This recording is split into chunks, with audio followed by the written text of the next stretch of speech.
Conference of Association of Anatomists, Tamilnadu, the AAA 2023, themed Evolution, Education and Evidence-Based Anatomy in Medicine.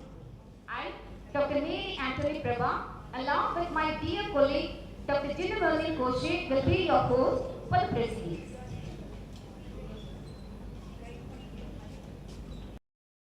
Honored to have you all of you join us today as we embark on this incredible journey of knowledge, innovation and collaboration. Now, without further ado, let us begin this national conference where minds will meet, ideas will collide and solutions will be born. And today, we are starting this conference with Professor Vatsala Vegetation Variation by our celebrity anatomist, Dr. Sudha Seshan Madam. And I request Dr. Prabhu, Associate Professor, Department of Anatomy, to introduce the orator.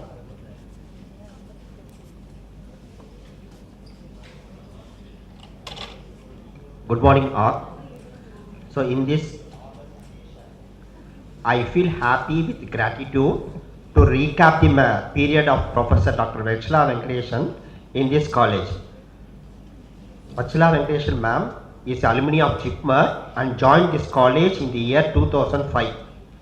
She is scintillating professor who mold and shape our department and woman of motivation and missionaries.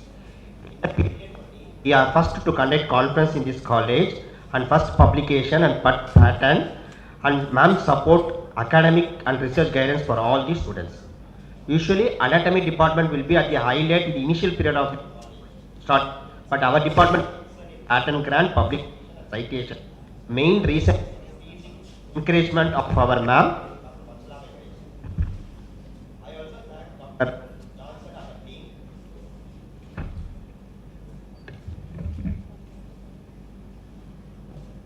I also thank Dr. Nasravati for initiating Professor Vatsala Venkateshan oration and invite Dr. Sudha Seshan ma'am. Dr. Sudha Seshan ma'am, the former Vice Chancellor of Dr. MGR Medical University, Tamilnadu, has been accomplished various roles as a medical doctor, anatomy teacher, an outstanding orator, a popular master of ceremonies, a classical writer, and ACE administrator. Madam is a polymath of this country. Exposed to medical administration quite early in his career, Madam was also able to successfully scale his height with his relative case and grit. She has been rich administrative experience, having held various positions, including the Registrar of Dr. Medical University and Vice Principal and Director of Madras Medical College, and has been member of Premier Editorial Review Board for Grey Anatomy and continues to be the member of International Advisory Board for reviewing the publication. Her articles on anatomy and medical science have been appeared in the Science Encyclopedia of Tamilnadu University. Dr. Sudha has been the first publishing and compelling editor of the translated version of the Britannica Consensus Encyclopedia in Tamil. Ma'am is an outstanding academic record in teaching experience of more than 13 years. She has also been decorated with the Best Administrative Award by the Medical University for her role as a teacher and administrator. Ma'am lead the team that embodied late Chief Minister Jayalalitha body in 2020. And ma'am also been a master of ceremonies for many government events, including swearing of new function of new governments. It's a great pleasure having you with us today, ma'am. Now I humbly request Dr. Sudha Seshan ma'am to produce with the Professor Vatsala Venkateshan oration, the anatomy enchanting age.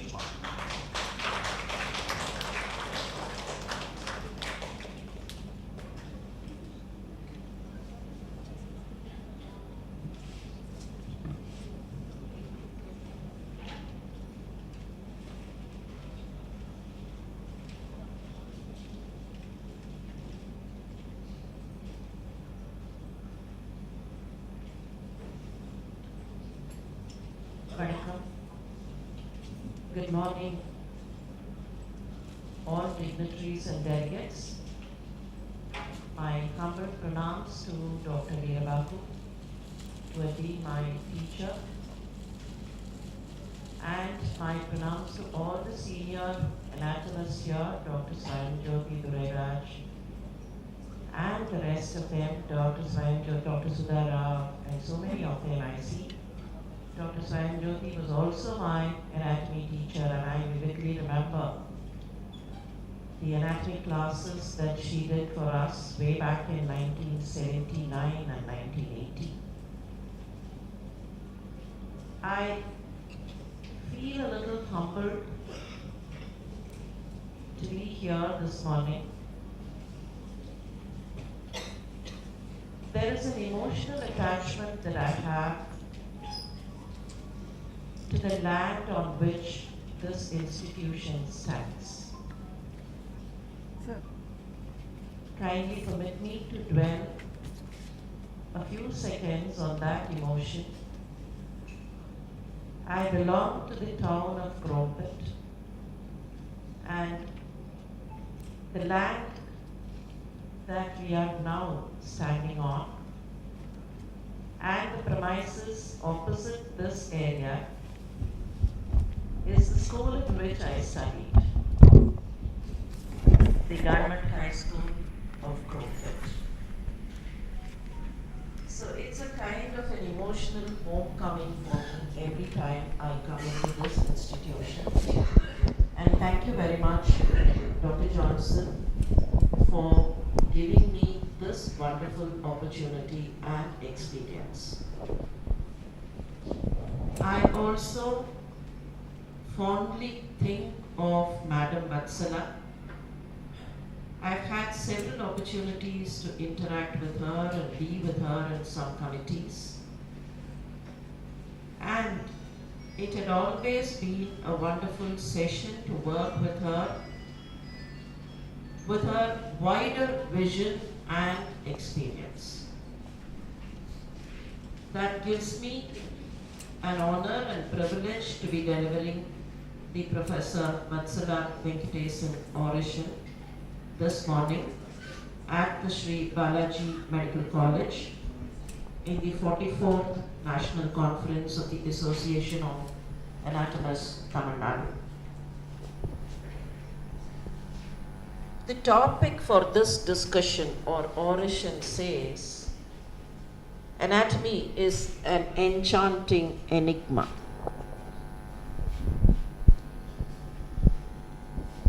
Generally, there is a kind of a belief amongst medical professionals, leave alone non-medical professionals, but people who are associated with medicine or healthcare in some way or the other. Healthcare professionals, people who are associated with hospitals, laboratories, and so on. There is a general belief that there is nothing new in anatomy. And human anatomy has already been defined. All organs are found out already. The liver has been found out, the spleen has been found out, the brain has been found out, the nervous system has been defined, the intestines have been found out. There is no new organ coming up, right? Unless it's a kind of a variant or something abnormal. No normal new organ is going to be found out. And what is there in anatomy? It's already there. It's already there, and what's new? Probably many of the healthcare professionals early in their career will think anatomy is so vast, so volatile, so demanding, and lots of new names, and all that sounds Greek and Latin. True, everything sounds Greek and Latin because most of the anatomical terms are derived from the languages of Greek and Latin. There was a time when Latin was a prerequisite for joining medicine.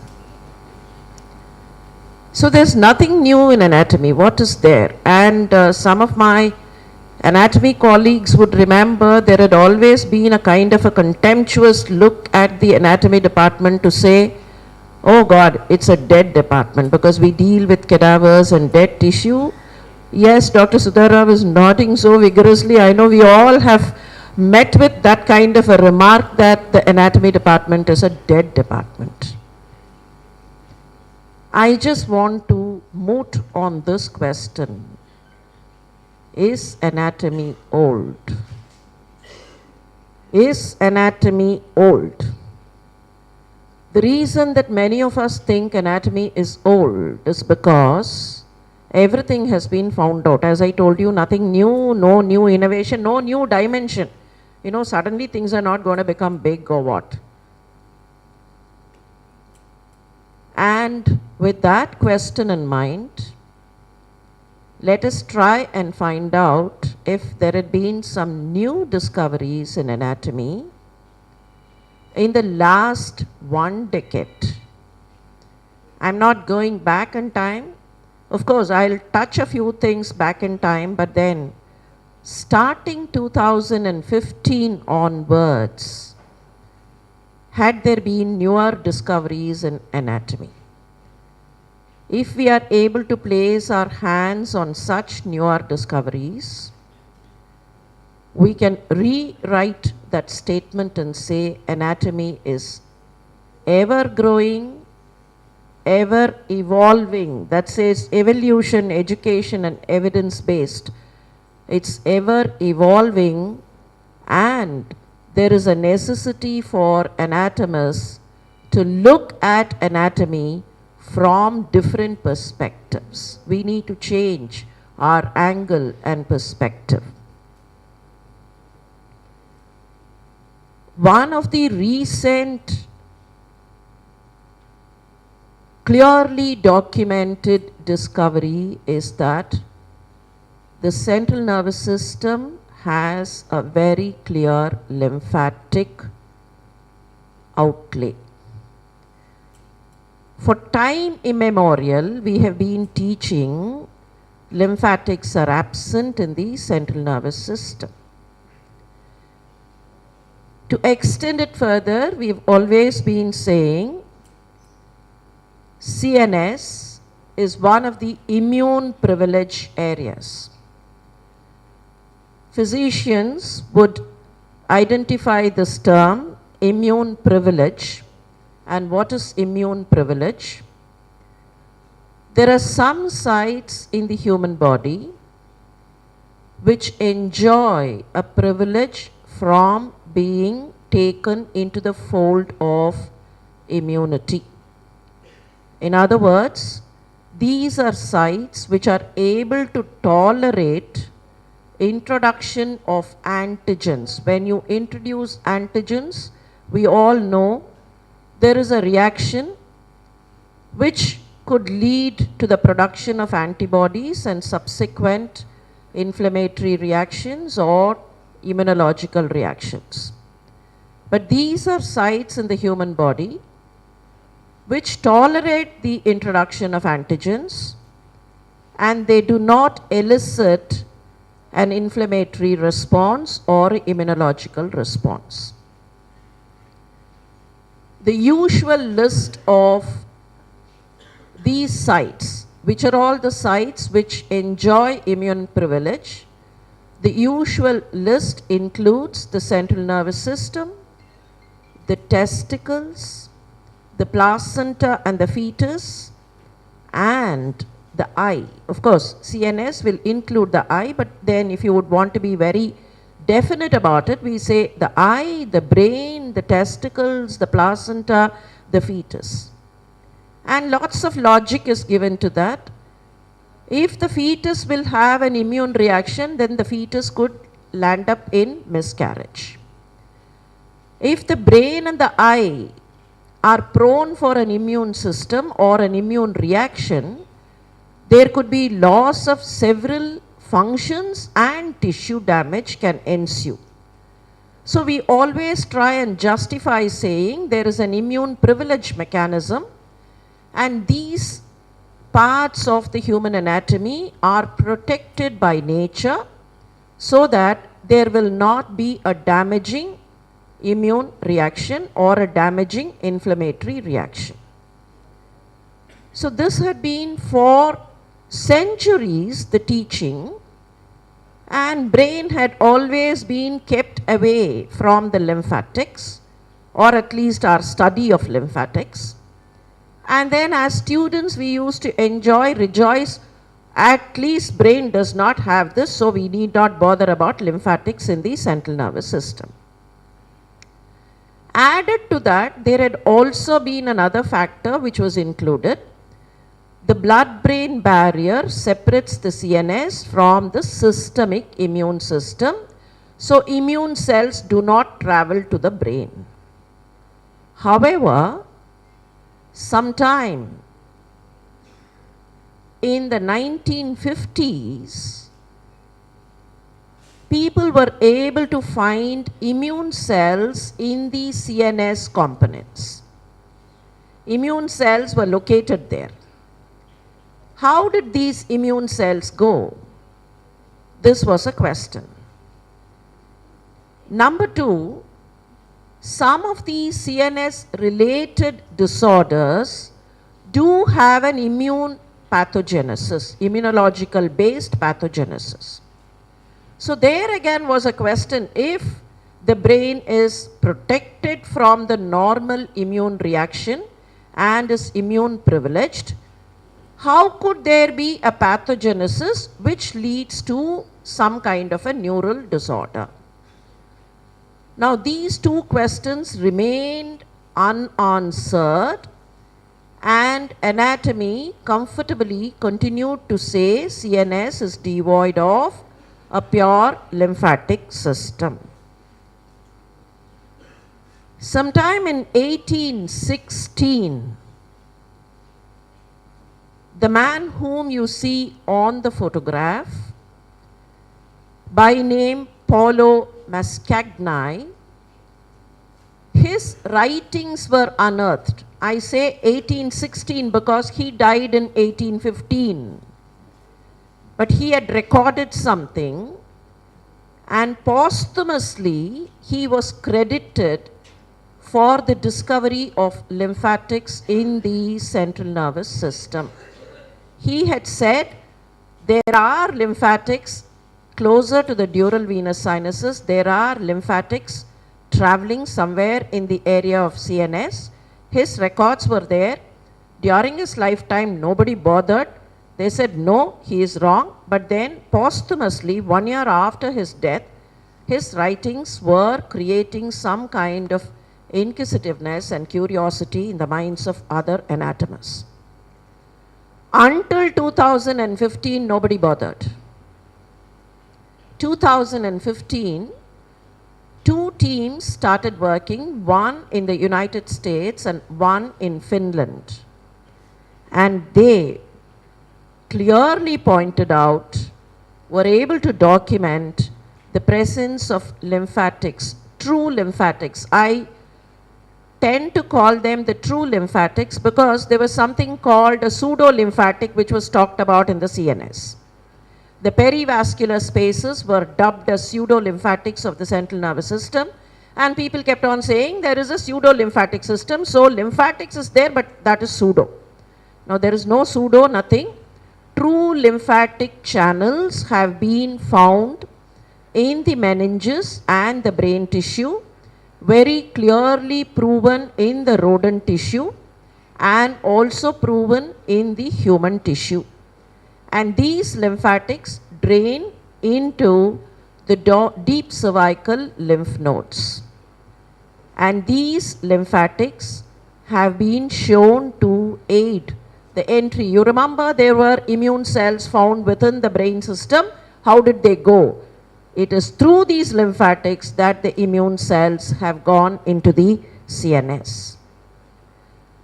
Dural lymphatic vessels, they absorb CSF, you know what CSF is, and the ISF indicates interstitial fluid via the lymphatic system and transport them to the deep cervical lymph nodes. Now, if you notice, this is the area. This is by means of lymphangiovascular markers. There are markers to indicate lymphangio tissue. If lymphangio markers are found in immunochemistry closer to the dura mater, it is a proof for the presence of lymphatic vessels. This is not the only proof, but there had been several proofs, and it had been very clearly admitted by the International Anatomists group that there are lymphatics in the central nervous system. Now these are further pictures which have been taken by immunochemistry and others. The green line to indicate, generally we associate lymphatics with green, right? We tend to give it a green color.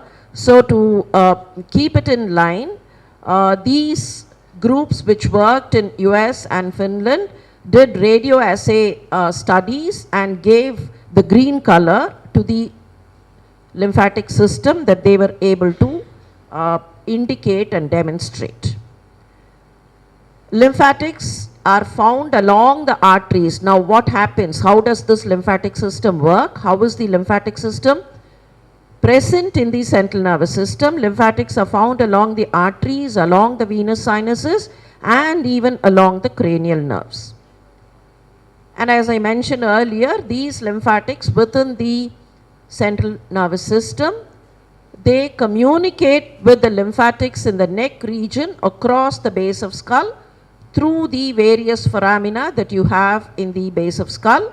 And one thing that was proven by the imaging studies is that there are more lymphatics in the basal part and less lymphatics in the superior area. Like, if you take this as the superior area, there are less lymphatics here, and along the basal part there are more lymphatics. And these have been confirmed in the humans too by radio imaging studies. Endothelial markers have been noted. Most important, in the case of mice where the study started, if the deep cervical lymph nodes were taken away, just imagine experimentally, the deep cervical lymph nodes which are draining the lymphatics from the central nervous system, if those nodes are removed, what happens to the mice? This was a very interesting study. The deep cervical lymph nodes were taken away in the mice. It was noticed the mice had cognitive disorder. The mice were not able to learn. Spatial learning was affected. They were not able to orient to the spaces. And they were not able to retain memory. And there was cognitive decline. The reason, all the anti-metabolites or all the metabolic waste which had collected in the CNS is removed through the lymphatic system. That is what lymphatic system does elsewhere also, all the metabolic waste being removed. So there is a very clear indication that removal of metabolic waste from the CNS depends on these lymphatics. If only these lymphatics are affected, cognitive decline happens, and there is a natural thinking that these lymphatics may be playing a major role in diseases like Alzheimer's. Now, yet another discovery, which was also from 2015 onwards, though there were a few things here and there, like how Palo had stated in the 19th century, but people were shutting their eyes. This is something else that has come up in the recent times. Now, many of you may wonder that I've made a spelling error. When I say glymphatic system, people might have thought there is a typo. A G had gone in front of lymphatic and something wrong. No, this is not a typo, not a spelling error. There is something called a glymphatic system which has been established in 2019 very clearly, with work which had happened in the last 2 decades. Glia, you know glia, right? I don't have to tell you about glia. Glia plus lymphatic makes it glymphatic. These are perivascular channels, and the definition given to glymphatic system is it is a macroscopic waste clearance system in the central nervous area of human beings. Similar to what we were talking about, the earlier one, lymphatics, we were saying that there were some empty spaces in earlier times, earlier teaching. Senior anatomists would remember we always talk in terms of perivascular spaces around the CNS vessels. These perivascular spaces were recognized much earlier, maybe around 100 years ago. The perivascular spaces were recognized. But it was not thought that these perivascular spaces were part of a clear-cut closed loop system. When I say closed loop system, there is a circulation established. If it is just an open channel, it may be present, it may not be present. If it is present, it does some work, but then it is non-specific. People thought that these perivascular channels were sweeping the metabolic waste away from CNS to neck lymphatics. They just said the vessels are there, some empty spaces are there. These empty spaces may be draining. Like, you have a road and then an empty area. The drainage of the road may be going through that empty area. The empty area was not given any clear importance. And these were called the pseudo-lymphatic channels. There is some area there, water here could flow through that area, and call it a pseudo-lymphatic because it is clearing. Lymphatic system clears waste.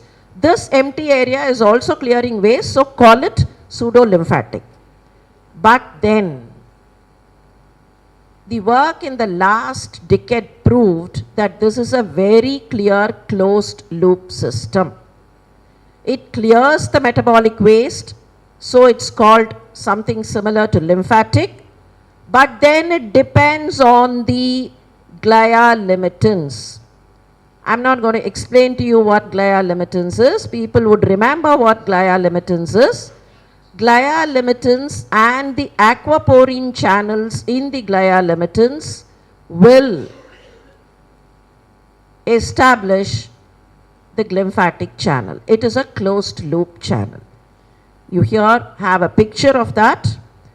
You could see the astrocyte sending in its extensions which form the glia limitans.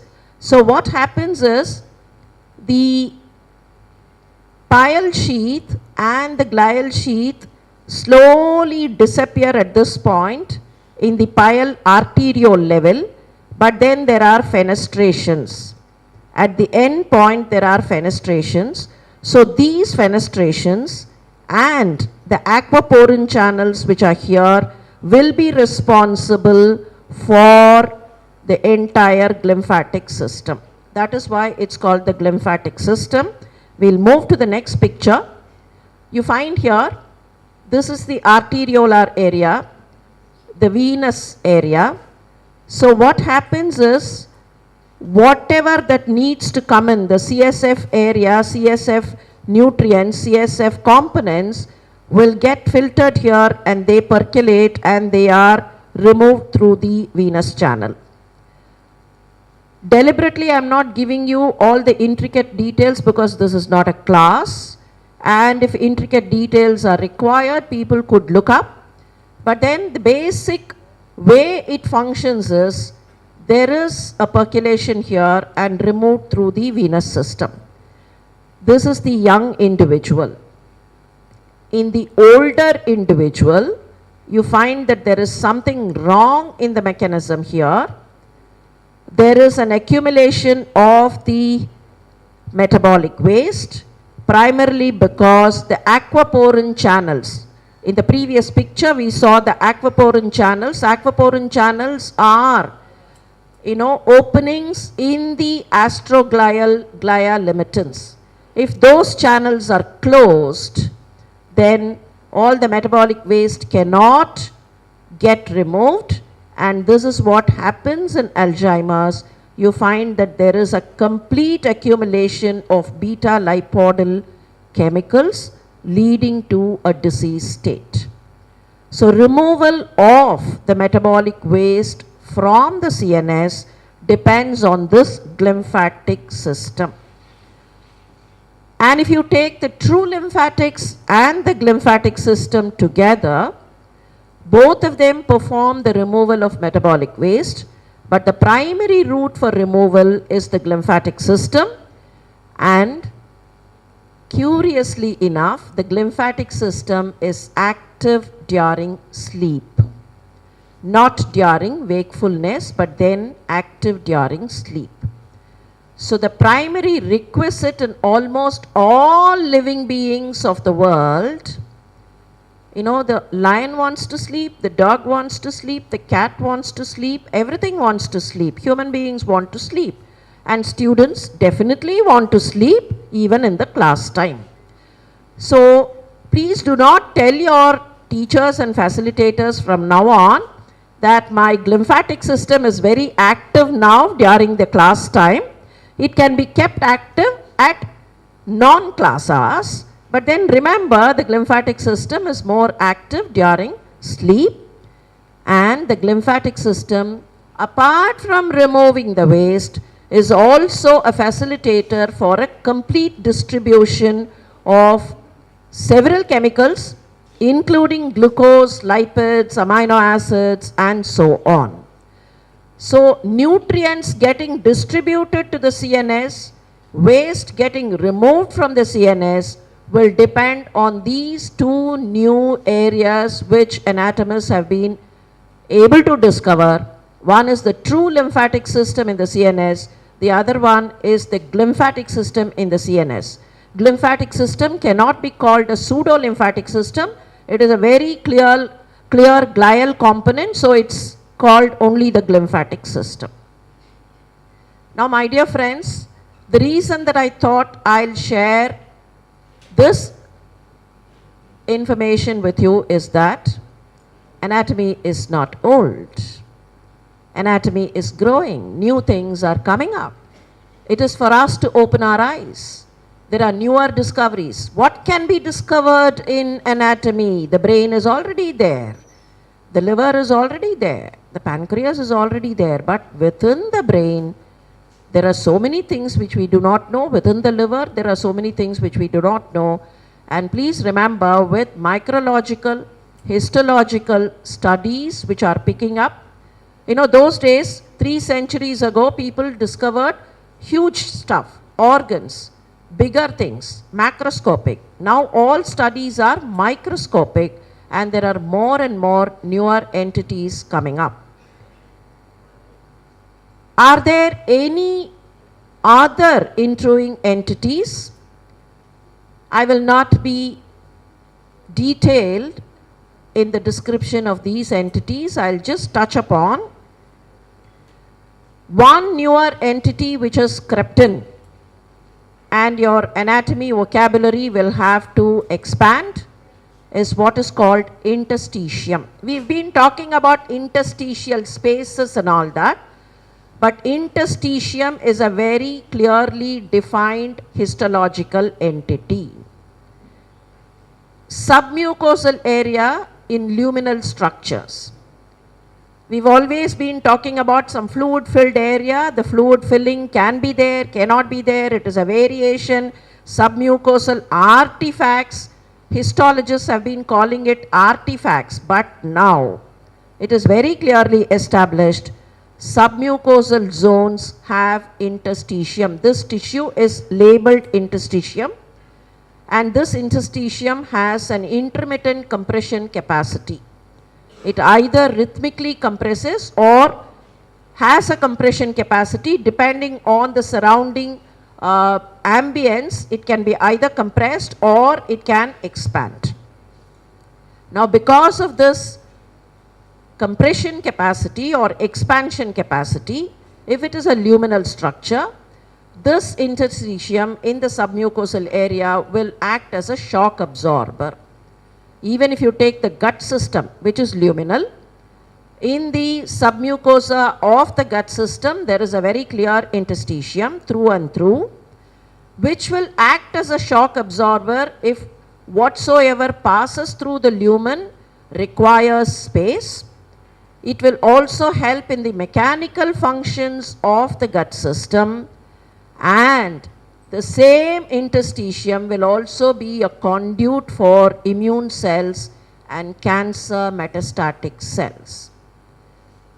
which means our thinking of metastasis, our thinking of management, all these need to change.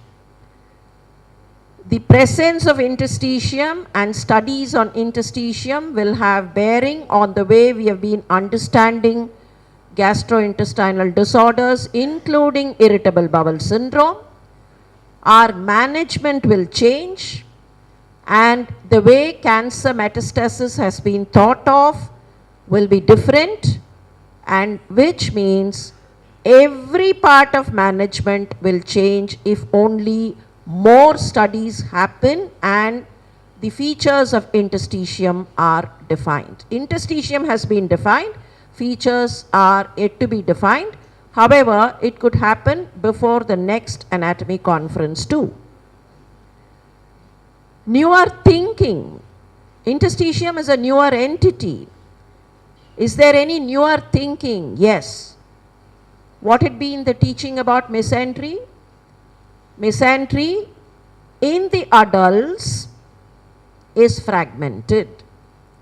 Embryologically, there was a double layered structure which is holding the organs, and then as the embryo differentiates further and further and develops further and further, some parts of the mesentery, gets absorbed or gets fixed to the posterior wall, and you talk about so many other things in embryology.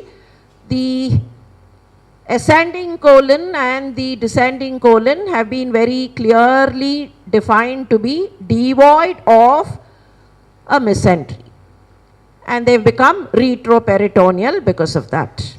Now studies prove otherwise. There was one person way back in the 15th century whose pictures indicate a continuous mesentery. That's Leonardo da Vinci, and his pictures, sometime dated to 1452, show a kind of a continuous mesentery even in the adult. And then we said Da Vinci did not properly observe. He probably, in his creative idea of being an artist, gave a portrayal of a mesentery which is continuous. There was someone called Karl Told. There had been several contributions by this Austrian anatomist. He had talked about the embryologic dissection planes, and even today you talk about the white line of Told. Surgeons will know that is the cleavage plane. You get in to separate the ascending colon and the descending colon, and that's a cleavage plane. That is where the fascia had got, the mesentery had got stuck. Told in one of his lectures said the mesentery is not fragmented, there is a continuous mesentery. Maybe it is not broad, but then it is thin, it is still there. Immediately after, in a lecture series at the Royal College of Surgeons at London, another anatomist and physician by name Treves countered whatever Told had expressed and said no, the mesentery is fragmented, and that is what the surgeons had been teaching for time immemorial, that the mesentery is fragmented, and anatomists have been saying a very popular question is enumerate the retroperitoneal structures, all that. Now, imaging studies, histochemical studies, marker studies have indicated the mesentery is continuous even in the adults. Not necessarily the embryo, but even in the adults, the mesentery is continuous. Now, there will be a lot of rethinking once this gets established. There will be a lot of rethinking about the congenital abnormalities, surgical cleavage planes. Our surgery colleagues would now come up with newer techniques, newer surgical planes, and drug introduction mechanism. If there is an alive mesentery, a mesentery is vibrant and alive, that could be the plane through which drugs could be introduced, because you'll get a very clear plane there. So drug introduction mechanism would change. There'll be a lot of pharmaceutical changes because of this, and there'll be a rethinking of all the pathogenetic mechanisms and surgical and physical medical management techniques. Another area where anatomists will have to think new. Until now, in the dissection hall, all of us scream at the students saying, if you remove the fascia, especially the superficial and the deep fascia, you're not supposed to remove the deep fascia, but then superficial fascia you can clean up and then dispose it the right way for biomedical waste management.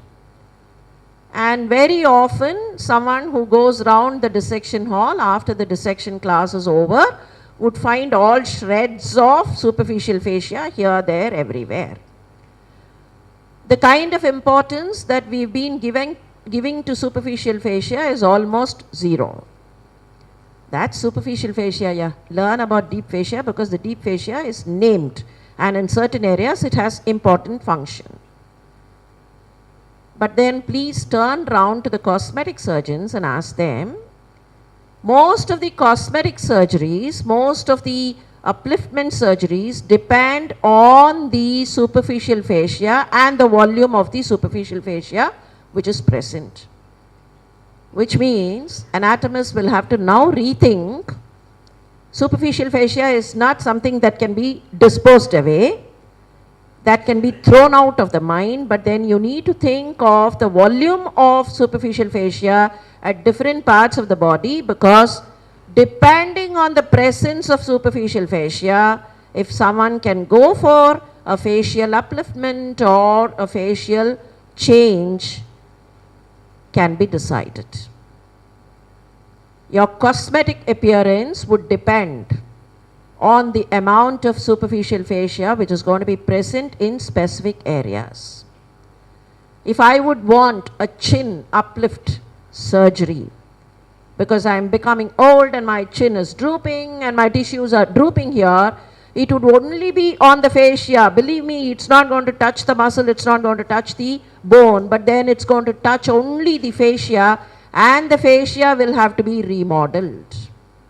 So how many layers of superficial fascia are there? That will be the next question. Superficial fascia, not just one plump of superficial fascia, but then how many layers, into which layer can you go, which layer can you tighten, which layer can you loosen? All that will become new anatomy. Emphasis will be on to the facial elements. Not only this is just an example, but then everywhere in the body, fasciae will matter.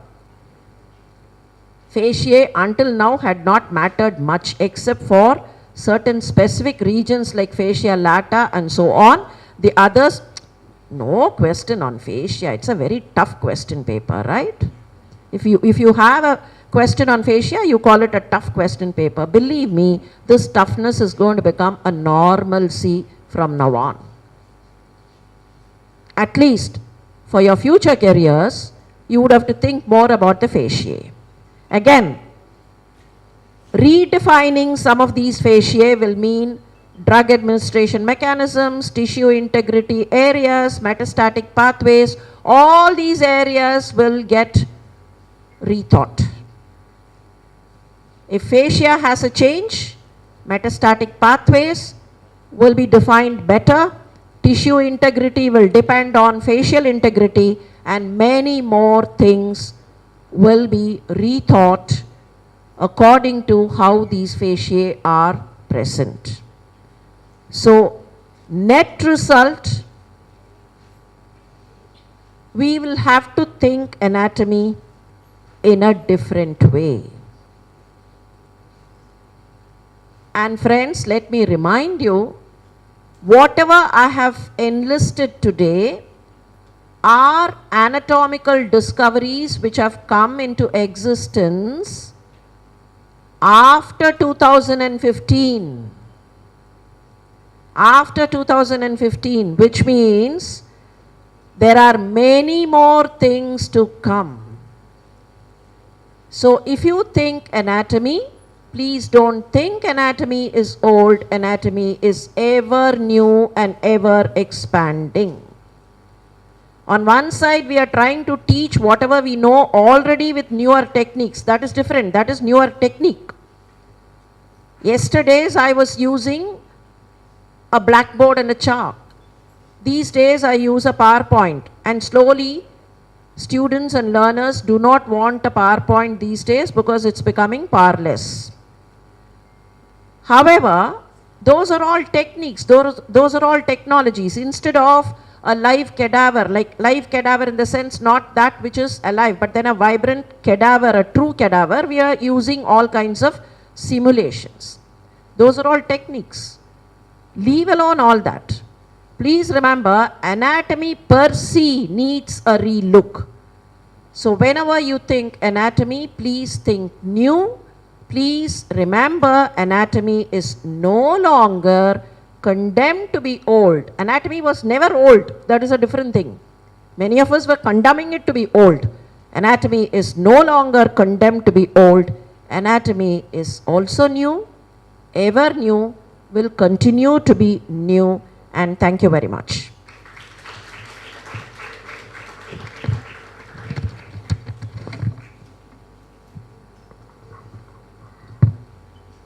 Thank you so much, madam, for your heartwarming and outstanding oration. Today we learned, though we evolved, there is always something new in anatomy to us to learn. Madam, please stay on the stage. Now I request our beloved Dr. Swayam Jyoti madam to felicitate Dr. Sudha Seshen madam.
Thank you so much, madam.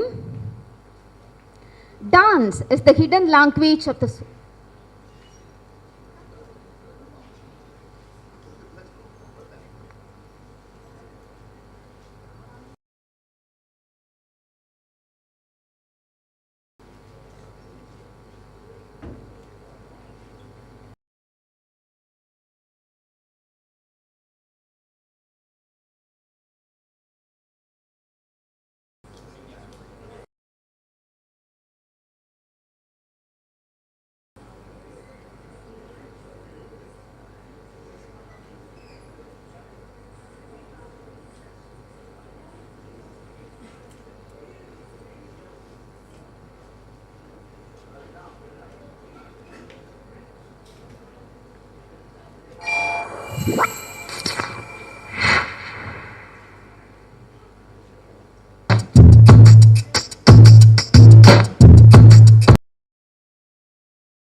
Dance is the hidden language of the soul. To begin with, let's welcome Ms. Harshita, our second year UG student, to perform the welcome dance.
I hope for Harshita, dancing is like dreaming with her feet. Thank you, Harshita. That was indeed a splendid performance.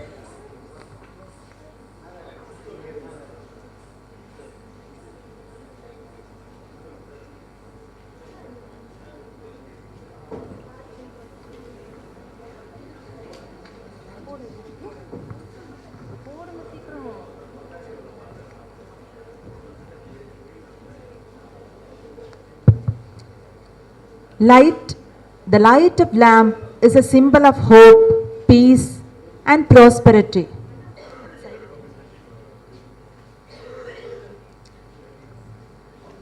To inaugurate this remarkable event, I now invite our chief guest and all dignitaries to light the Kuthuvilak to invocate waves of knowledge.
Now I request everyone to stand in honor of our state song, Tamil Thai Varthukal.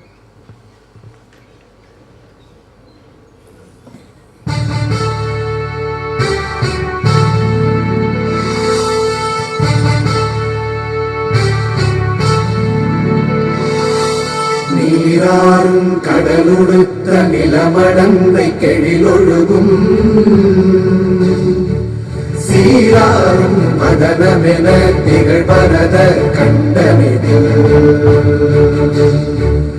இக்கணமும் அதில் சிறந்த திராவிடனல் திருநாடும் தக்க சிறு திரை முதலும் தரித்தனரும் திலகமுமே அத்திலக வாசனை போல் அனைத்துலகும் இன்பமுற எத்திசையும் புகழ் மணக்க இருந்த பெரும் தமிழனங்கே தமிழனங்கே உன் சீரிழமை திறந்தியந்து செய்ய மறந்து வாழ்த்துதுமே வாழ்த்துதுமே வாழ்த்துதுமே.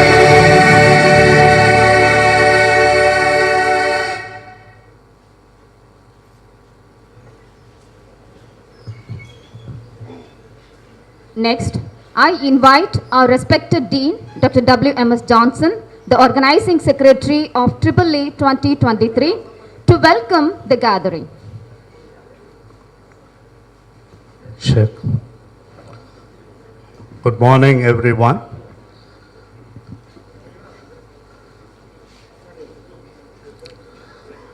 Respected advisor, esteemed chief guests, colleagues, friends, delegates, gives me great pleasure to be here this morning, as this is a moment of joy, as we have gathered here to share knowledge for furthering our medical profession. After the pandemic, slowly we are recovering, and last year conference in Pondicherry was the first conference post-pandemic. I am very happy to note that this 44th annual conference has attracted delegates from far and wide, from Delhi, from Maharashtra and other parts of the country. Last year only, the Association of Anatomists Tamilnadu decided to go national, And this year, we have been able to have delegates from all parts of the country. I deem it a great pleasure to invite the chief guest of the day, Professor Sara from All India Institute of Medical Science, Madurai. She heads the anatomy department there. Hearty welcome, Dr. Sara. I also welcome our former Vice Chancellor of MGR Medical University, Dr. Sudha Seshian, and all the dignitaries on the stage. And anatomy is the cornerstone of any medical science. As we just listened to the oration of Professor Sudha Seshian, there are things to learn in anatomy. It's not a dead subject anymore. There was a time when some superstitious system were believed to be the treatment, like letting out blood or inoculating malaria for the treatment of syphilis. All these things you cannot do today because we are living in the era of evidence-based medicine. That is why we have coined the theme in such a way that we don't forget the anatomy we have learned and we are open to learn new things.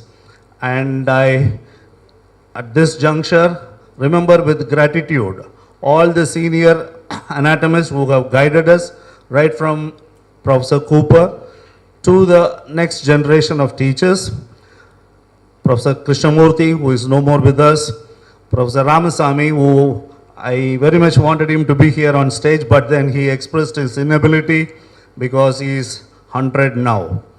And I welcome all the senior anatomists from Tamilnadu and Pondicherry. I welcome each one of the delegates who have come here. I hope the next 2 days will be a moment of joy, an academic feast, and if there are any shortcomings, please bear with us. And I once again welcome all of you for this 44th National Conference. Thank you.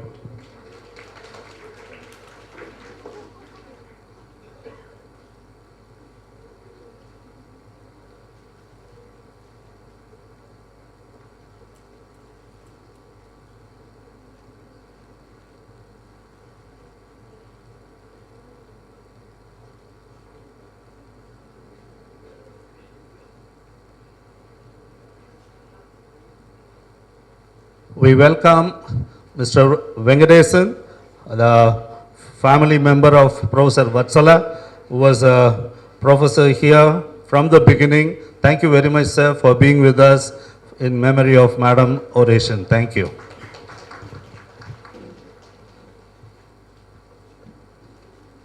Thank you, sir. It will be my pleasure to invite the President of the Association of Anatomists, Tamilnadu, Dr. Vijisha Falgunan, Professor and HOD of Anatomy, Sri Lakshmi Narayana Institute of Medical Sciences, Puducherry, to deliver the presidential address. Thank you.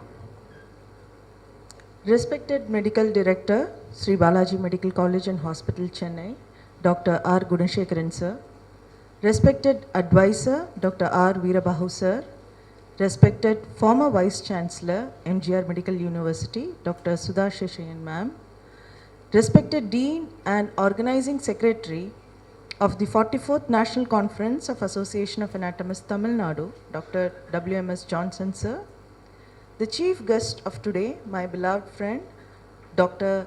Sara R., who is the additional professor and head of anatomy, AIIMS Madurai. Respected General Secretary of the Association of Anatomists, Tamilnadu, Dr. S. Sendil Kumar sir. Respected office bearers of the Association of Anatomists, Tamil Nadu, the organizing committee of the conference, guest speakers and dear delegates of the conference, a very warm good morning to all of you. I feel privileged and honored to be here as the president of our August Association of Anatomists, Tamil Nadu on the inaugural function of the 44th National Conference of Anatomy at Sri Balaji Medical College and Hospital, Chennai. As a president, I would like to brief the history of our association, especially for the younger anatomists who have joined us very recently. The Association of Anatomists Tamil Nadu was the brainchild of Dr. T. Jayavelu, who started it 46 years ago at Stanley Medical College on 14th August 1976 with the objective of encouraging junior anatomists to involve in research activities and to participate in national and international conferences. The first annual conference of the association was conducted in Madras Medical College on October 22, 1977. The association was initially a constituent unit of Anatomical Society of India, but broke away as an independent body in 1978 with a conference held in its new avatar on August 12, 1978 at Christian Medical College, Vellore. The association was registered under the Tamilnadu Registration Act 1975 on 6th May 1983 by Dr. R. Muthusamy sir under the valuable guidance of late Dr. A. Krishnamurthy sir, who was a founder member and who ensured that every conference of the association thereafter was conducted efficiently and guided all the general secretaries and presidents of the association for the smooth functioning of the association. All those who have been associated with Dr. A. Krishnamurthy sir will vouch for the fact that his role in maintaining the high standards of research papers presented in our conferences and the journal published by the association are unparalleled. It is the holistic efforts of all the senior anatomists and enthusiasm of the younger members of Anatomists making it possible to carry it forward. I am happy to note that a series of academic and other extracurricular activities have been planned this year for all the enthusiastic participants of today. At the outset, I would like to congratulate the dynamic organizing secretary, Dr. W.M.S. Johnson sir, and head of the Department of Anatomy, Dr. G. Durga Devi, and would like to wish them and the rest of their team a resounding success in conducting this conference. I am happy to note the presence of anatomists in great numbers at this conference, as we have an obligation to society by making special efforts to contribute to scientific presentations and discussions. I sincerely hope that all of us gathered here take a proactive stand in supporting the Association of Tamilnadu in all its activities and also promote anatomy in a bigger way, whether to the undergraduates, the doctors of tomorrow, the postgraduates, the teachers of tomorrow, or the faculty, the proficient experts of today. I would like to profusely thank the management and administrators of Sri Balaji Medical College and Hospital for hosting the 44th Annual Conference of Association of Tamilnadu. Here's wishing the conference a grand success and all of you an advanced World Anatomy Day. Thank you. Thank you, ma'am, for the words of encouragement. Now it's time to invite the General Secretary, Association of Anatomists Tamil Nadu, Dr. S. Senthil Kumar, to present the annual report.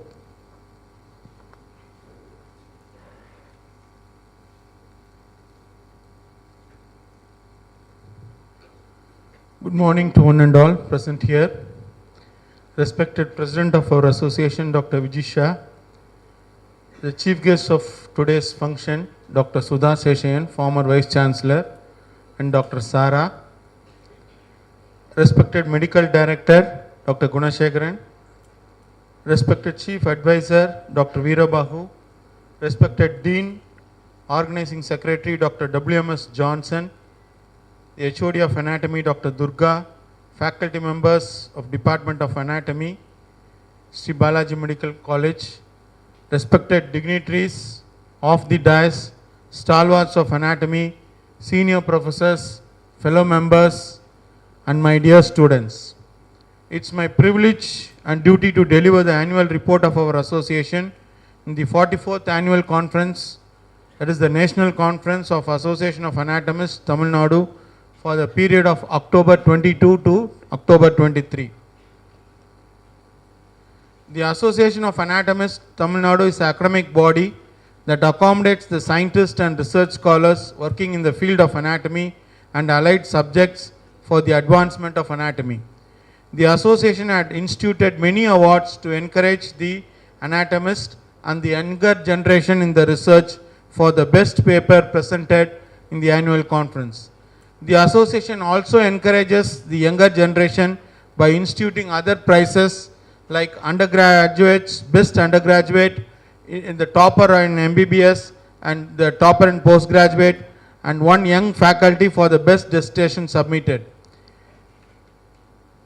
Coming to the achievements of our members, the achievements which I am reading is only from the members which I have got within these 2 months. Dr. Swayam Jyoti, our senior most professor, received Doctor's Day Award under the category of Academic Excellence Award. Dr. Deepthi Shastri, our former president of our association, has been appointed as Dean Faculty of Medicine, Vinayagam Mission Research Foundation from 10/1/23 to 10/1/26.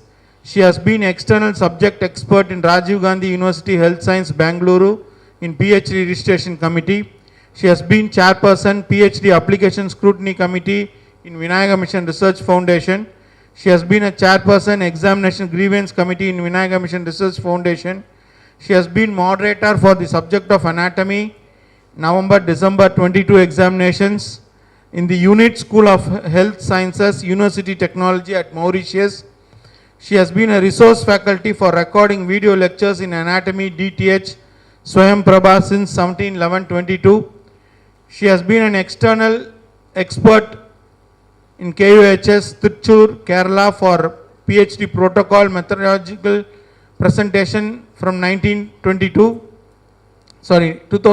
and 2022.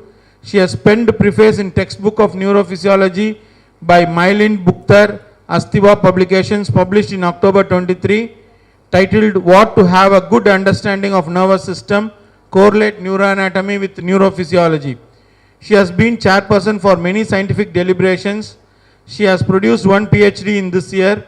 She has been chief guest of the 128th Annual Day celebrations, Sacred Heart Higher Secondary School, Yercaud.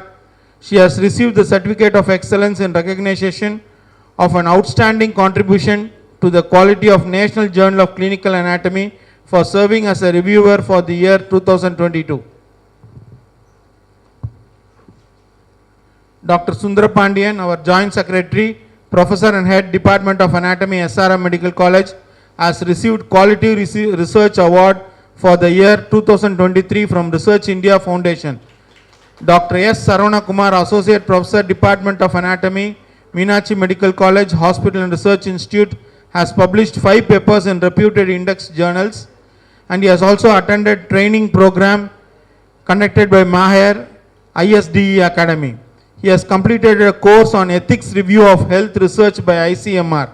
He has won the Best Paper Award in the International Conference EMOGI organized by Department of Anatomy, Chettinad Medical College.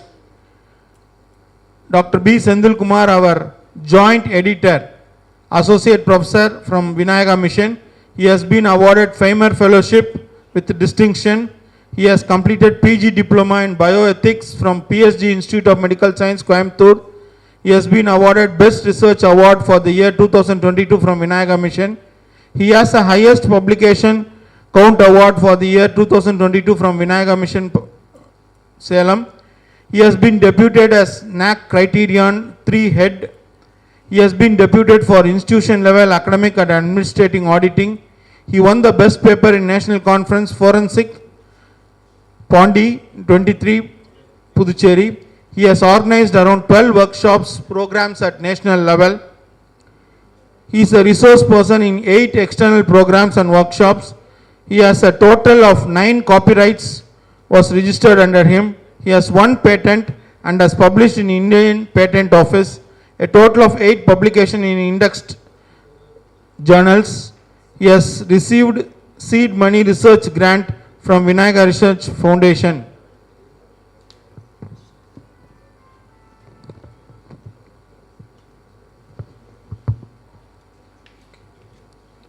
So as the General Secretary of the Association, I thank all the office bearers and request each and everyone to actively involve in the progression of our association so that we can grow along with the association. On behalf of association, I wholeheartedly thank the management for accepting to conduct the 44th annual conference.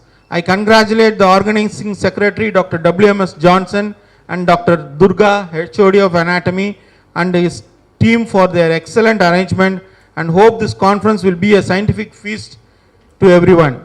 With the blessings of Almighty, I wish this conference a grand success. Thank you.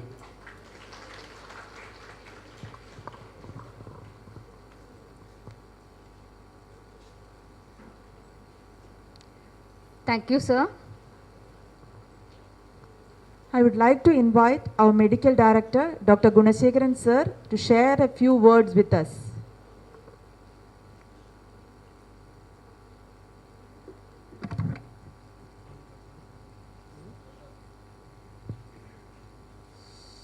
Very good morning to everybody.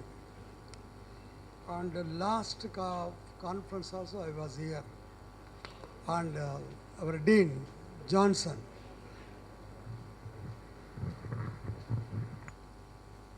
Check. our Dean Dr. Johnson, with the difficulty of having the administration in the middle of this, is able to organize such a beautiful conference. It's all because of the backing support from the Department of Anatomy, especially the HOD Anatomy and Archana.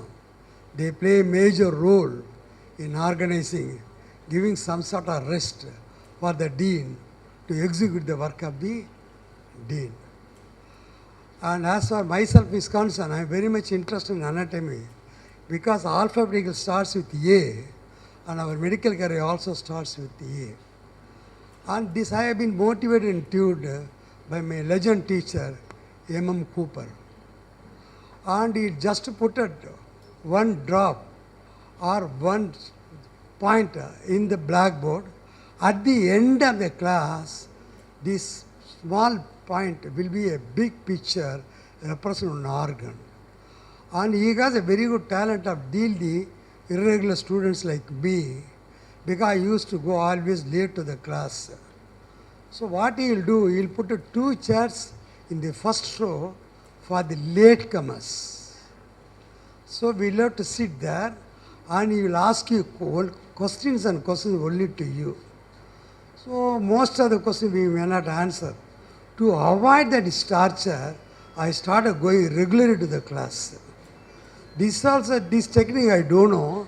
At the end of the first year, the second year, he told me, I did because of you. See, one chair was empty above the 2, only you are occupying, that also I removed once you come regularly to the class.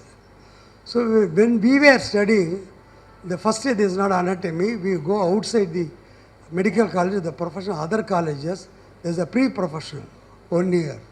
So I did the pre-professional in Laila. After that, we have to come to MMC.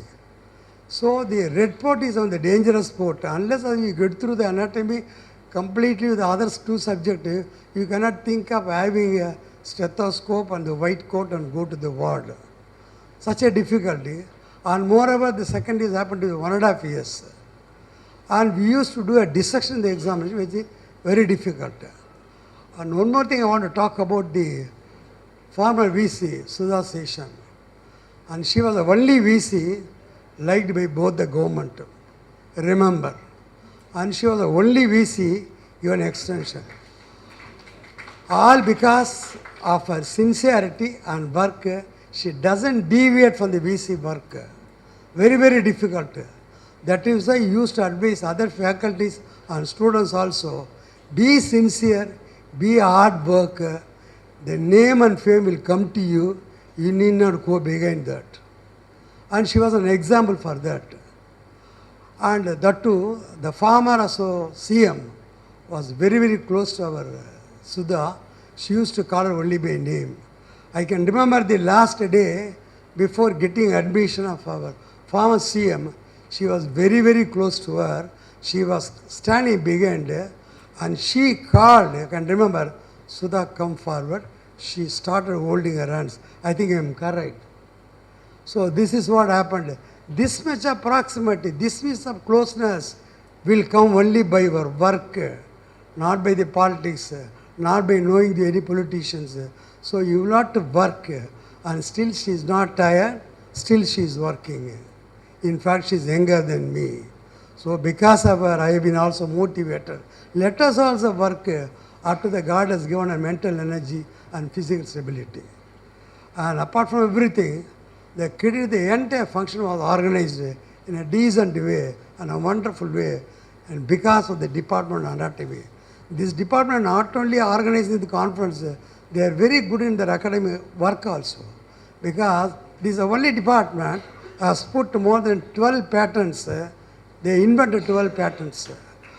And as far myself is concerned, I don't know the names of the assistant professors in the college sector, but I remember Archana, Evangeline, and Durga Devi.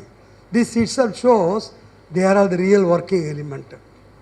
I know only two sectors, working element, not at all working elements. I also remember them also. They only come very close to me. And this department will be a driving force for the other department. So to carry out what they do it, you should not have ego among the departments. You should follow the department which does a good work. This department does all this work, why not we?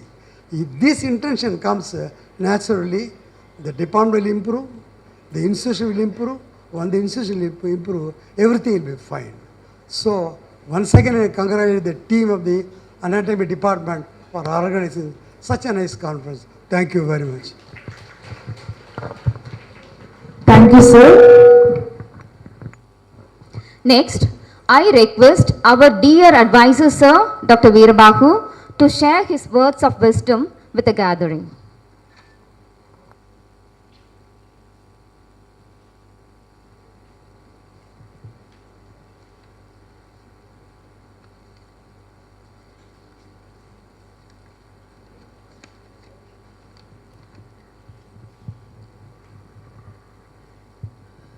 Respected Dean, Professor Johnson, Medical Director, Professor Gunasekaran, Chief Guest of the Day, Professor Sudha Seshayan, and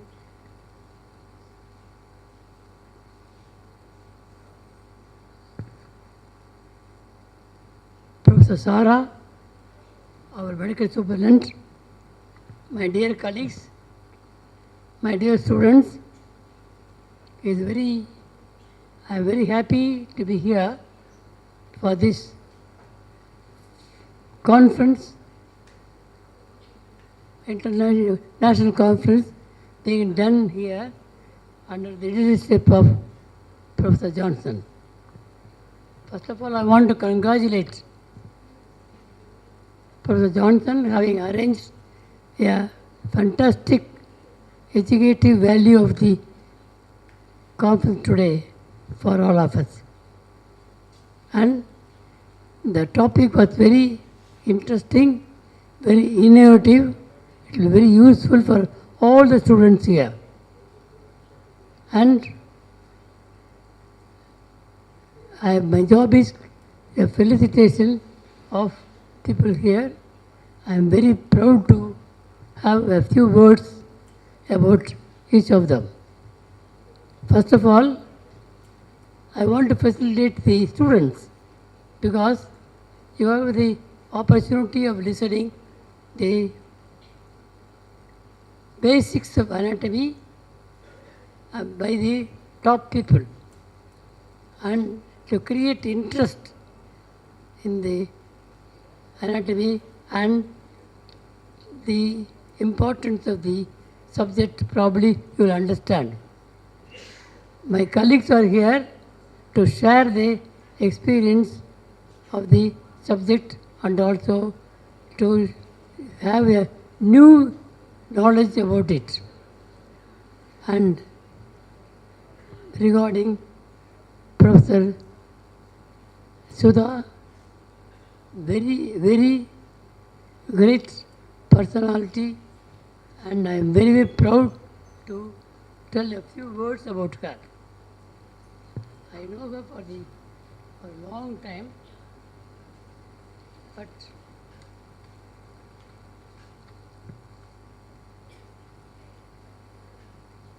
whenever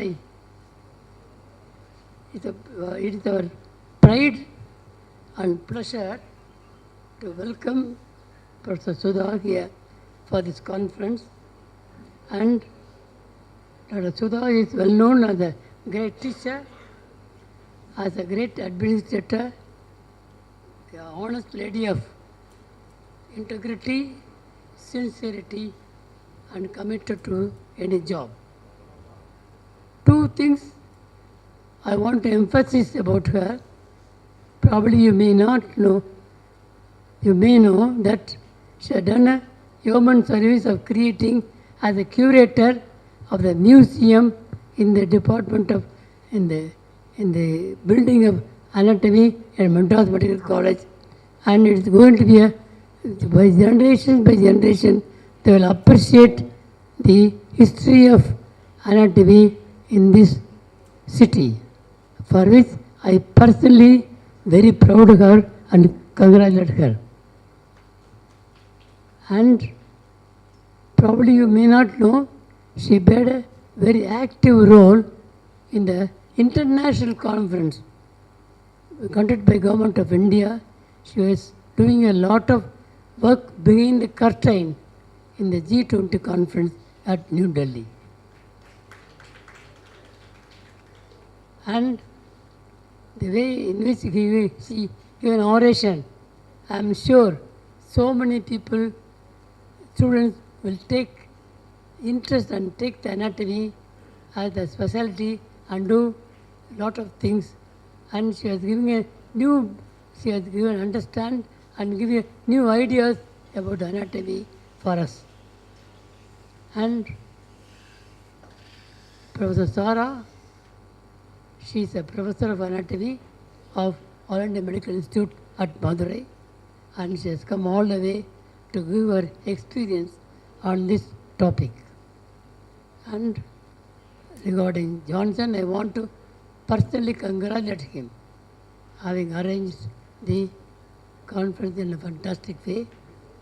And I am very personally, I want to thank my colleague, Professor Gunasekaran, because nowadays he rarely appears in the platform, in the conferences, and probably in the first or second time I am seeing him here to talk about his experience in the conference. And I am very happy to be here to listen to the great experience of all people. Thank you very much. Thank you, sir, for your enlightening words of wisdom. It is indeed a great pleasure to invite the charismatic Dr. Sudha Sheshan ma'am, former Vice Chancellor of Tamilnadu, Dr. MGR Medical University, an ideal of knowledge and experience and an inspiration to all of us, for the release of the souvenir.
Thank you, ma'am, for gracing us with your presence.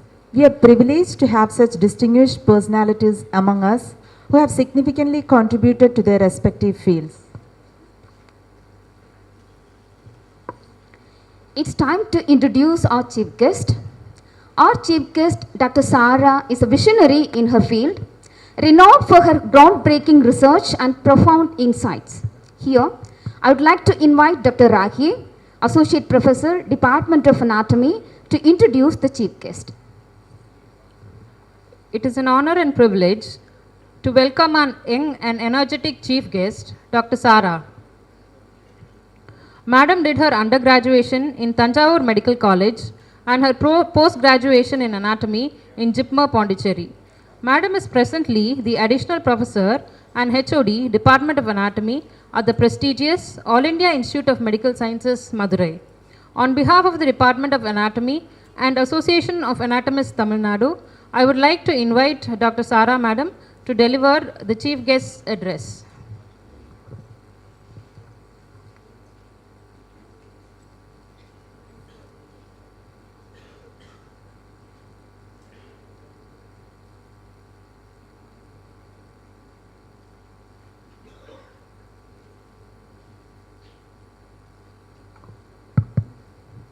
அனைவருக்கும் காலை வணக்கம்.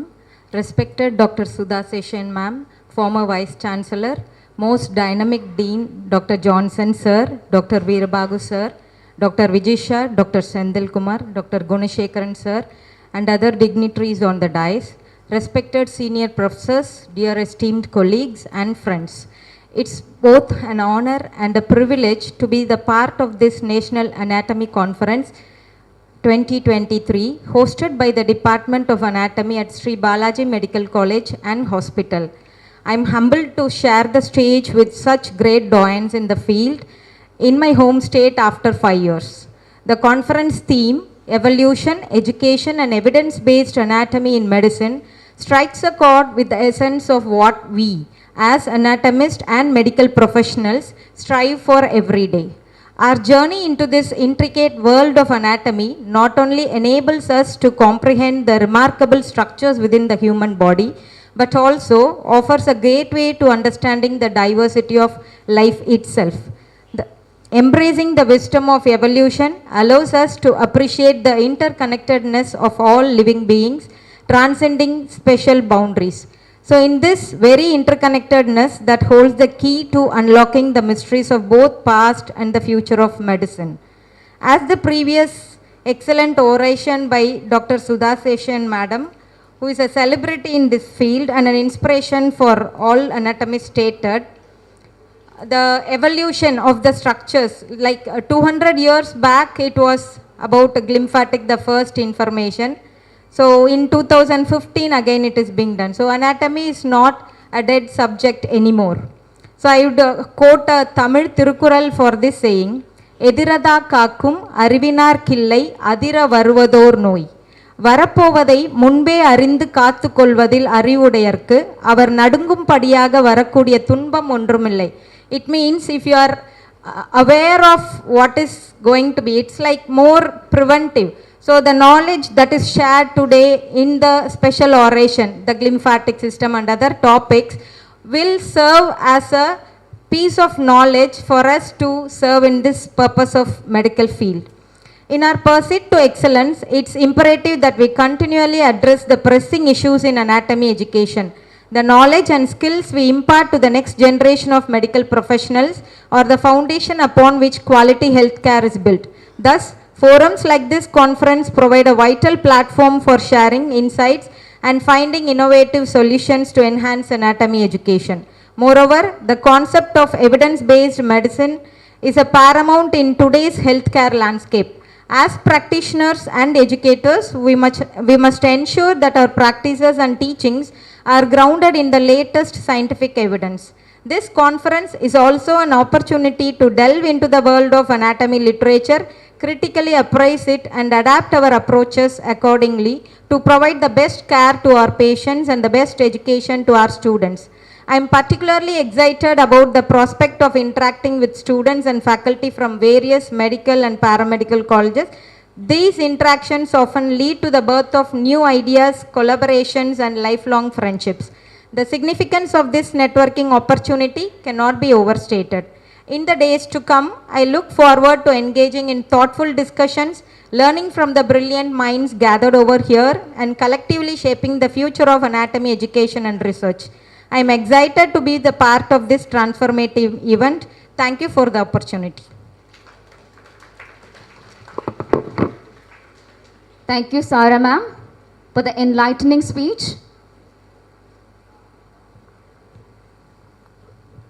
Requesting the dignitaries from Sri Balaji Medical College and Hospital to occupy the first row.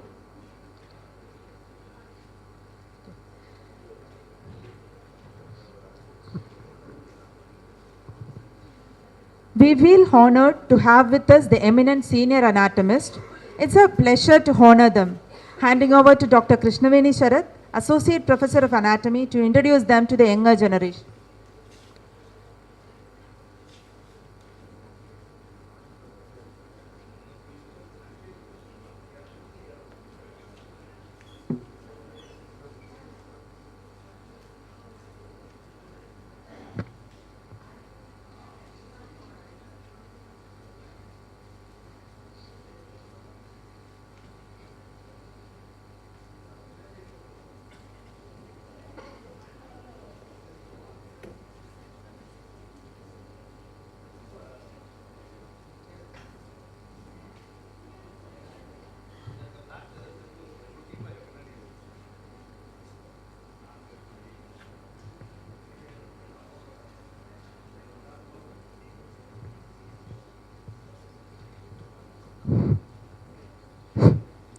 Gurur Brahma, Gurur Vishnu, Gurur Devo Maheshwara, Guru Sakshat Parabrahma, Tasmai Shri Guruve Namaha.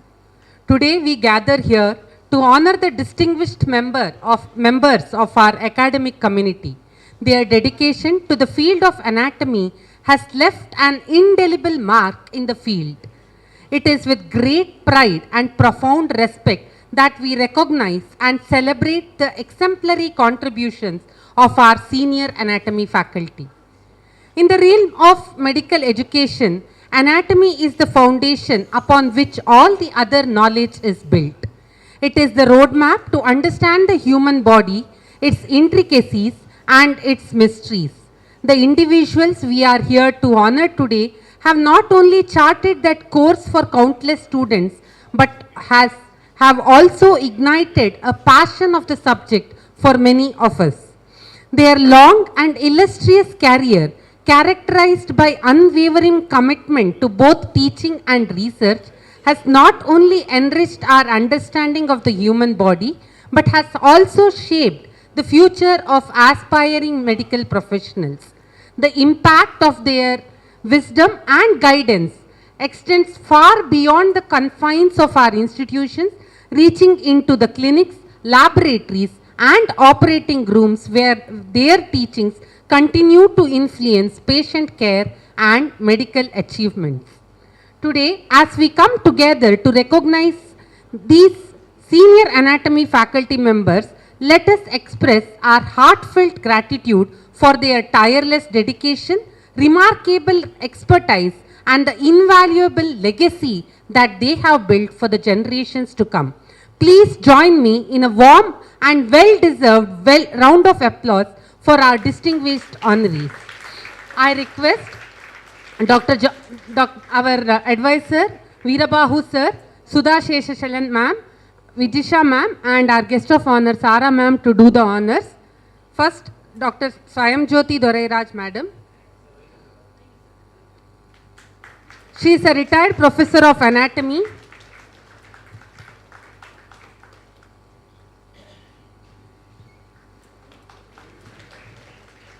She completed her MBBS in 1970, MD Anatomy in 1980, and PhD Anatomy in the year 2000. Madam has a teaching experience of 45 years for undergraduates and 33 years for postgraduates. She has about 68 publications in various journals. The awards received by her are innumerous. I am just going to mention a few.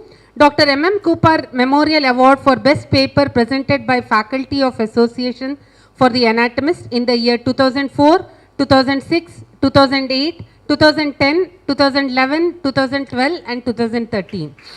State Award to the Meritorious Teachers by Government of Andhra Pradesh in the year 2008. Received Dr. P.K. Keshavan Rolling Shield for Tamil work in medicine by IMA at Salem on 11th December for having written a book on embryology and contributed 36 chapters for Tamil Encyclopedia in 2011. She received the Founder Fellowship of ASI at the National Anatomic Society Conference in Chandigarh 2013, the Fellowship at the International Conference at IMCA at Vainadu, and also has received Dr. APJ Abdul Kalam Award for Lifetime Contribution in Scientific Excellence by Marina Labs Research and Development. It's a privilege to honor you, madam. Thank you so much.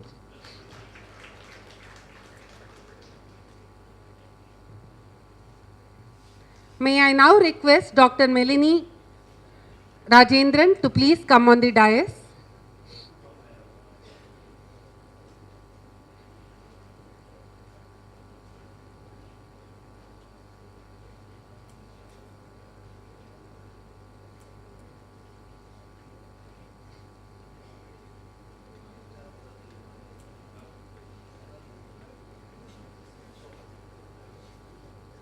Dr. Melanie Rajendran is presently working as Professor Emeritus at Meenakshi Dental College and Hospital. She is recipient of several awards, the most prestigious award being Dr. Shamsher Singh Oration Award and Dr. Mahandil Hassan Gold Medal from Anatomical Society of India. She has received three awards from Indian Association of Biomedical Scientists and 24 awards from the Association of Anatomists, Tamilnadu. She has published 2 books and 77 scientific papers in national and international journals.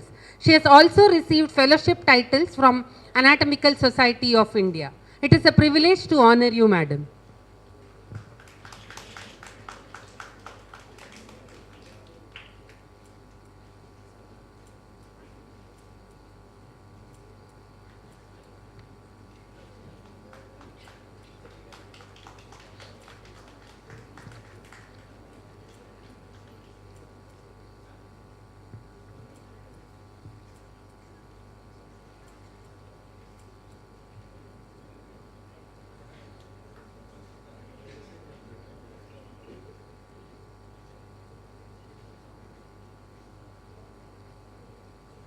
May I now request Professor Dr. Sudha Rao, madam, to please come to the dais.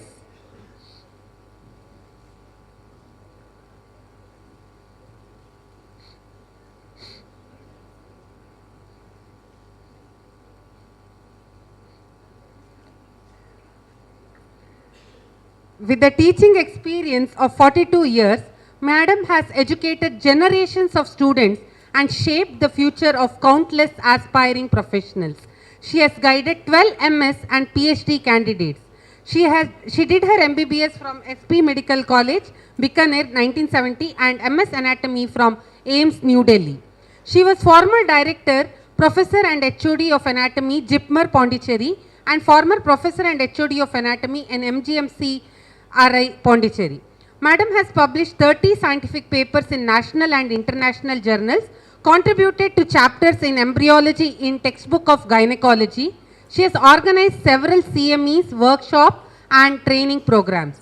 Madam has received Lifetime Achievement Awards 3 times as eminent teacher and administrator. She has also received Government of India, Ministry of Home Affairs, Department Official Language Award for contribution to Hindi in Pondicherry. It is a privilege to honor you, madam.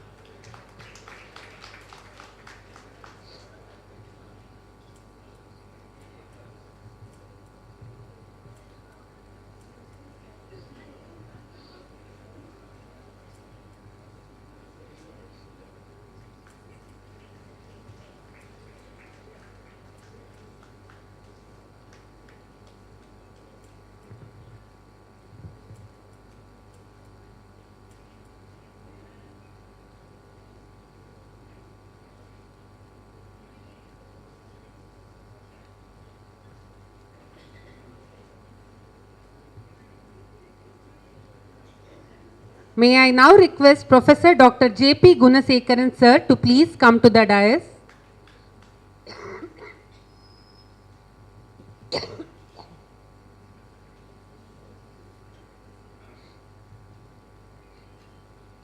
He is retired Professor of Anatomy from Pondicherry Institute of Medical Sciences. Sir did his MSc Human Anatomy from prestigious Christian Medical College, Vellore, and PhD in 1985 from JIPMER, Pondicherry, Madras University. Sir has a rich professional experience of 46 years in teaching in prestigious institutions in India and abroad. Sir has published 2 books, Textbook of Histology, Atlas and Practical Guide, which is very famous among the students, and also the Dissection of Human Body, which again is very famous among the students. He has also created 2 YouTube channels, Dissection of Human Body and Histology Revision, which is doing well, about 20,000 subscribers. He has been awarded with Dr. Lisa Chaco Endowment Prize for Best Research Work in Anatomy, Dr. T.K. Narasimha Reddy Award for Best Teacher in Anatomy, Rashtriya Gaurav Award for Meritorious Services and Outstanding Performance by India International Friendship Society, and he delivered the Dr. M.M. Cooper Oration at the 36th Annual Conference of Association of Anatomy. It is a privilege to honor you, sir.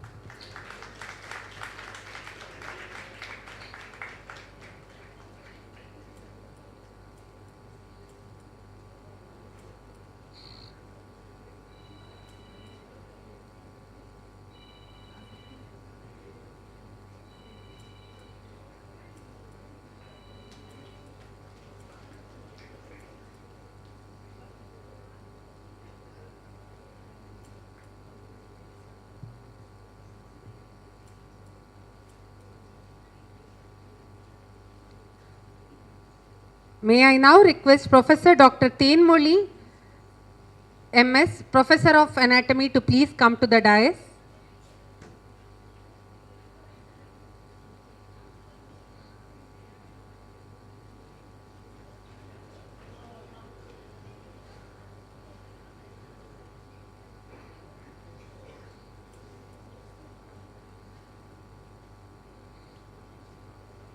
Professor Dr. Tenmoli Madam has retired from Savita Dental College. She graduated from MMC and worked there for several years. She has contributed a lot to the association in various capacities. She has many publications to her credit. It is an honor that you are amongst us, Madam, and we are very privileged to honor you.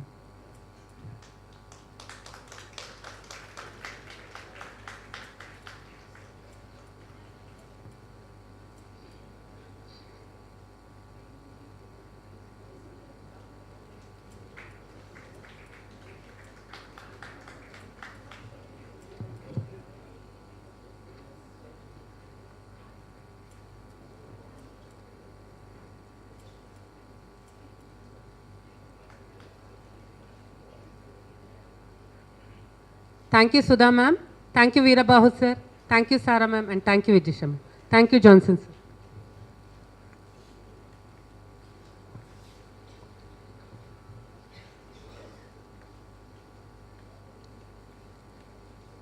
Now it's time for appreciating the awardees of the last year's conference.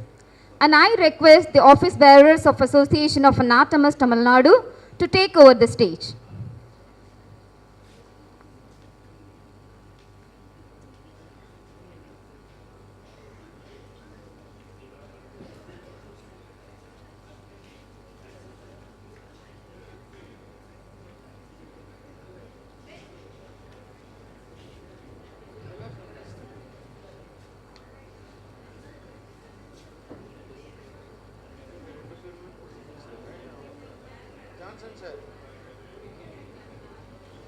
Johnson, sir.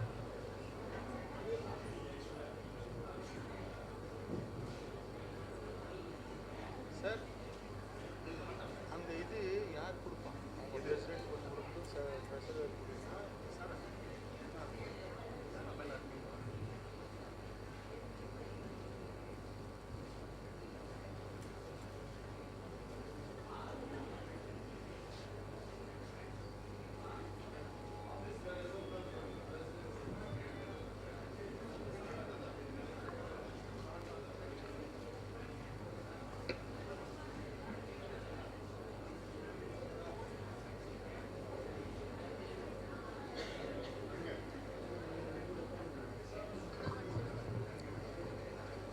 Now I request the office bearers, President Dr. Vijisha Madam, General Secretary Dr. Sendil Kumar and the Treasurer Dr. Prakash to occupy the dais.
Now it's time to appreciate the students. So every year the Association of Anatomists Tamilnadu awards a medal and certificate for the student who has secured first mark in anatomy in the first MBBS university examination in the academic year 2021 and 21-22. The medal is sponsored by Vinayaga Mission University, Vinayaga Mission Research Foundation, Nayana Deecha from Vinayaga Mission, please come to the stage.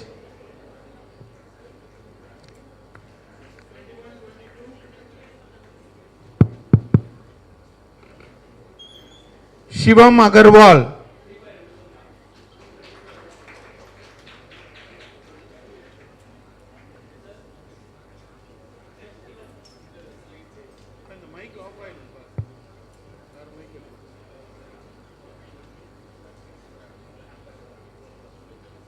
Next from Sri Ramchandra,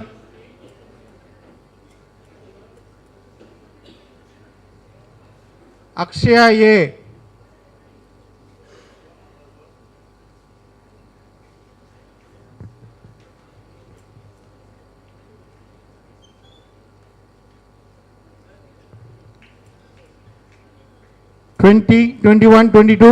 K. Sudarshini.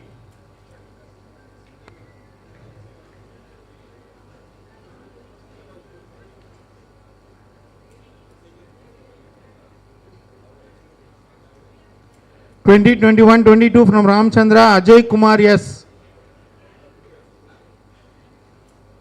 From Savita Institute of Medical Sciences, 2021, Vaishnavi N.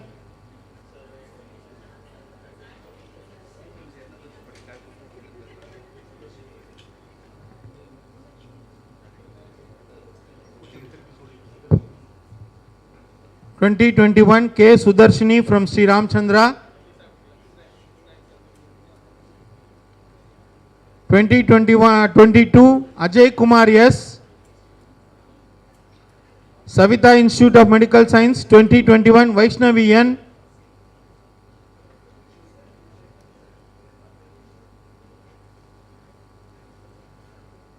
(2021-22), Almas K.W.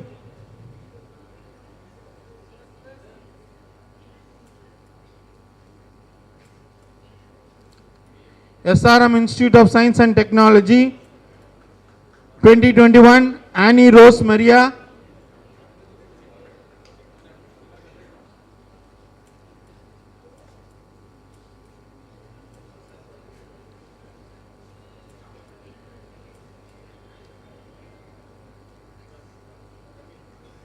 From SRM 2021-22, Manasa Sri Raman.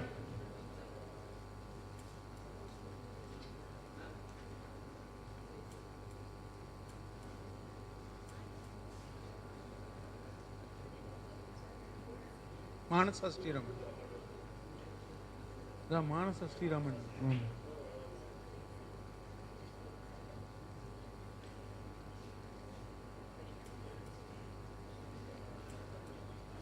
Sri Balaji Medical College 2021 Sheena E. Timothy.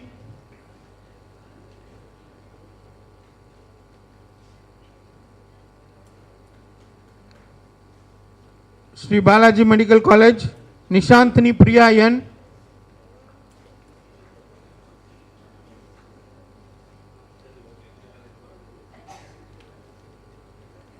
Meenakshi Academy of Higher Education and Research 2021 Indrajit R.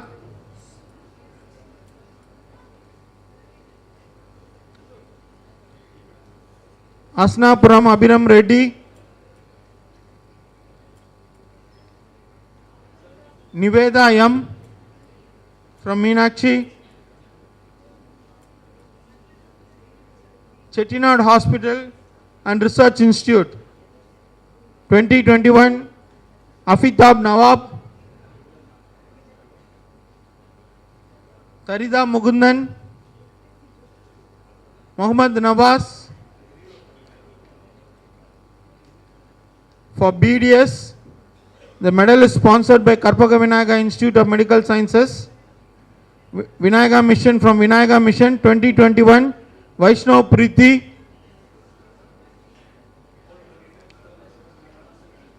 Vaishnav Preeti.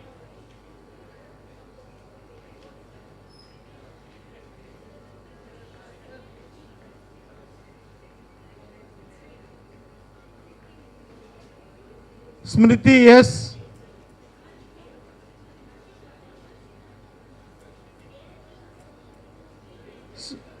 Smriti S.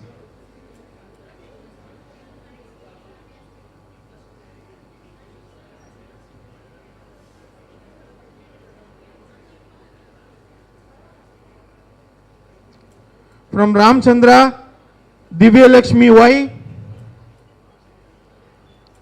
P. Arshita.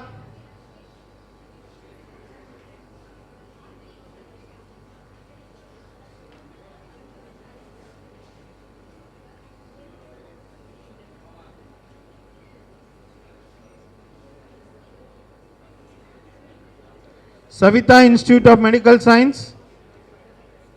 Revati E. from Savita Dental College. Revati E.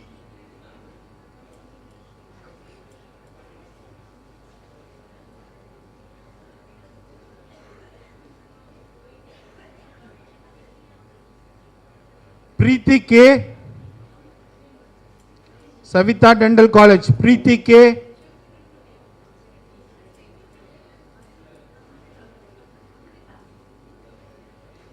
Sri Balaji Dental College. Amrita Palnivel Rajan.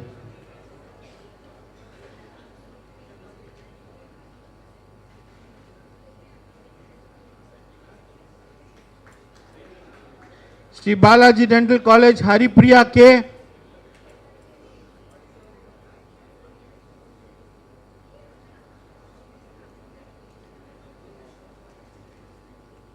SRM Dental College.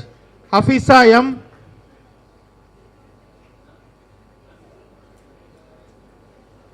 Anyone left over? From Savita Dental College 2021 21-22 Preeti K.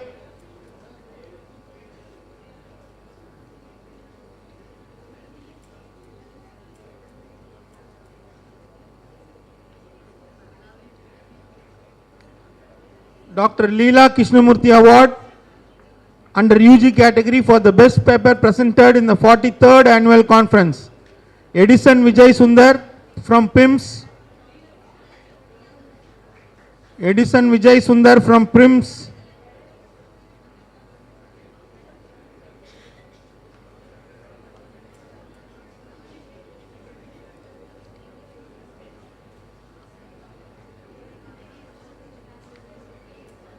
Gayatri Mohan from Wales Medical College.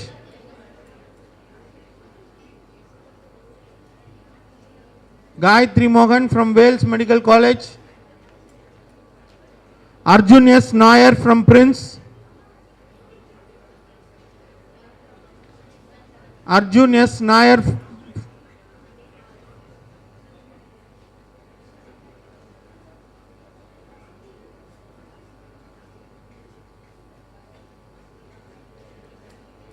Edwin Abhishek from Bharat Medical College.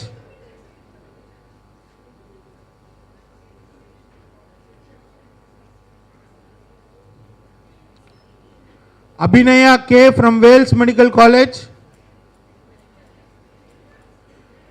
Hrithik from Wales Medical College. Dr. T. Jevelu Memorial Award for PG category. The best PG paper presented, Dr. Gori Pardi Bhavani Prasad from PRIMS.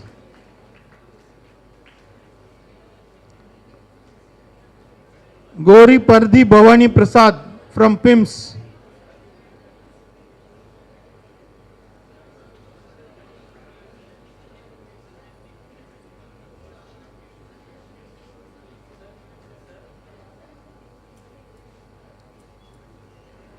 Dr. Cooper MM Memorial Award Faculty Category, Dr. Sivaraja Ganeshan from CSI College of Dental Science and Research.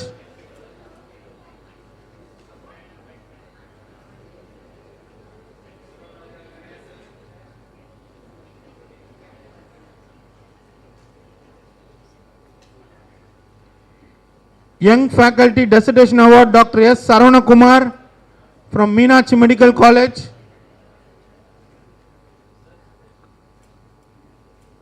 Dr. T. S. Ranganathan UG Dissertation Award, Miss Yuvashri from Wales Medical College. Thank you. Thank you, sir. As we come to the end of this memorable prize distribution ceremony, may the achievements of these remarkable individuals inspire the younger generation. Congratulations to all the winners.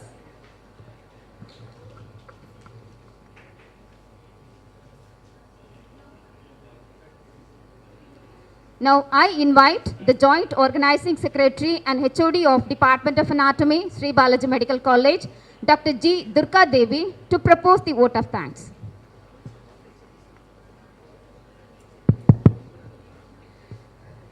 A very good morning to all.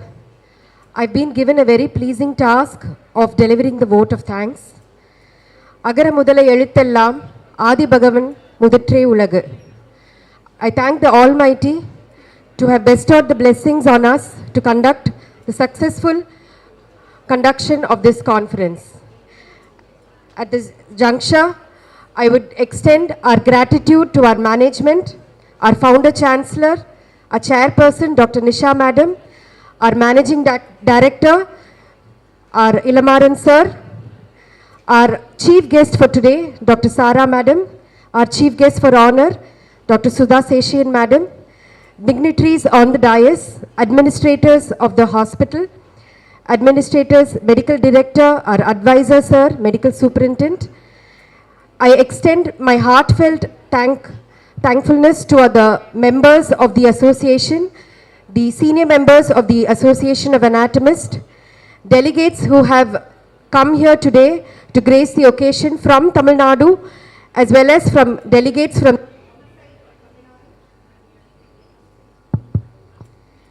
our student awardees who have received the awards today. Our student delegates, I extend my heart.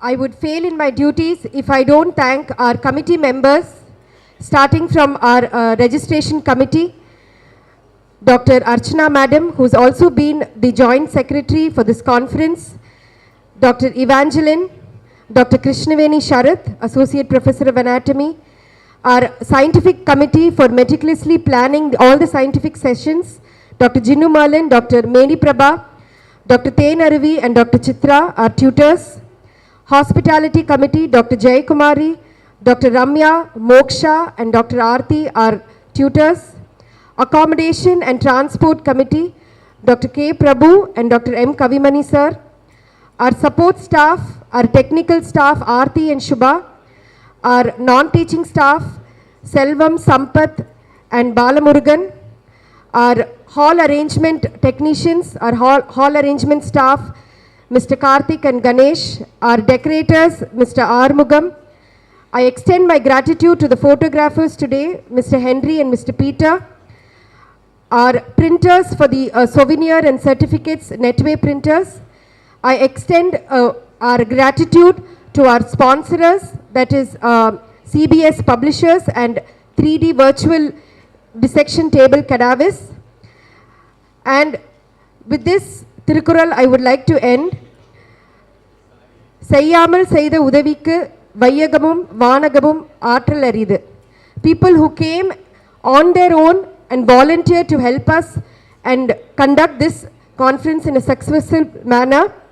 To all the student volunteers and volunteers from the staff, especially from the other departments, Physiology, Dr. Chitra and Dr. Aljan, who have extended their support. I thank each and every one of you. If I have missed anyone, it is not deliberate and it is unintentional. Thank you so much. Thank you. Thank you, madam. Thanks to you too for your hearty contribution towards the conference. And I request all of you to raise for the national anthem.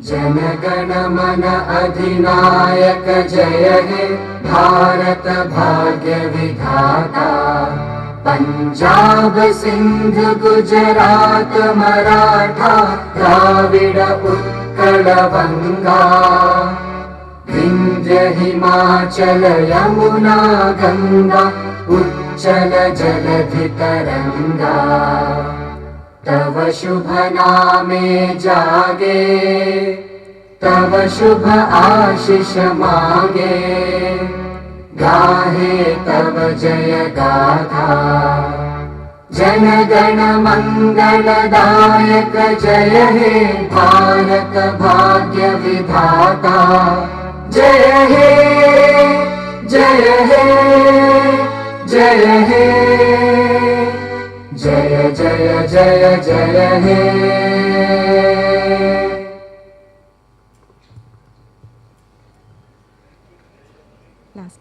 We believe that this national conference will not only broaden your knowledge, but also leave you inspired, motivated, and ready to contribute to a brighter future. Let us remember that networking is a crucial aspect of this conference. Take the time to meet new people, exchange ideas, and forge connections that have the potential to lead to groundbreaking collaborations. Make the most of this platform to create lasting impressions and explore new horizons. Let us embark on this remarkable journey together and make the most of the opportunities that lie ahead. Enjoy the 44th National Conference of the Association of Anatomists, Tamilnadu, EEE 23.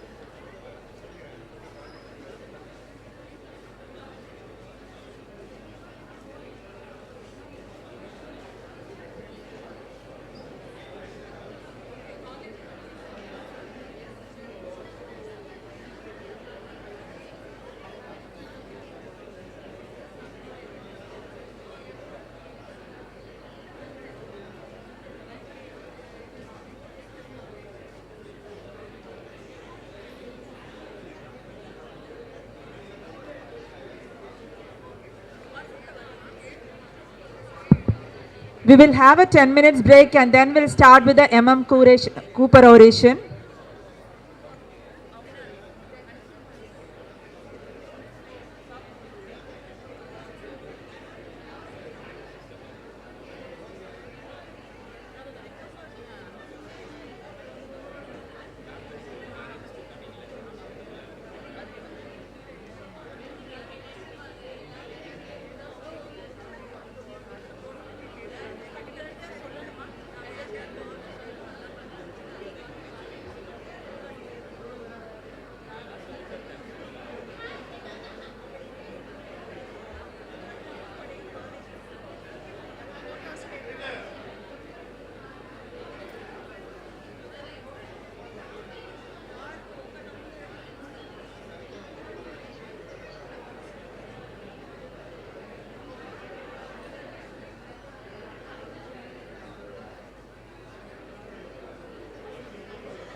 existing.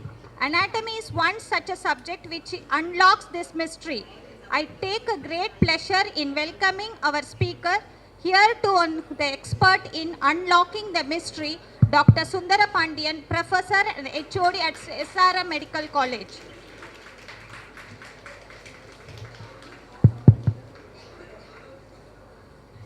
He has a vast teaching experience for over 30 years. He has also been examiner for several medical and dental examiners throughout the India. He has over 53 publications and his interests include microanatomy, embryology, genetics and biotechnology.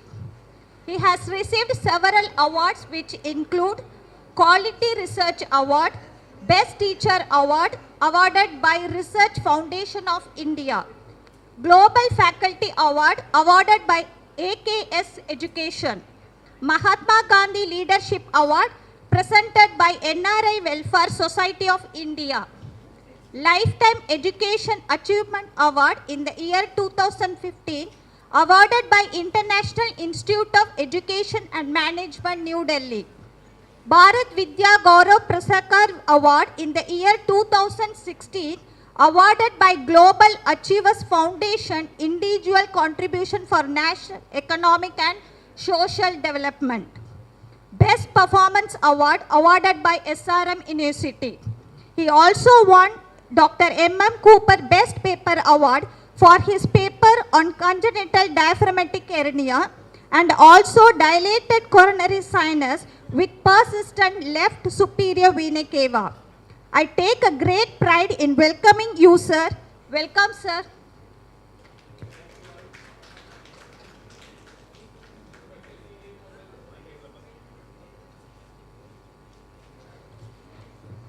Thank you, ma'am. Thank you for the nice introduction. Respected senior anatomy professors, friends, my dear students, very good morning to one and all gathered here.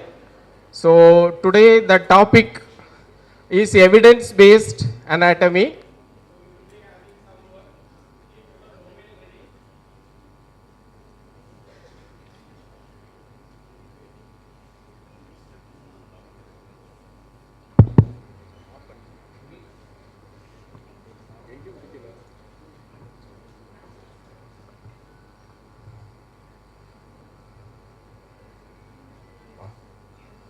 So as part of that theme, evidence-based anatomy, so the title is Unveiling the Secrets of Human Anatomy, Evidence-Based Teaching and Learning Strategies. So what is that evidence-based teaching learning technology? So here it is given as learning and teaching. First learning, then teaching. So that's what insisted now.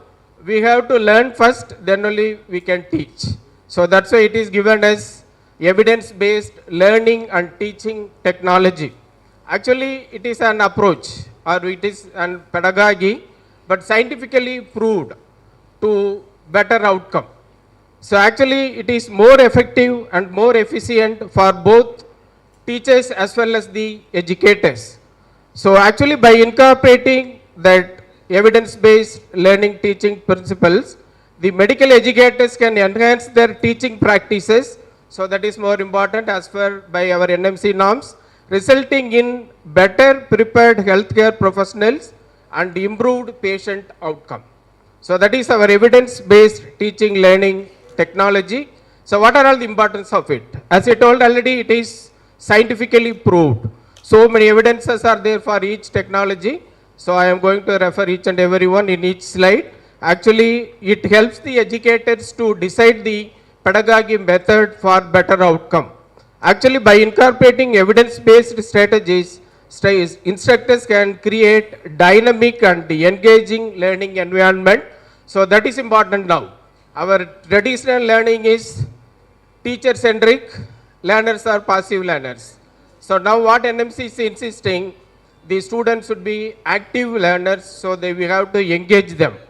So meta-analysis by Freeman et al. In 2014 proved that active learning methods improved examination score, reduced failure rates. That is important.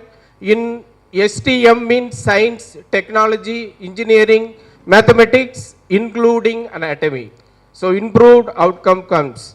So next, another evidence in 2019, Lindenholm demonstrated that incorporating technology in anatomy education improved students' spatial understanding. Improved spatial understanding as well as retention of anatomy structures. So that is also more important for the clinical practice. So now we will have one activity. Please all of you take your mobile, go to Google, type join.nearport.com. Join.nearport.com. Hope we have enough time, so all of you can try.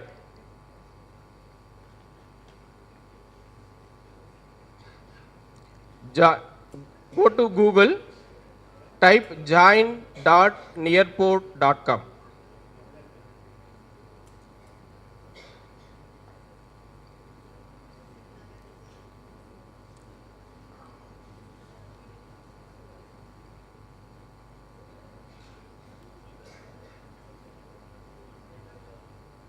Nearport.com. So that's what we have to engage the learners. So that is my idea.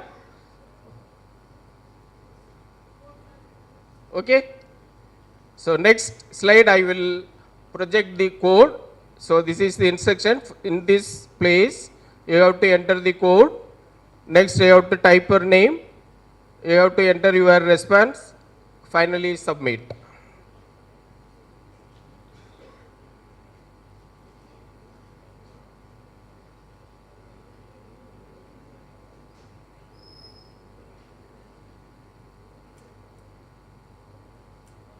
So this is the code. Enter this code. R6IQ8. All are caps.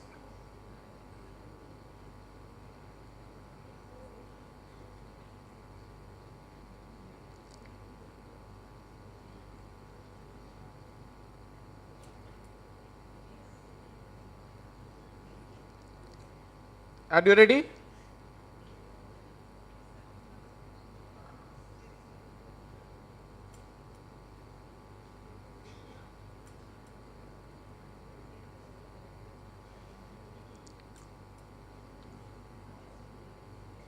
Please you switch on your data. Your mobile data, please switch on.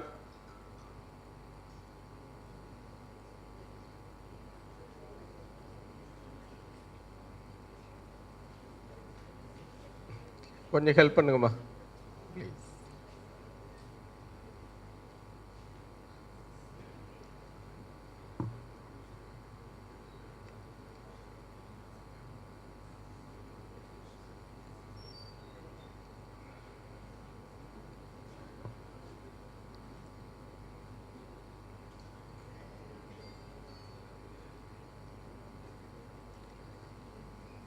Shall I move?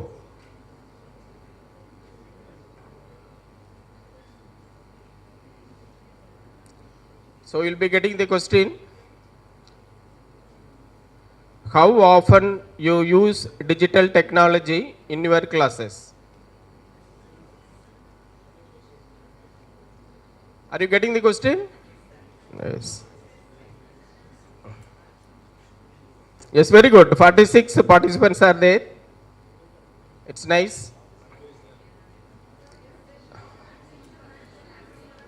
Pardon? Oh, okay. So that limitation, free, no, it is free, that's why. So it's fine, 60 are there.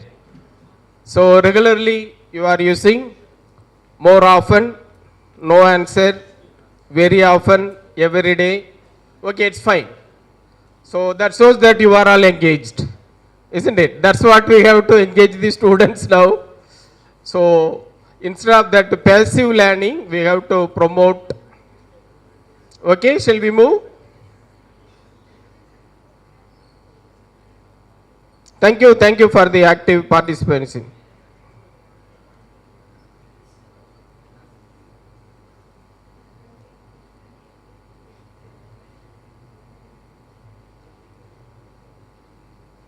So now we'll see what are all the evidence-based learning teaching technology.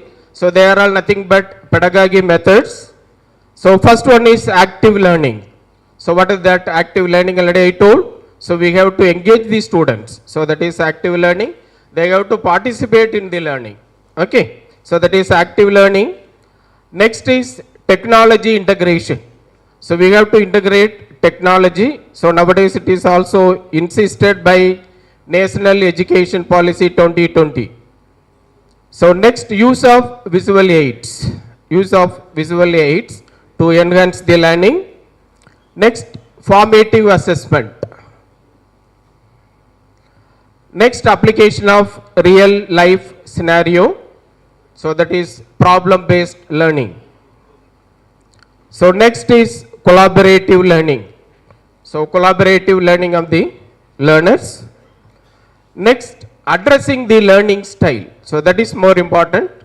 So we have to concentrate on learning style of the students. Based on that, we have to change our pedagogy methods.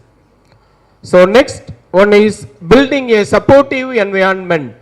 So later on we will tell what is it. Building supporting environment. Finally, continuous improvement. So these are all the evidence-based methods scientifically proved to engage that active learning. So we will see one by one with some of the digital tools we can use for each. So first one is the active learning. So role of active learning. So it is important to note that the active learning promotes students' engagement. Next, critical thinking. Next is knowledge retention. So that is important. So our students used to read anatomy only in first year. After that they used to forget everything. Then they go to the next year. Then final year they will totally forget anatomy. But that knowledge retention is important. So for that our active learning helps. Next, techniques like group discussion, problem based learning, hands-on activities are effective for human anatomy. So research already proved that active learning leads to better understanding and long-term retention of anatomical concepts. So here also evidence for this. Michael et al. In 2019 proved that the traditional teacher-centric learning students, if you compare those students with active learners, the active learners outperformed. So that is the proof. It is proved by Michael et al. So like that, Prakash et al. In 2020 proved that it helps for long-term retention of anatomical concepts. So now we will see what some of the digital tools that can be used for active engagement of these students. So first one is Nearport. It is an active, interactive educational platform. Okay, so that is Nearport, that only we have used now. So that is Nearport. These are all free for certain limits. So we can use for our regular classes. So next one is, you may be familiar with this, Kahoot. So this is also one interactive digital tool we can use in our regular classes. So this is called as gamification. So actually we have published a paper. This type of gamification improve the students' performance. So now new one, it is Plickers. So for the previous two, the students, they have to bring the mobile. For these Plickers, they no need to bring the mobile. So we have to scan the answer through our mobile.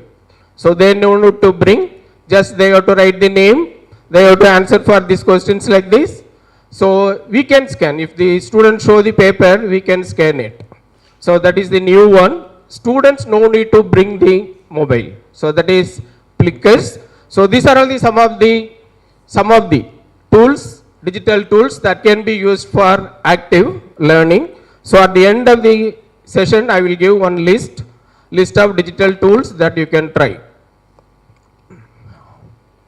So next, Shall we have one more activity? Take your mobile, go to Google, type menti.com. Menti.com.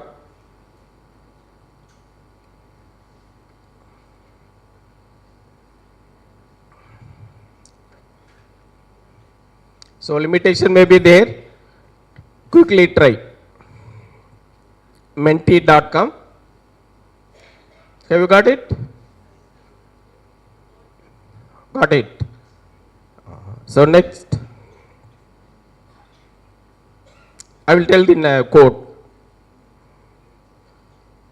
2858778. Sorry, 2858778. So that is the code. If you put that code, you can answer for the question. You can see your response in this screen. 2858778. So it is there in the screen. Students participate actively. So you can see your response here.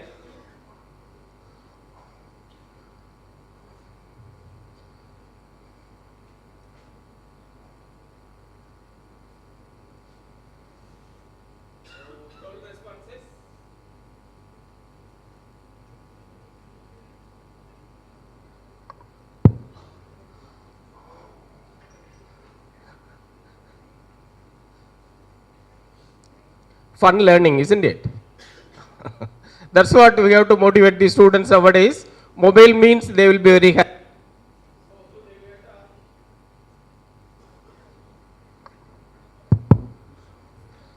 Yes, 41 responses, very good. So what do you feel?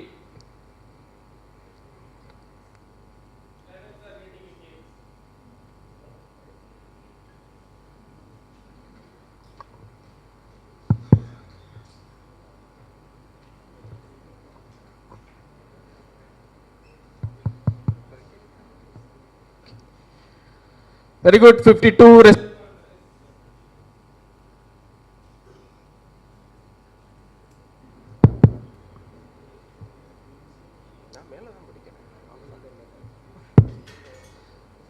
Okay, shall we move?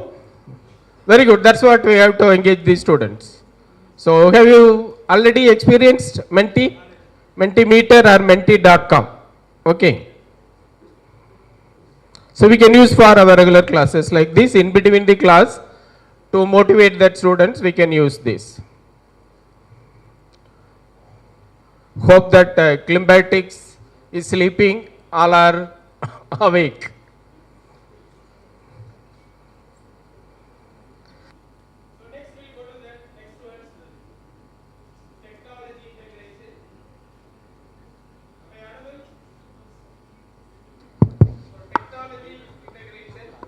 Integrating technology in classrooms, we can enhance the anatomy education.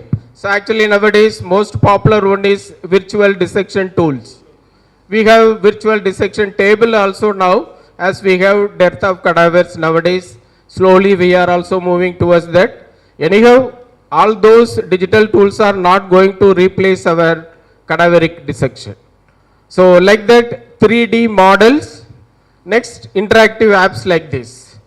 All are the digital tools incorporated in the medical education now. All these technology improves spatial understanding and anatomical visualization. Okay, so this is also proved by D. Santis and Hickey in 2017. So the technology integration enhances the spatial reasoning skills and anatomical knowledge. Next one is in 2018, Nadim demonstrated that 3D models enhance the students' complex anatomical structure understanding. So we are also trying, one of my staff is doing PhD in that 3D model. So that enhances the understanding.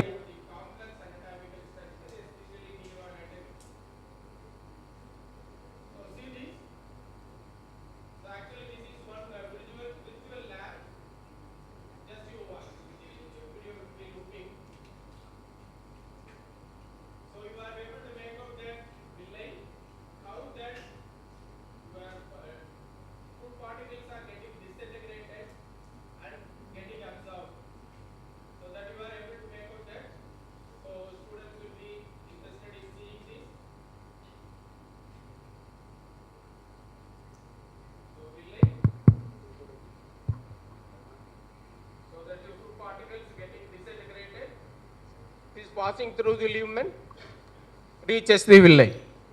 So it is the virtual lab, actually Labster virtual.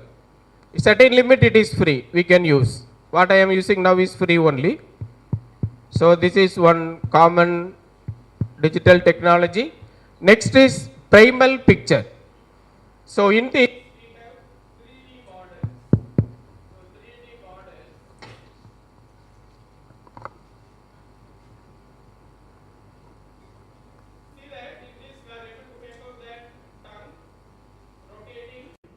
we are able to make out that extrinsic muscles of tongue.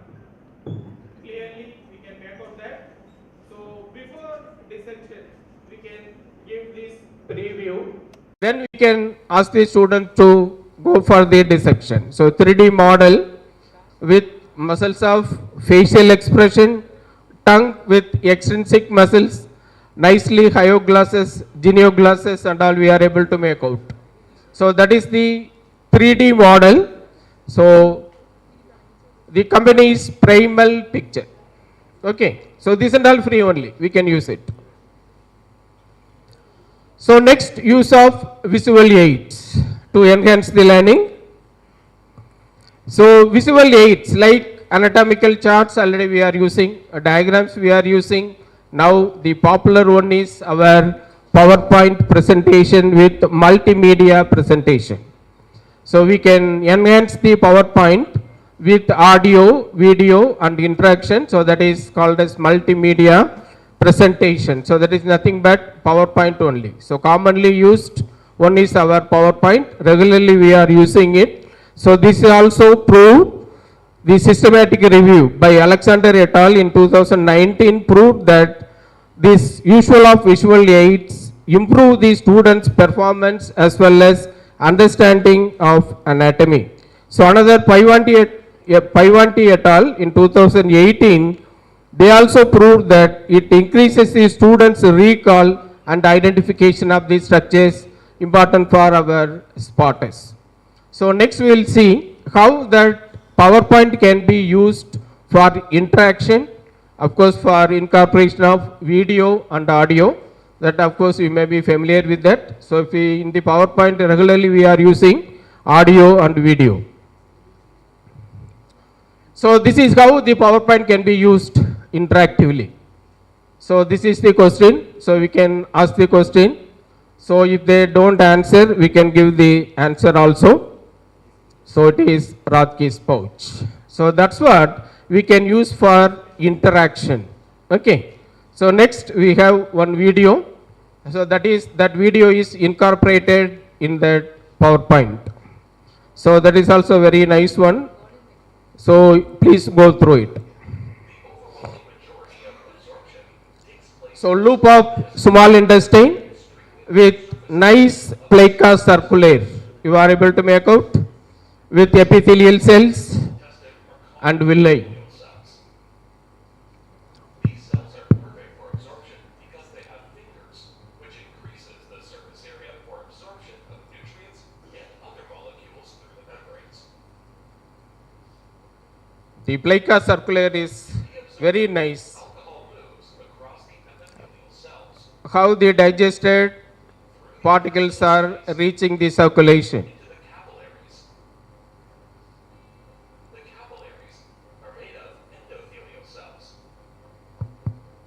How they are passing through the endothelial lining. Allows small, uncharged molecules like ethanol, CO2, and water to pass directly through the membrane by the process of diffusion. Like all internal organs, the stomach and small intestine are wrapped in a fine network of capillaries. Once alcohol crosses the intestinal space, it is carried by the bloodstream into the veins, where it can then be distributed through the cells of different organs like How finally they reach the organs. kidney, lungs, skin, and even in the unborn baby. Next we can incorporate audio, so that is podcast. The volume is, are you able to make out? Just we can put our audio itself we can incorporate. That's what we are addressing, the various learning styles.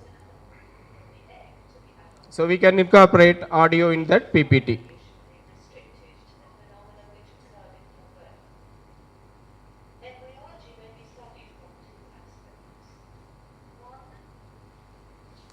So next is a formative assessment.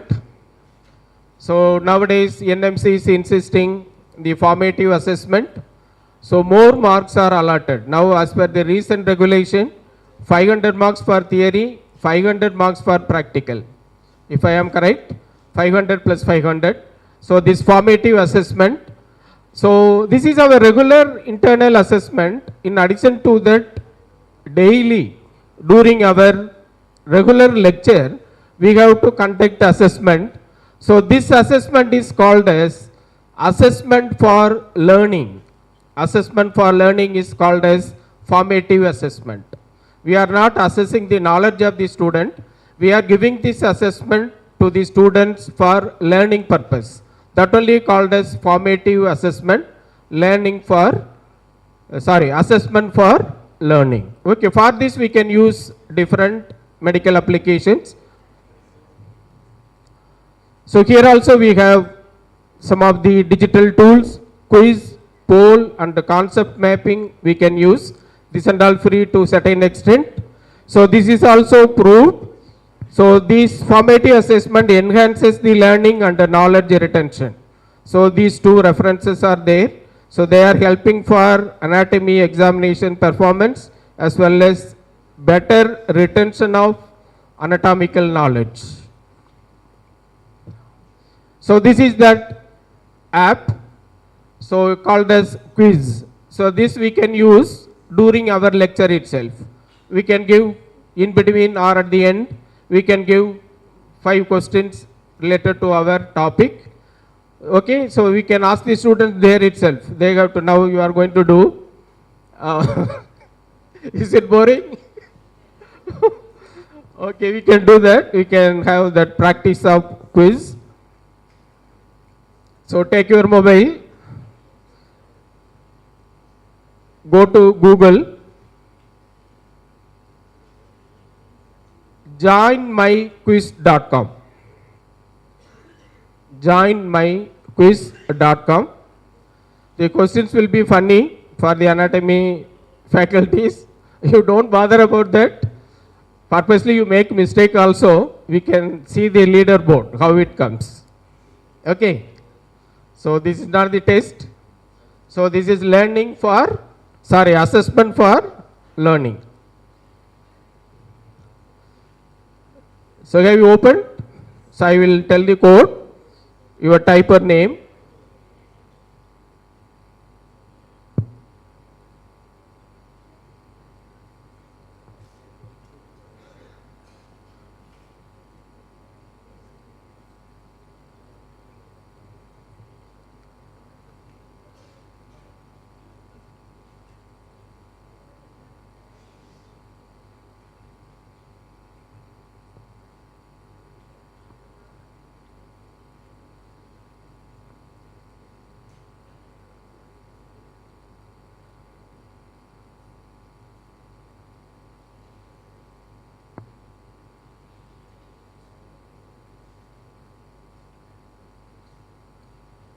So that is the code 888126.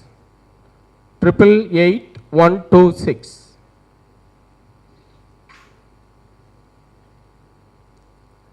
We can see the leaderboard once you answer for this.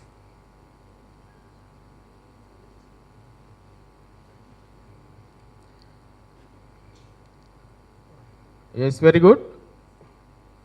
Most of you joining.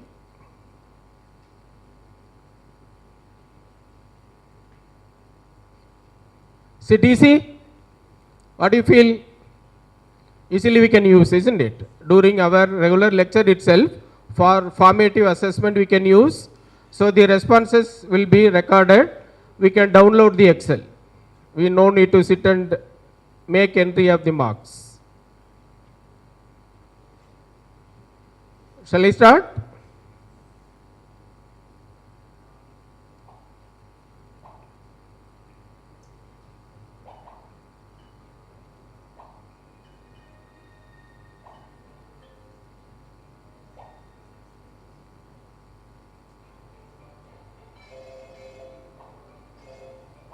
Shall we have the music or mute it? Shall I mute it? No need.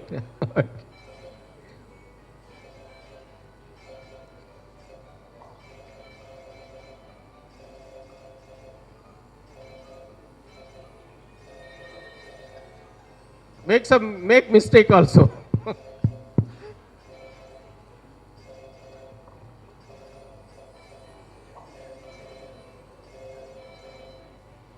So that's what proving anatomy is not old, it is new. That's what madam told in the morning. It is new. We have many new methods to learn anatomy.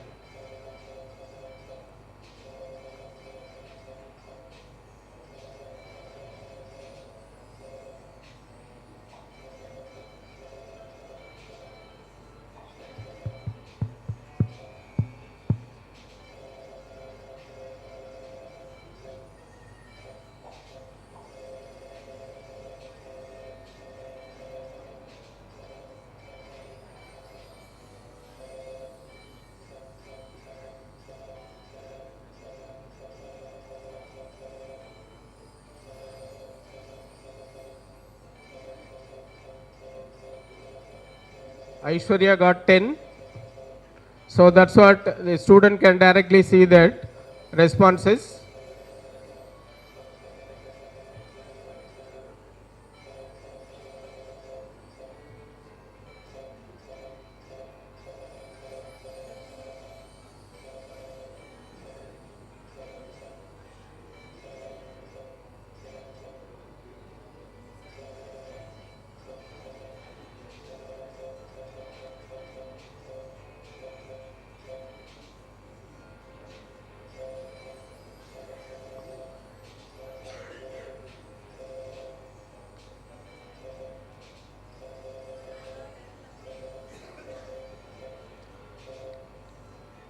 Sit over. Anyway, we have time. Lunch will be ready by 1 o'clock, you know. Already ready. Only few more minutes. Only one more activity we have. So that is for collaborative learning. So leaderboard, Aishwarya is top. Sivan. Yes, like that you can see the leaderboard. It will be interesting. So the student will get motivated ultimately. So I will end it.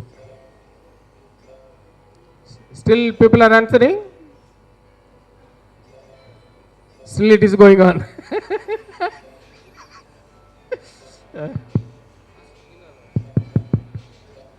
What sir? Are you doing? Limitation.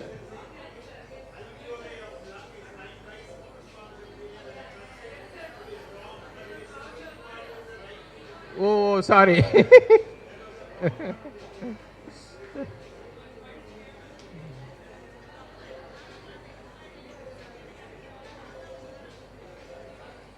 So I will end it.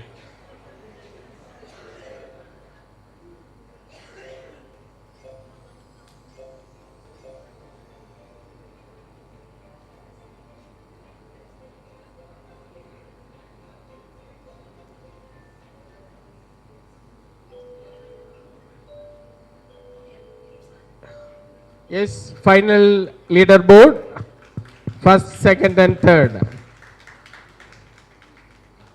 So that's what we can motivate our students. We can download that Excel. Same thing we can keep it for our internal assessment calculation.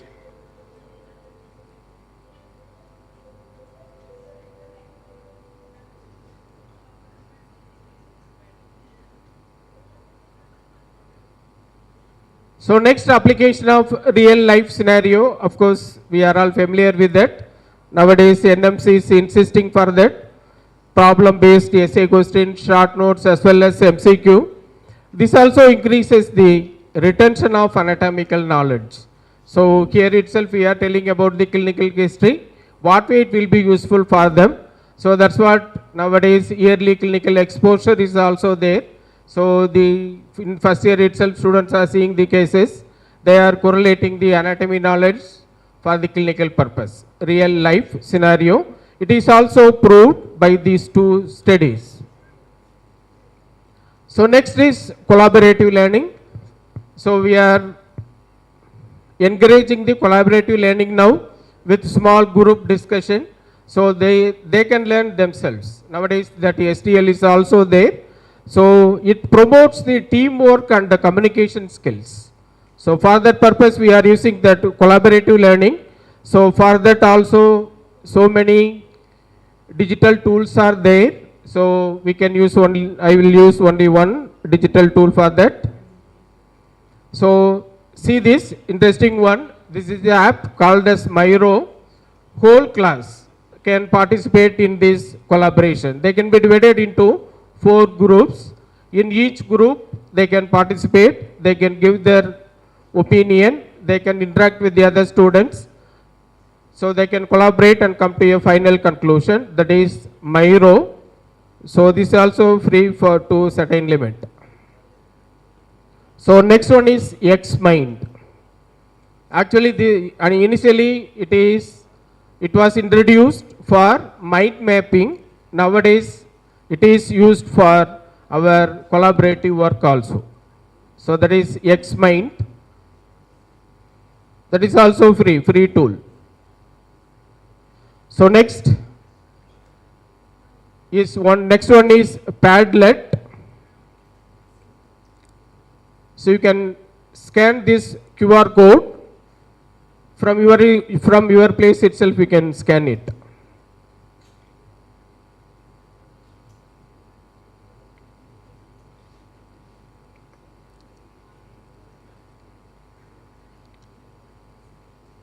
From there you can scan.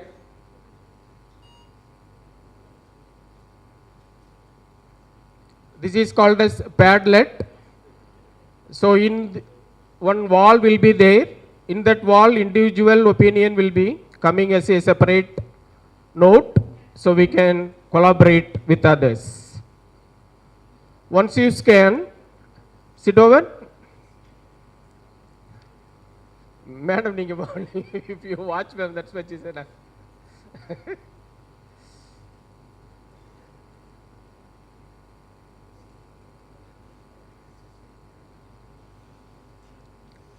Once you scan, one plus will be there.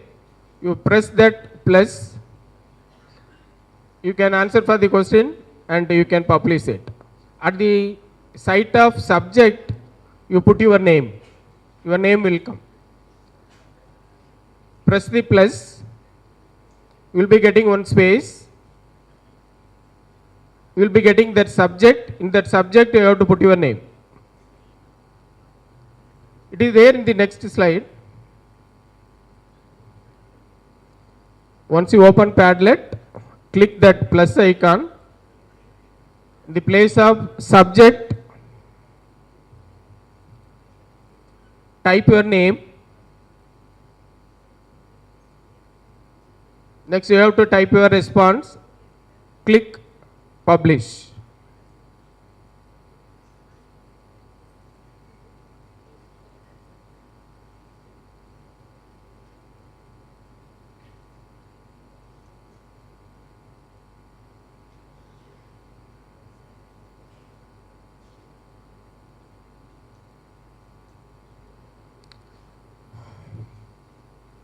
Yes, that's what one wall will be there. In that we can record our own ideas. We can collaborate with others.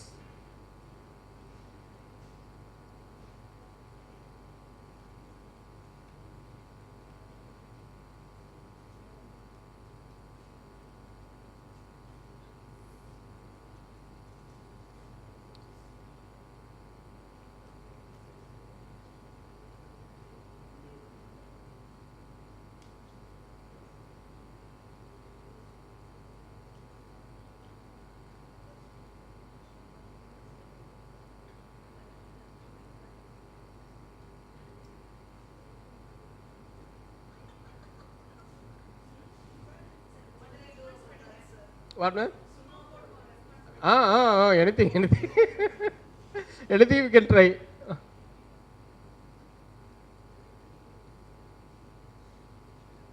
Oculomotor nucleus. Thank you, ma'am. Finally, you participated. So it is not only for youngsters, seniors also enjoying this. It is collaborative tool.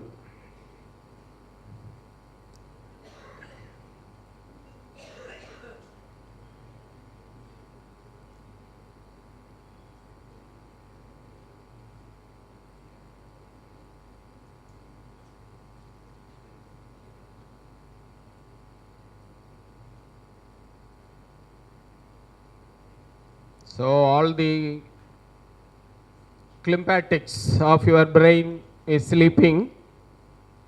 So that's why people are active, isn't it? That's what Madam told. Today only I learned that lymphatics are sleeping, we are awake.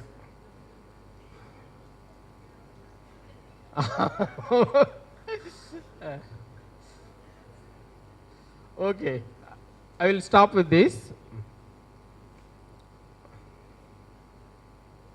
Okay, so that is Padlet. Okay. So next important one, addressing the learning style. So already we are familiar with that WARK model. VARK, WARK visual, A for auditory, the R for write or read. Next is kinesthetic. So these are the 4 models of learning. So WARK model, visual. So visual aids we are giving through PPT. So next audio. So we can insert podcast or talking itself audio only, audio learners. Next R for reading and writing. Next K for kinesthetics, so that is for practical work.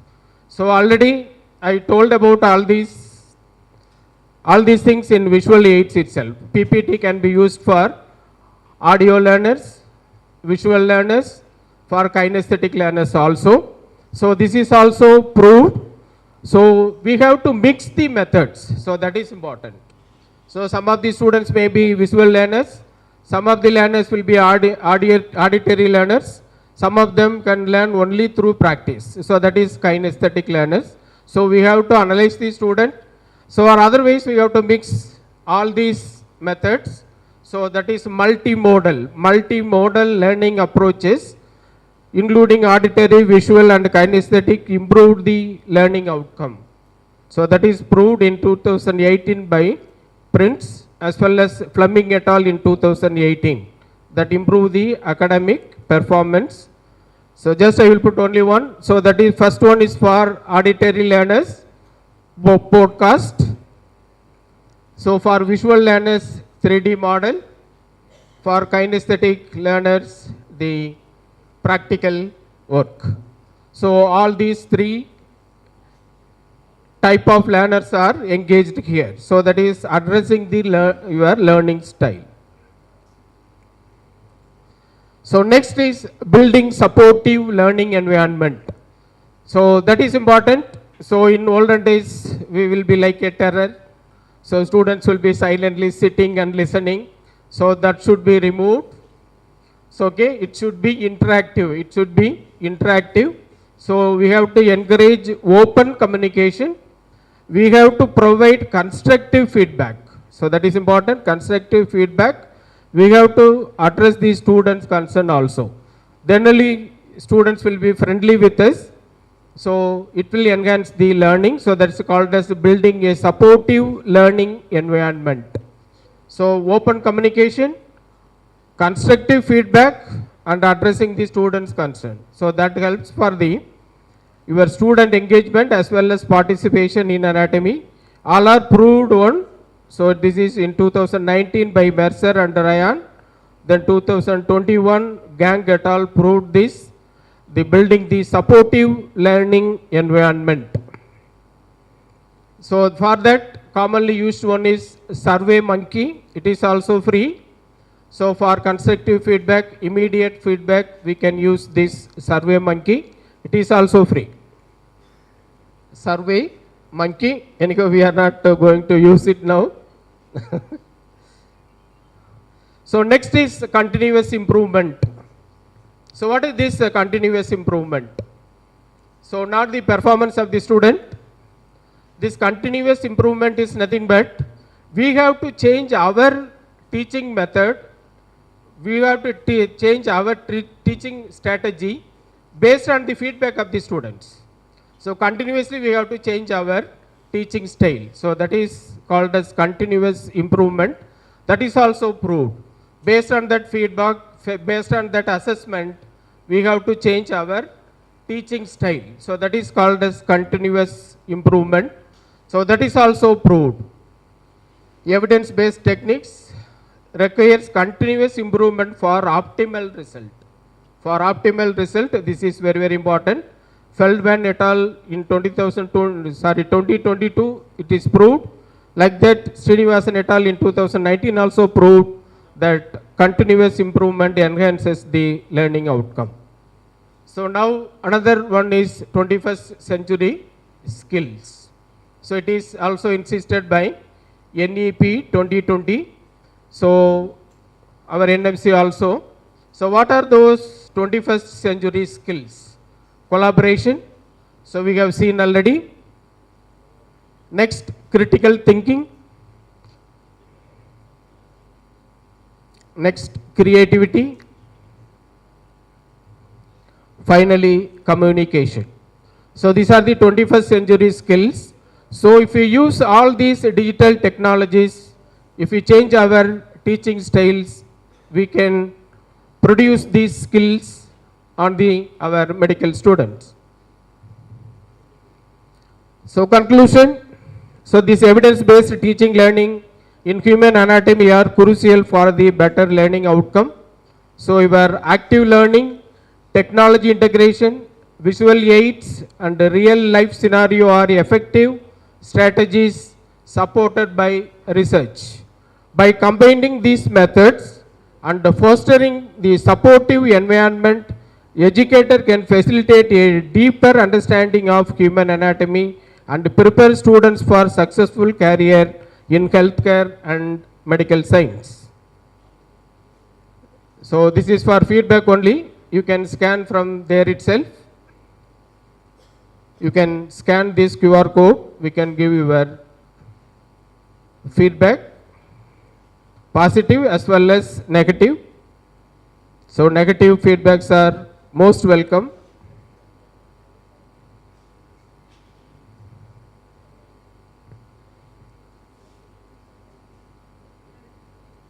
I'll.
Thank you so much for your patient listening.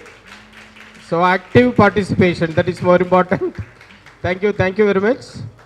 So I hope I have done my job. Thank you all.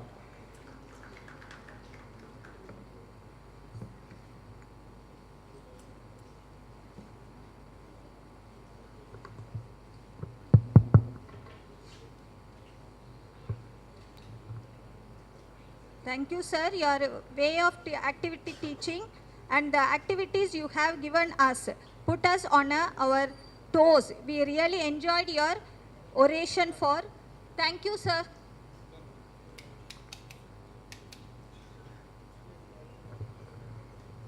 Now I request the office bearers of Association of Anatomists of Tamilnadu, President Dr. Vijisha, General Secretary Dr. Senthil Kumar and Treasurer Dr. Prakash sir to felicitate Dr. Sundarapandian.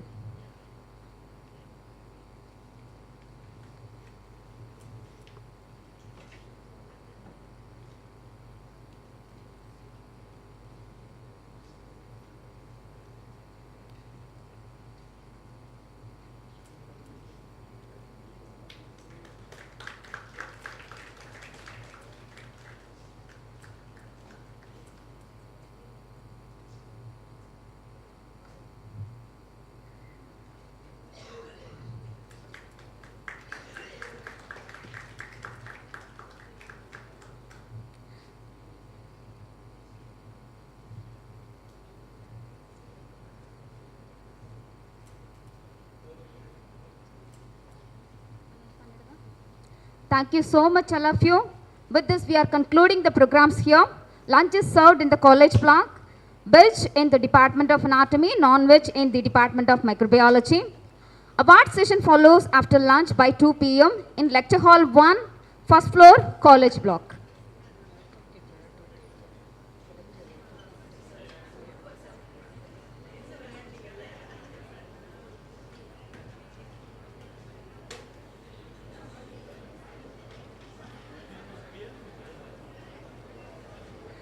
Kindly do not forget to collect your welcome kit in the registration area.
இல்லை இல்லை அதுக்கு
இங்கே மைக்கெல்லாம் எங்கே இருக்குது?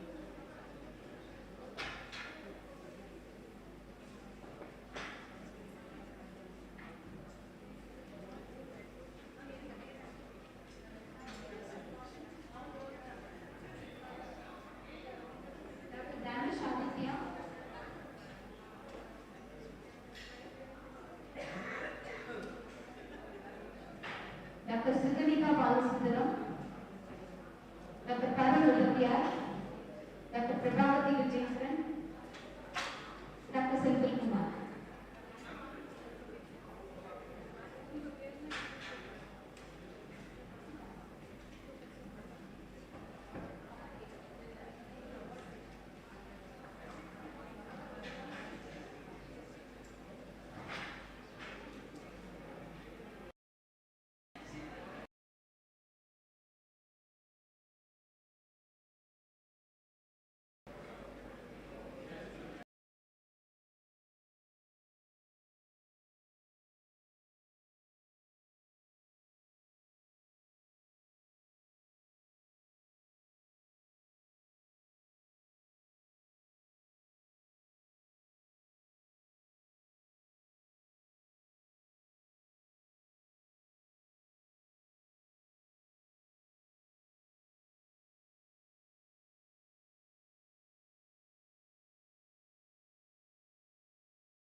of EEE 2023 welcomes you all for the award session for original research.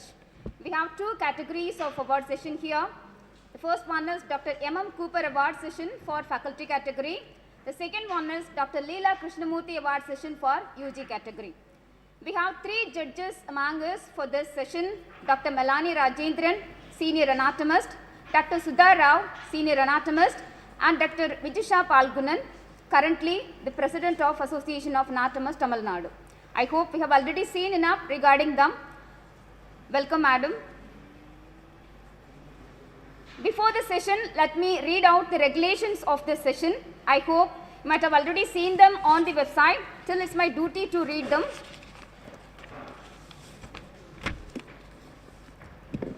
The papers should be on original research. Time for presentation for each paper is 7 minutes. The first bell will be given by 5th minute and the final bell by 7th minute. Papers will be assessed based on originality in research, way of presentation and time management. Let's start the session. We are starting the session from faculty category for Dr. M.M. Cooper Award.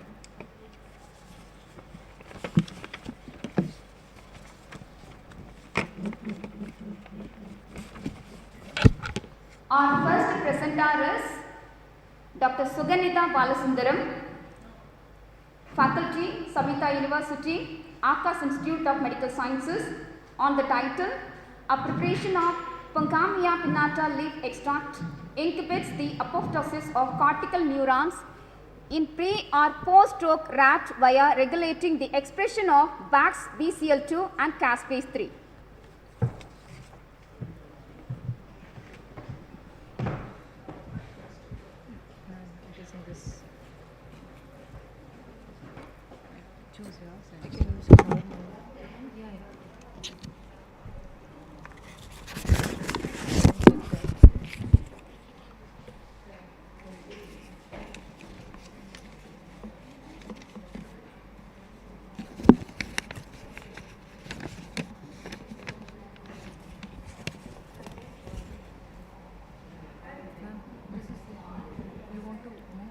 I think so, ma'am. That's why. Because this is.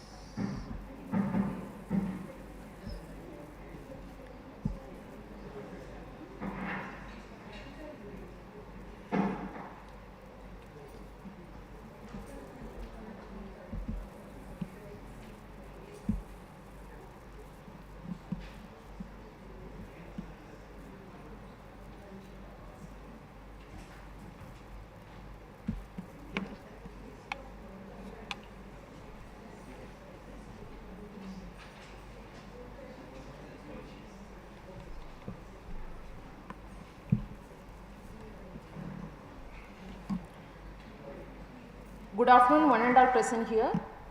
Myself, Dr. Suganitha Balasundaram, Senior Resident from Aakash Institute of Medical Sciences, Bangalore, come PhD scholar from Savitha University. Now I am going to present part of my research work, that is a preparation of hydroalcoholic effect of Puncomia pinnata leaves inhibits the apoptosis of cortical neurons in pre and post-stroke rat via regulating the expression of Bax BCL and caspase-3. So my area of research interest is neuroanatomy, especially on stroke. So why stroke? So cerebral ischemic stroke is the most commonest cause of disability worldwide. So the concept of neuroprotection and neurorestoration is gaining a lot of attention in the hunt for innovative therapies that could protect the brain tissues as well. It enhances the functions by improving the cognition and motor function. So the aim of this study is to compare and determine. We have three judges among us for this session: Dr. Melanie Rajendran, Senior Anatomist, and Dr. Vijisha Palgunan, currently the President of Association of Anatomists, Tamilnadu. I hope you have already seen enough regarding them. Welcome, Madam. Session, let me read out the regulations of this session. I hope you might have already seen them on the website. Still, it's my duty to read them.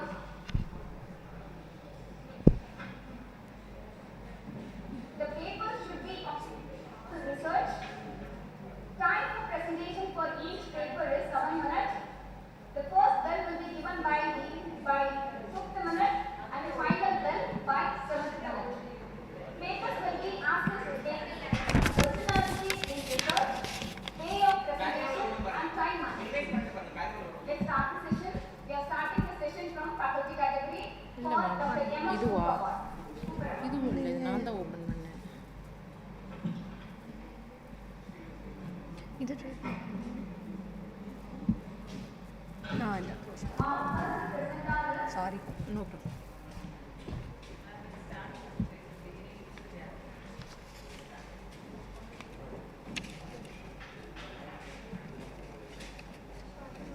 Okay. Good afternoon, one and all present here. Myself Suganitha Balasundaram, Senior Resident from Akash Institute of Medical Sciences, Bangalore, come PhD scholar from Savitha University. My area of interest is neuroanatomy.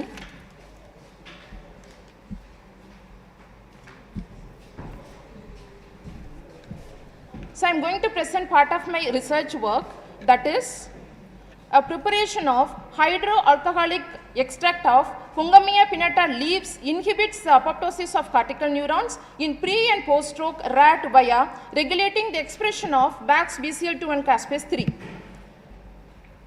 So why stroke? Cerebral ischemic stroke is the most commonest cause of disability worldwide. So the concept of neuroprotection and neurorestoration is gaining a lot of attention in the hunt for innovative therapies that could protect and prevent and enhance the brain tissues by improving the cognitive and motor abilities.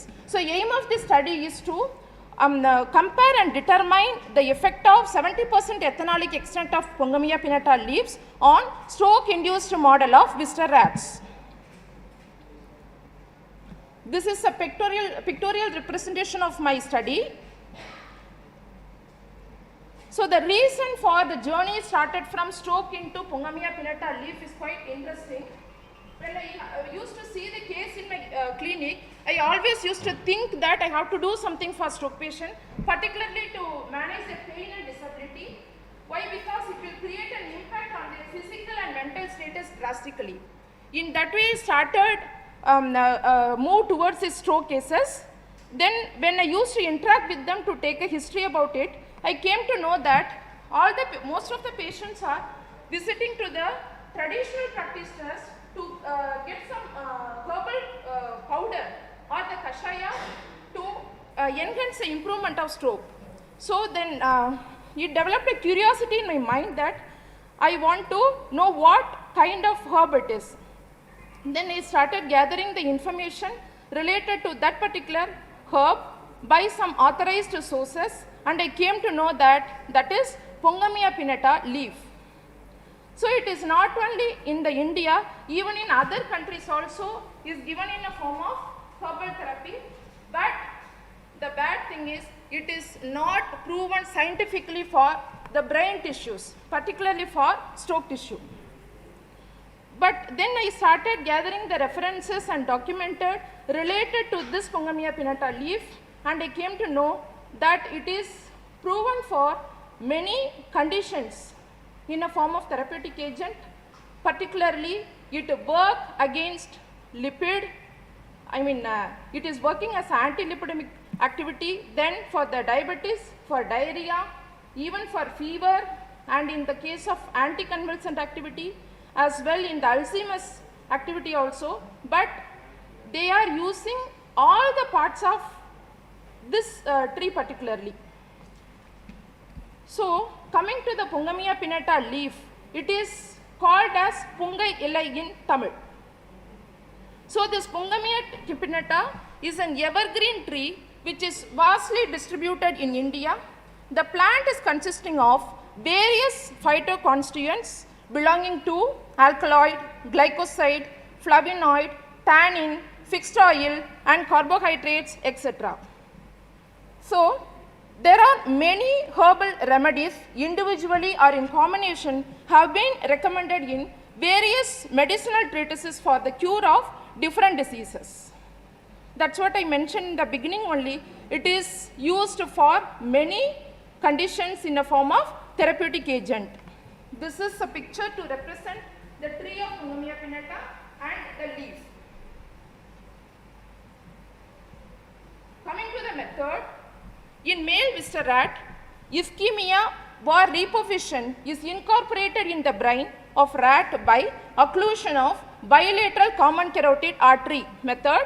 By 60 minutes of occlusion, followed by 72 hours of reperfusion in neuroprotective group and 21 days of reperfusion in neurorestorative group. So the examination of neuroprotective and neurorestorative effect of Pungamia pinnata leaf extracts on the brain sample is done by the molecular analysis of Bach's BCL2 proteins. So this present study to determine the effect of pre-post treatment with 400 milligrams of Pungamia pinnata leaf extract on functional motor recovery. This is an image to represent the BCCAO model. Coming to the grouping of animal, the 42 rats were divided into 6 groups, 7 in each. The group 1, positive control, that is normal. Group 2, sham control. There the skin incision was done and separated the common carotid artery but not ligated. Then group 3, that is negative control for the neuroprotective group. In this a new stroke is induced. Then group 4, experimental group, this is stroke induced followed by, the treated with 400 mg of Pungamia pinnata leaf extract. So group 5 is negative control for stroke induced group, and group 6 is experimental group or treated group for neurorestorative group.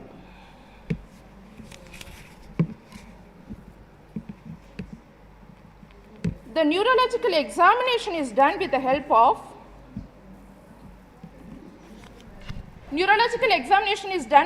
of Bidesen et al. Method.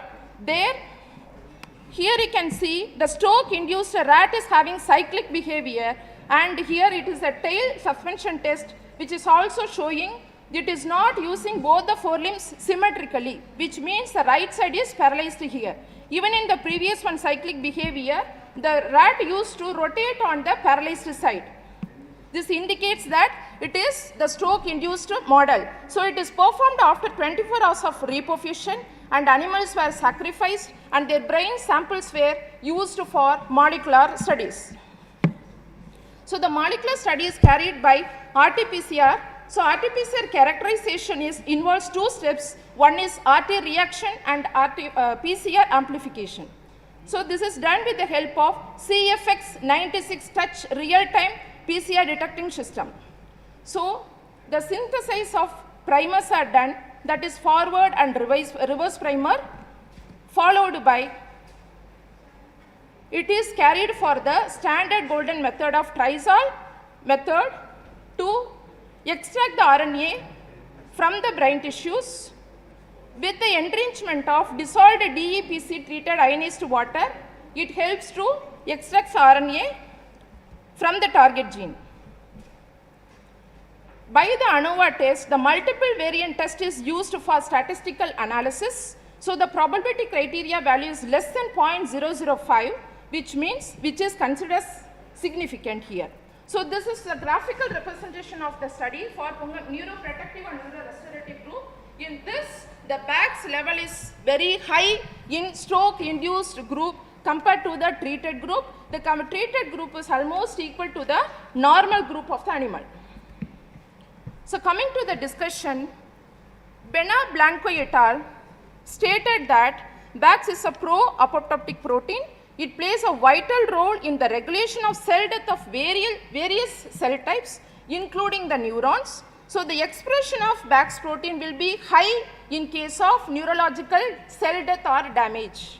Even the Shrivakar A et al. Also mentioned as this ischemic experimental study, even after traumatic brain injury sequence, the Bach's remains unchanged if there is no cell death. If it is there, if the neuronal cell death is there, definitely the Bach's is also increased. Zhao H et al. Mentioned very clearly the increase of Bach's expression is directly proportional to increase of neuronal cell death. Even the same, the Maningwa and Saini et al. Stated very clearly about the therapeutic usage of all the parts of the Pungamia pinnata tree.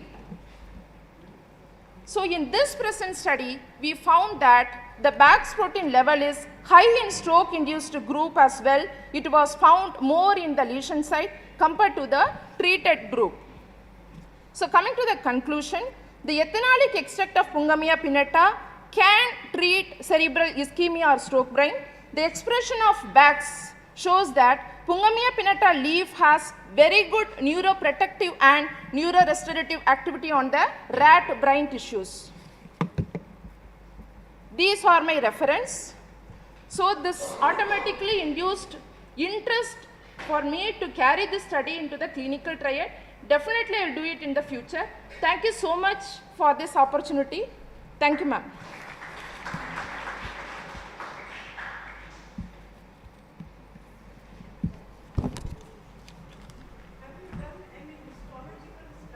Yes, ma'am.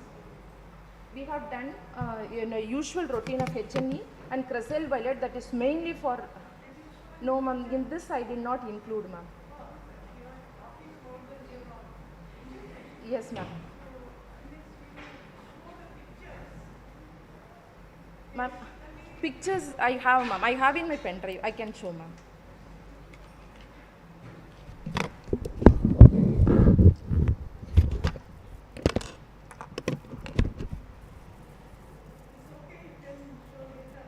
Yes, ma'am. Fine, ma'am.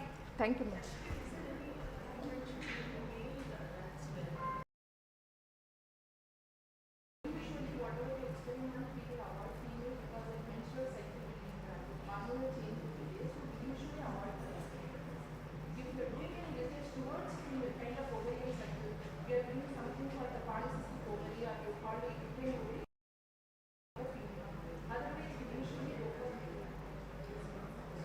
Madam, you can go to the stage.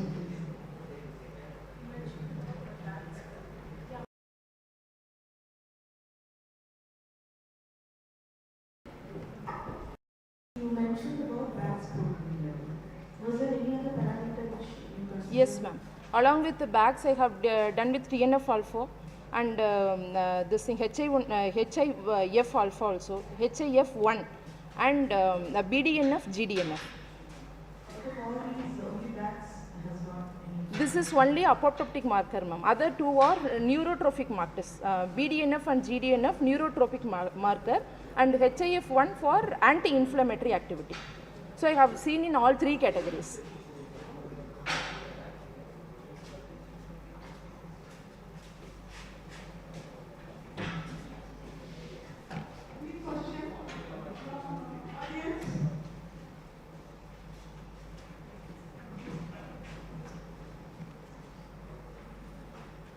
Good afternoon.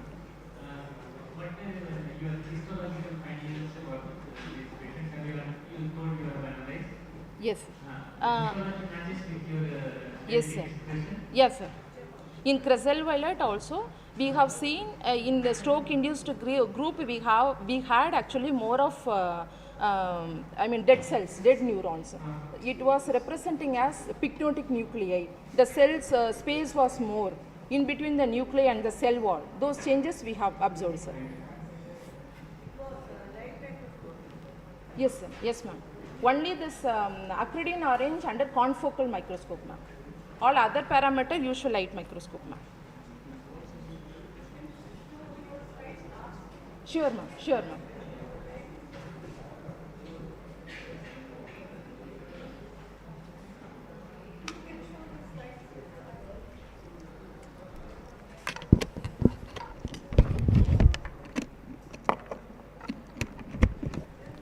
Actually, I am presenting that tomorrow, ma'am, for tomorrow oral presentation. So I have that PPT.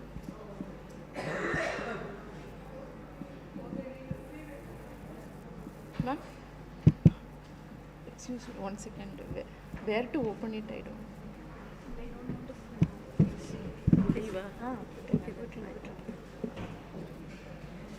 You can just close it. Is it your pen? Yeah, take it. You can.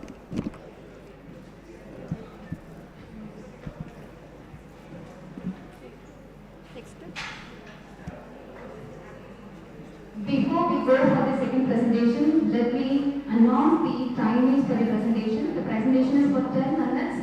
8 minutes, the first bell will be given and the final bell at the 10th minute. 5 minutes for discussion. Yes, ma'am. Yes,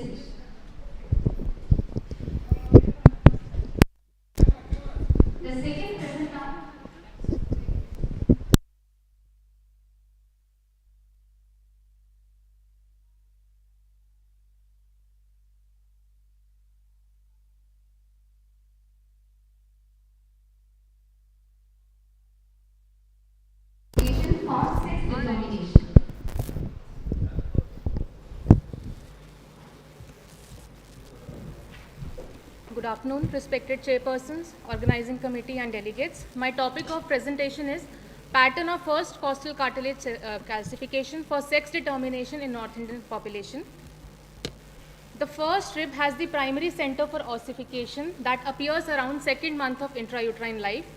The secondary centers for the head and tubercle, they appear around puberty, and fusion is completed by 20 years of age.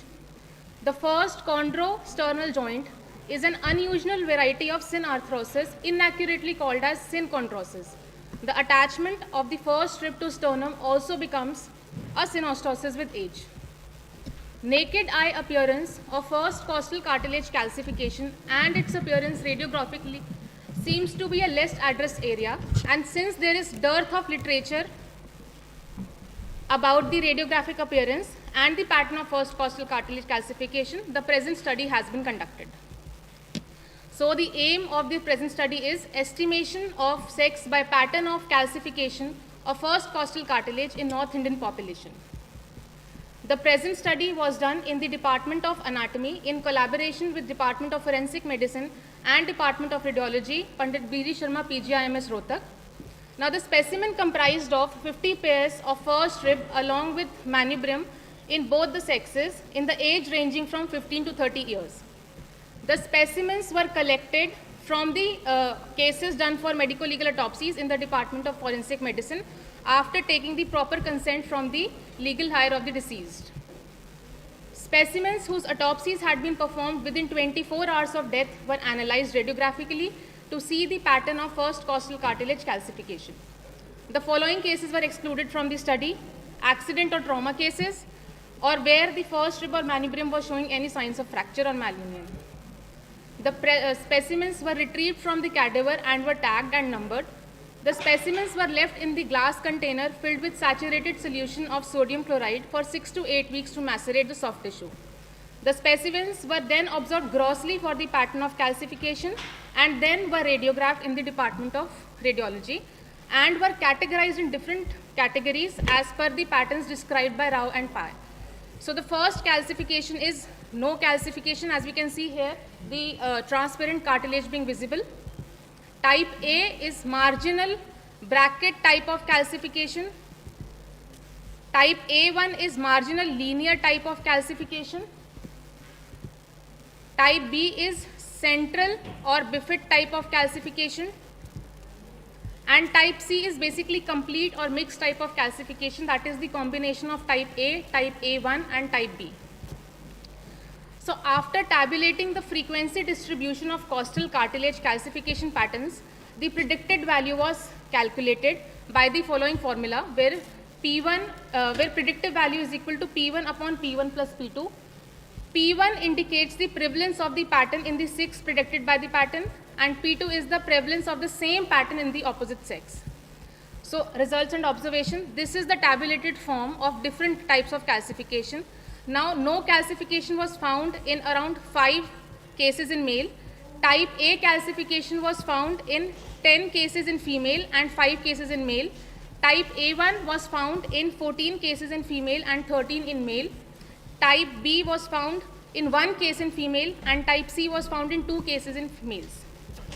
So after applying the formula, which is predictive value is equal to P1 upon P2, P1 upon P1 plus P2, the result was that type A, type A1 and type B were found more frequently in females on both sides with the estimated predictive value of 66%, 50% and 100% respectively, and type C calcification was found only in the males in my cases where the predictive value was found to be 100%. Discussion. So now different authors, now only these authors, Sanders, CF, Rao and Pai, Navani, Zanger et al. Have done these studies. I mean, I got the papers only from these studies, so there is limited amount of literature available for this, and according to them, they found out 3 different types of pattern, mostly marginal, central type and female type, almost all these studies. If I do the comparison of different studies from my study, marginal bracket type of calcification was mainly found in males in Rao and Pai study in around 90, with predictive value of 92.3%. And central type was found in females with predictive value of 96.5%, and mixed type was also found in females 68.9%. which is almost similar to what I have done in my study. Sanders marginal bracket calcification was found only in males, central type was found only in females, and mixed type was found only in females. And in Ravani et al. Calcification, marginal bracket was found in 95% of predictive value in males, and 93% predictive value in females, and 57% in females. So conclusion, marginal bracket type and central type patterns of calcification occurred more frequently in females in my study as well as found in other studies, with the predictive value of around 66.32% and 100% respectively. Mixed type of calcification occurred more frequently in males with the estimated predictive value of 100%, which concludes that calcification of first costal cartilage exhibits a definite pattern in relation to the sex involved. These are the references. Thank you. The paper is open for discussion.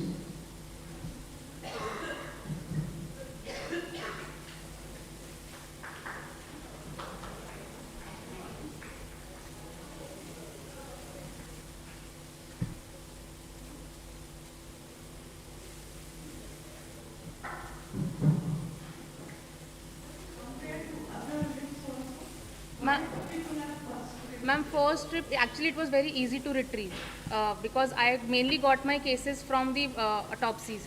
So first strip along with malibrum was easy to retrieve and could be easily studied. That's why I focused mainly on the first strip.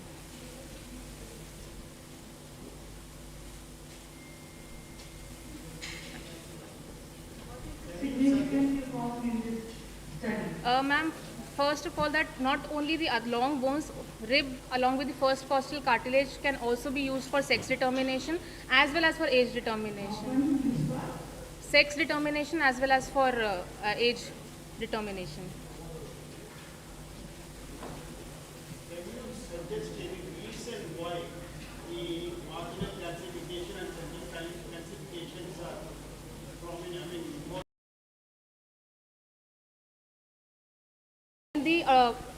From the autopsy cases, my next thing is to do it on the live cases so that I can correlate why these calcifications are found. These patterns are found mainly in the females or male. I could not correlate it with the reason, but for the future I am planning to do it in the living so that maybe I can find out a reason why marginal and central type is found mainly in that. In the living now. Yes. Yes, yes, yes, yes.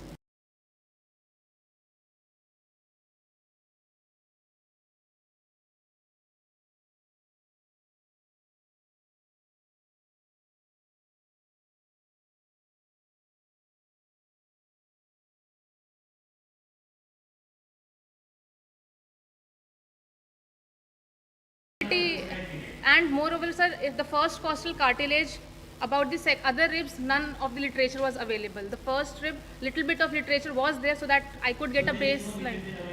Very few, sir, 1 or 2 articles only. I mean, for this I could found a little bit more than for the other, as compared to the other ribs. So that is why, sir.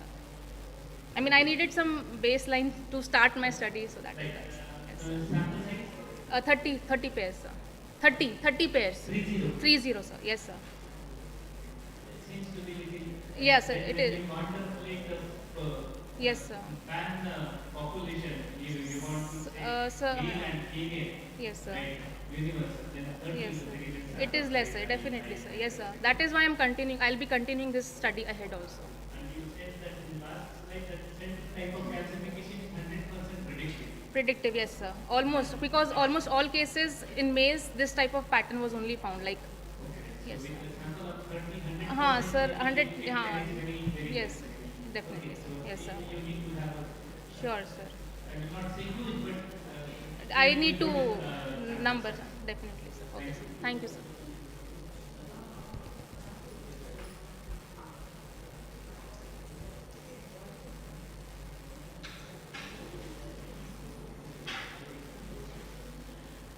Our next presenter is Dr. Prasad Gajendran, Faculty, Mahatma Gandhi Medical College and Research Institute, Sri Balaji Vidyapeeth, Puducherry, India. On title, Corroboration Evidence of Gross Anatomy and Soma Anatomy of Supramolecular Brachial Plexus, a Pedagogic Study.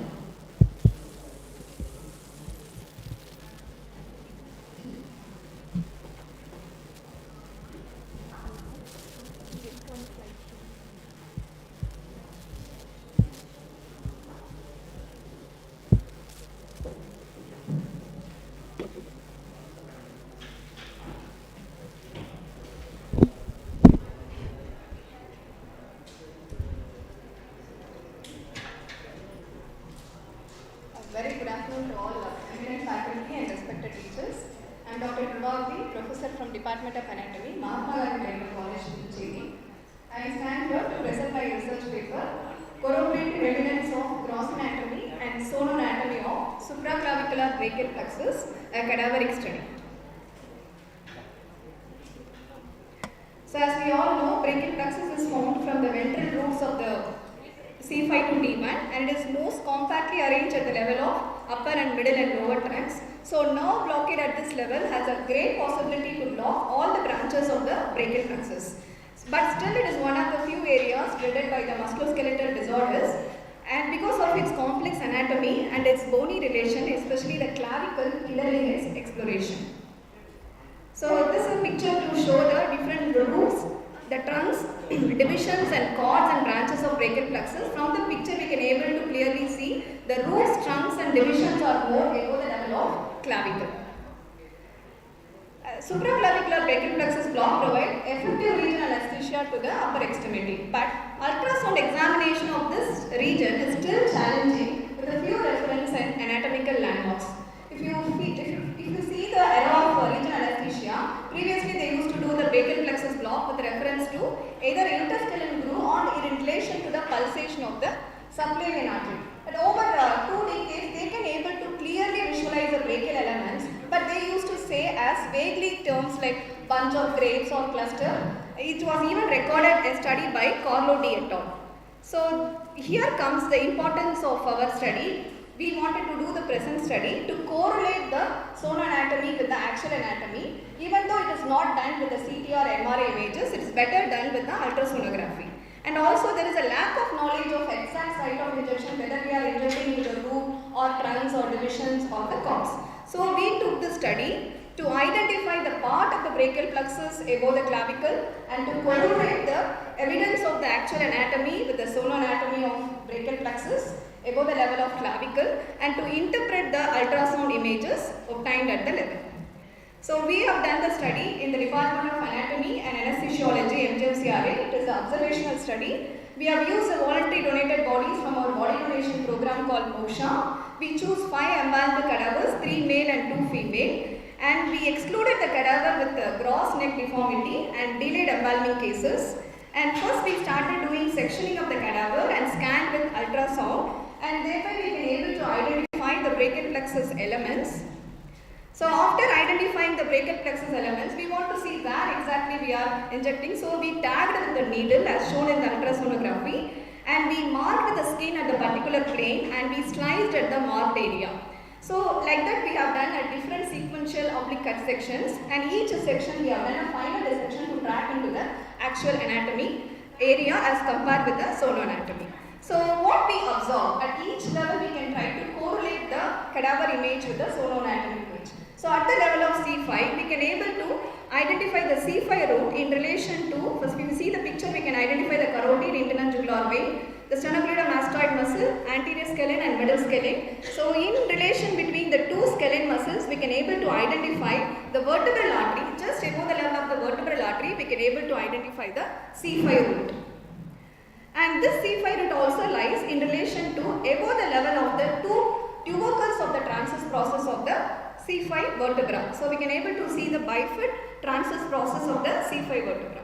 So this we correlated with the same ultrasound image of time. So here we can able to identify a single round hypoechoic shadow appearing on the top of this M-shaped hyperechoic white line. So the root will appear like a hypoechoic shadow, the C5 if you see in the picture, whereas the bony point will appear like a hyperechoic white line. With this black one we can see is a post-acoustic shadow. So this is a picture to correlate with the C5 level. At C6 root we can able to same like a C5 where we can able to identify the C5 is here, the marked one, and then we can able to identify the C6. This also lies in relation above the level of the vertebral artery on just above the top of the 2 transverse tubercles of the C6 vertebra. It's like a M-shaped structure. So same thing when we see in ultrasonography, we can able to see the C5 root here because we are going at the level of C6. So C6 also we can able to see as a hypoechoic shadow on top of this M-shaped hyperechoic white line, which is anterior and posterior tubercle of the transverse process of the C6 vertebra. So thereby we can even able to correlate the C5 and same like C5, we can able to correlate the C6 root. So at the level of C7 what happens? Because from C5 and C6 more or less the ultrasonographers have the same finding. But when we compare with the C7, here also we can able to make the C5 root, C6 and C7. Here the C7 is lying over the long transverse process of the C7 vertebra. Here because C7 doesn't have anterior tubercle, it has only the posterior tubercle which has been marked as the PT. So same like when we do in a scan, we can able to identify C5, C6, C7 as hypoechoic shadow, whereas the long transverse process with posterior tubercle of C7 appear like a hyperechoic white line. So that indicates, so we can able to clearly visualize the C7 over the long transverse process of the C7 vertebra. So this is the image of C7. At the level of C8 root, here also we can able to see, but at this level we can able to make C5 and C6 join together to form the upper trunk, and C7 remains as middle trunk. C8 we can able to see above this bony prominence, which is the first root. This line, the dotted one is the first root. Because ultrasonography thought previously it was the transverse process of T1 vertebra where they are seeing the C8 above it. But when we do anatomical correlation only, we can able to find it is not the T1 transverse process, it is the first root. Because T1 transverse process lies still deep to it. So same thing we correlated with the ultrasound. We can able to see the upper trunk. Previously it was like this. We can able to see upper trunk by the joining of C5 and C6, middle trunk, C8, and this hyperechoic white line is the first root. Then last root is a T1. So T1 also we can make able to make. Here is the area where upper trunk started forming anterior division and posterior division, which is very well seen in the picture, and middle trunk remains without producing any divisions, and we can able to make the C8 root and T1 root. Here in this picture, T1 lies below the level of, if you see here, T1 lies above the level of the rib and below the level of this pleura here. So just above the pleura, T1 is there. So from the ultrasonography view also, we can able to clinically correlate. First is the upper trunk anterior division and posterior division in the picture I am showing again, and the middle trunk. C8 we can able to make, T1 we can able to make here, but in between the C8 and T1 we can able to make this hyperechoic white line, which is the first root, and still below the T1 what we can able to make is again a hyperechoic white line, which is the pleura. So this is a very important findings for the ultrasonographer to block the T1 root that lies between the first root and the pleura. So this is a correlation. So what I said, the bunch of grapes, by putting everything together, then we identified bunch of grapes is nothing but is the upper trunk anterior division and upper trunk posterior division, middle trunk and inferior trunk, everything grouped together behind the subclavian artery above the level of the first root. So this only they used to say as the term bunch of grapes or the clusters. So this correlation was previously studied, but not as this is a trunk or root. They found that it is around hypoechoic nodules on transverse sonogram. But in the present study, we identified in relation to the vertebra. Either it is a C5 between the two tubercles or within the transverse process. A study by Lepek in 2014, he identified the roots in relation to the shape of the transverse process. In the present study, we found C5 and C6 root lie above the bifid transverse process. C7 root appears over the flattened transverse process of the C7.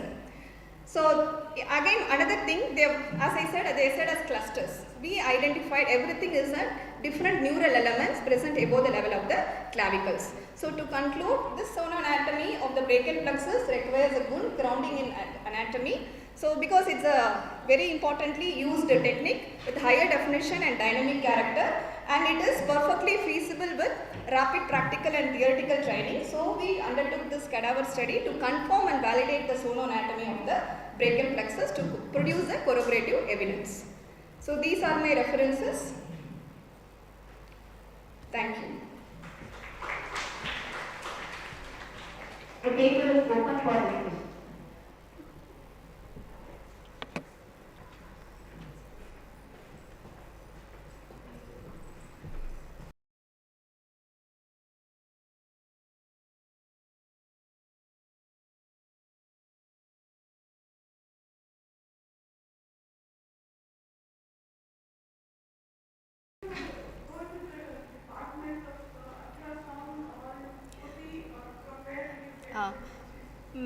Actually, ma'am, we tried getting the specimen initially.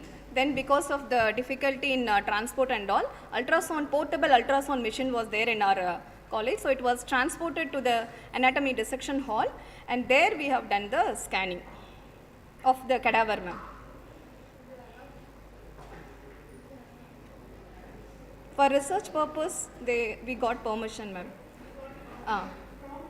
From our own college, Dean and Vice Chancellor. Department Anesthesia HOD, because the part of the study is Department of Anesthesia HOD and professors.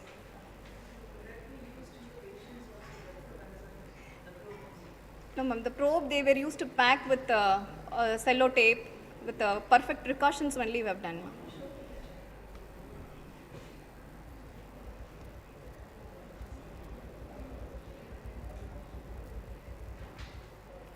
And we even bought one new probe also, ma'am, for this.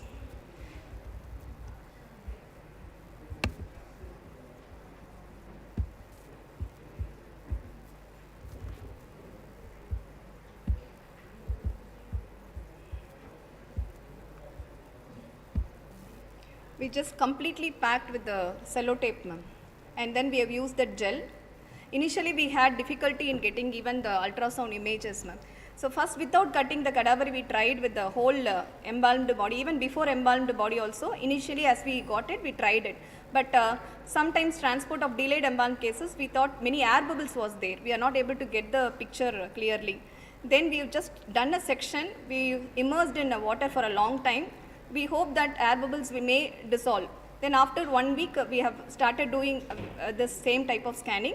In some of the cadavers, out of 5, in 3 cases, we can able to get all these images.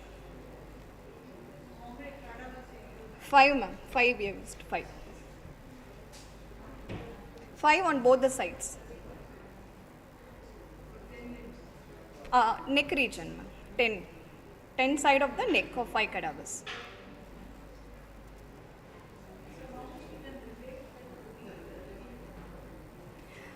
Main thing is it is not a documentary evidence for any treatment. It is just for where they are seeing. Previously, they used to think that in relation to some bony point, they are seeing C7 root or C6. So they wanted to confirm their ultrasound image with the anatomy. So actually, they first come forward for a regional anesthesia course. They wanted to study. Then we had an idea, why can't we correlate with the anatomy image for help them? Even they identify some signs from it. They used to explain C5 root on top of a mountain, 2 mountain as a M shape. So that is very useful for their findings to see the images in the patients. Yes, ma'am. Now, because of that, they can able to even singly identify this is C5, this is C7. Even one root can also be blocked separately with the anatomical findings. Yes, ma'am.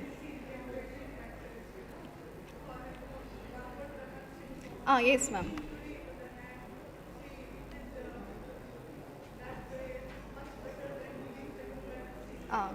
Blindly they are doing for supraclavicular region previously. Now with by seeing the ultrasound, now they are doing even many of the volunteers workshop also they are happening.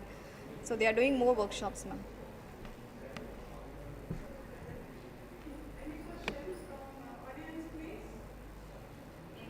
from the audience side?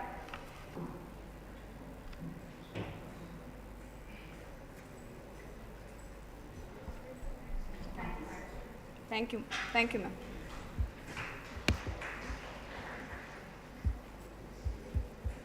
Final presentation and public celebrated by Dr. Sundar Kumar, faculty, 9 missions, Trivandrum Medical College, Salem, on cancer, ocular impact on chronic smartphone use.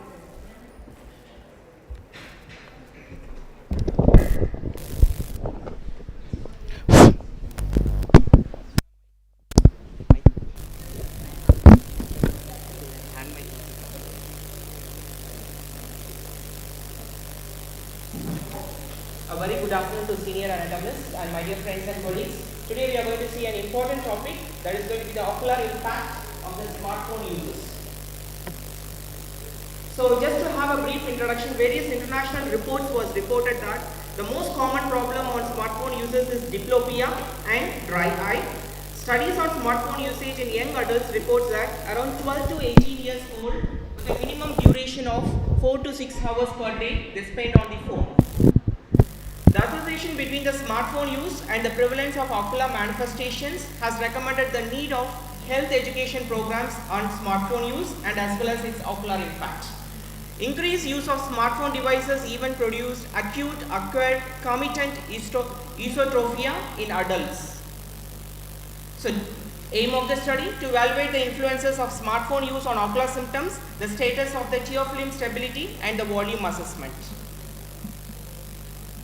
Objective to investigate the influence of smartphone reading on the ocular surface, to correlate the smartphone vision syndrome on prolonged use of smartphones. So with this aim and objective, move on to the methodology. The study design is a cross-sectional study with a study population of 100 volunteers grouped into two groups, control group 50 and smartphone users 50. A structured validated questionnaire was used to collect the details of the smartphone usage and various parameters such as visual acuity, that includes the electronic version of Snell's chart, intraocular pressure, which was done using a non-contact tonometer, followed by the tear film stability study by fluorescence, but that is tear breakup time test, which is done by fluorescent dye installation, and then it is assessed with the cobalt blue light and the time is counted in seconds. Tear volume assessment was done by Schimmer's test, where a small strip of paper was inserted and the strip was removed after 5 minutes and the amount of tear produced in that time is measured and that is interpreted. The test was done on both right and left eye and was analyzed to check out the ocular defects in chronic usage of smartphones, as well as the smartphone vision syndrome score was analyzed and the ocular manifestations are noted and correlated with the duration of usage. Smartphone vision syndrome, this is a scoring method where we have standardized the score method. Actually, they are done it for computer vision syndrome. It was modified and later we have piloted it and then we have structured it. So these are the 5 basic questions which deals with the smartphone vision syndrome. Basically, how they feel when they use the smartphones and burning sensation, tears, eye feeling dry, and these are blurred visions. All these are the basic questions, and based on this, the scoring will be given. Moving on to the result, the basic questions we have just added up to just avoid the confounding factors. What just made them to buy phones? Amazingly, they just told it is education. Smartphone usage purpose, they told just all the above, education, chatting as well as movies. And the duration and the time period using the smartphone, most of them use frequently, that is around 1 to 2 hours per day. Average screen time per day was found to be around 5 to 8 hours in 40% of the study population. And how much time they spend in the night time for the smartphones? Yes, they do agree that they spend a lot of night times in the smartphone.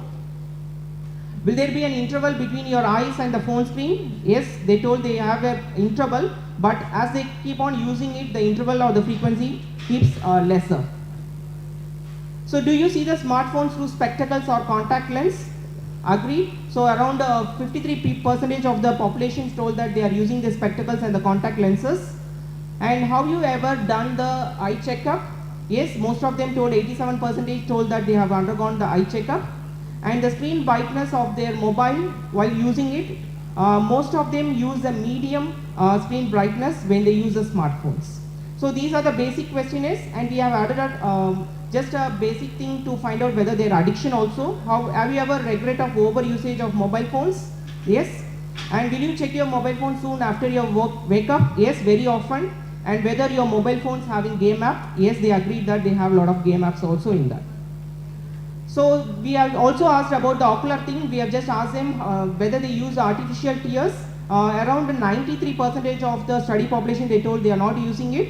And the various effects what they have come across while using the smartphones includes eye strain, which is found to be very frequently occurring, redness, itching, headache, lacrimation, dryness of the eye, followed by the visual disturbances. And most of the symptoms were found frequently in the smartphone users. Moving on to the interpretation of the parameters, when we compare to the age and the sex, We have recruited two groups, control group 50 and the smartphone user groups 50. And the table shows the percentage of the people, male and female sex, and the age groups. And the use of glasses is also noted. 34% of the people use glasses in the control group, whereas it is more, 53% of the people uses spectacles or the goggles in the smartphone users. Coming on to the intraocular pressure, which is done by non-contact tonometer. So when it is compared to the control, we have taken only the baseline data from the control because they are using not the smartphone, they are using the regular phones. So we have just taken the baseline data, but we have taken three data: baseline, 1 hour, and after 4 hours of usage. And when we screen this baseline data, amazingly we have found that when it is around 4 hours, their intraocular pressure seems to be increased, which is of around 23.41 on the right side and 23.32 on the left side. So the tear film stability test and tear volume assessment both were done by fluorescence butt and the Schimmer's test. And the baseline data was taken from the control group as well as the smartphone users.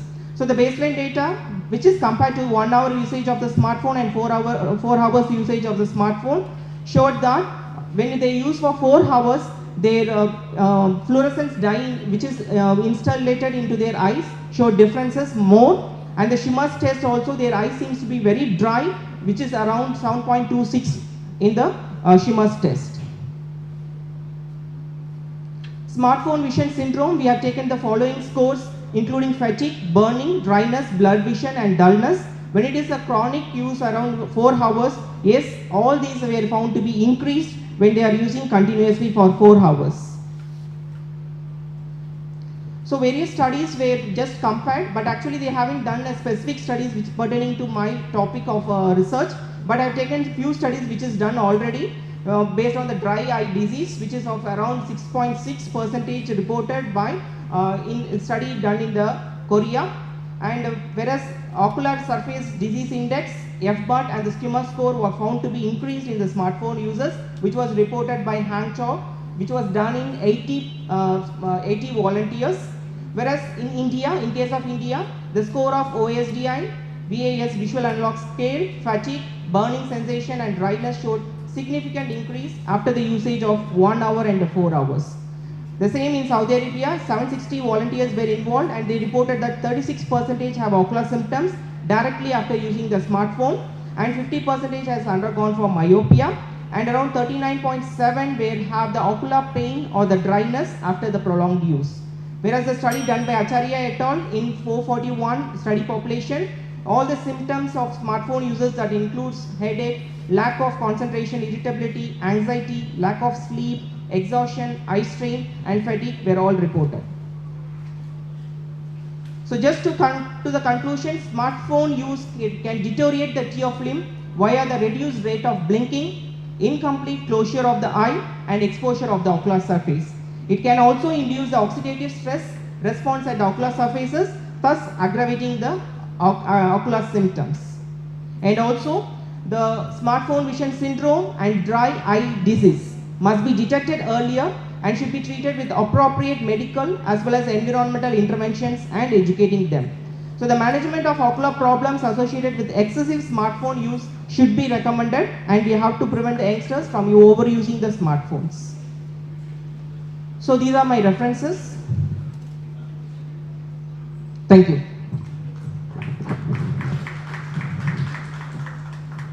The paper is open for discussion.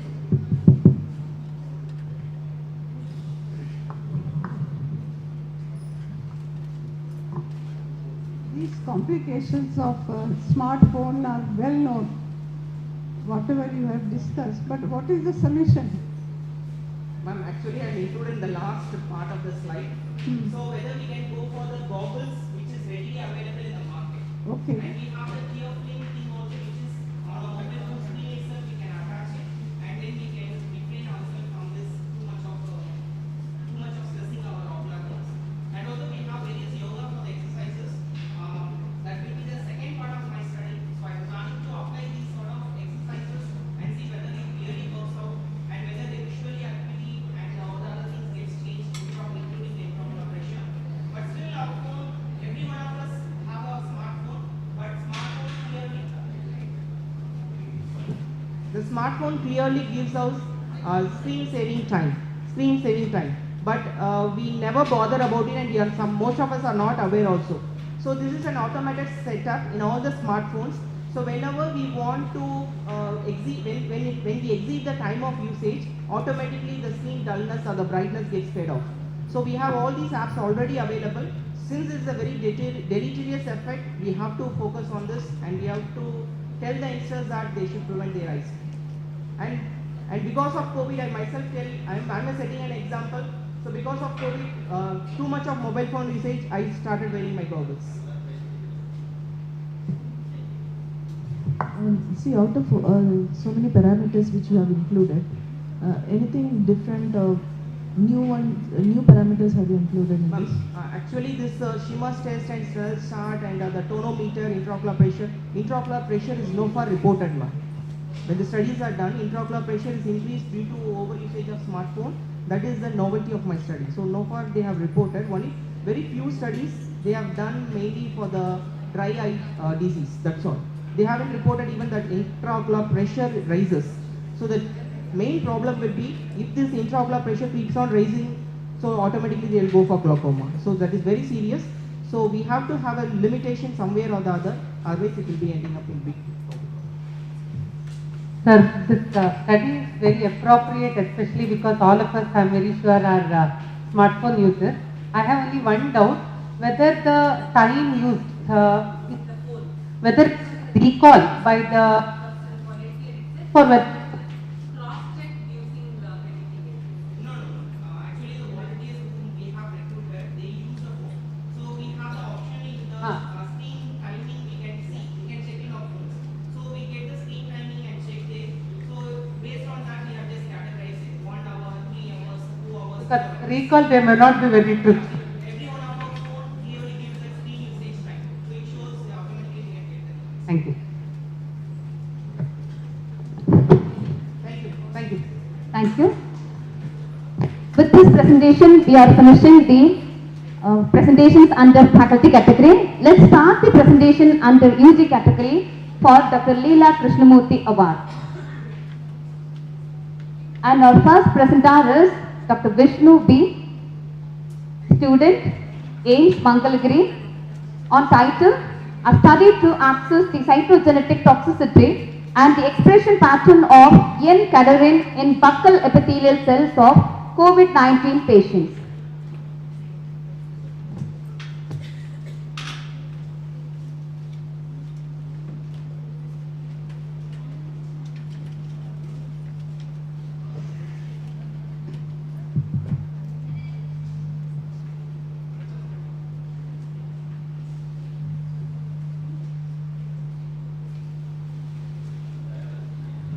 Good afternoon to all.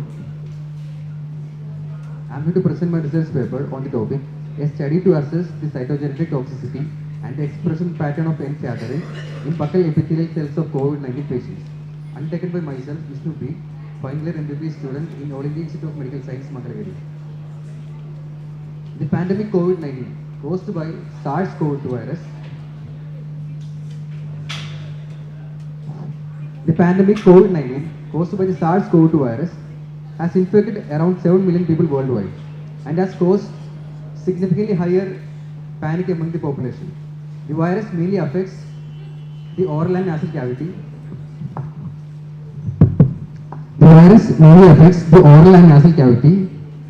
Primarily by attaching its spike protein to the angiotensin converting enzyme 2 receptors present in the epithelial cells of respiratory and gastrointestinal system.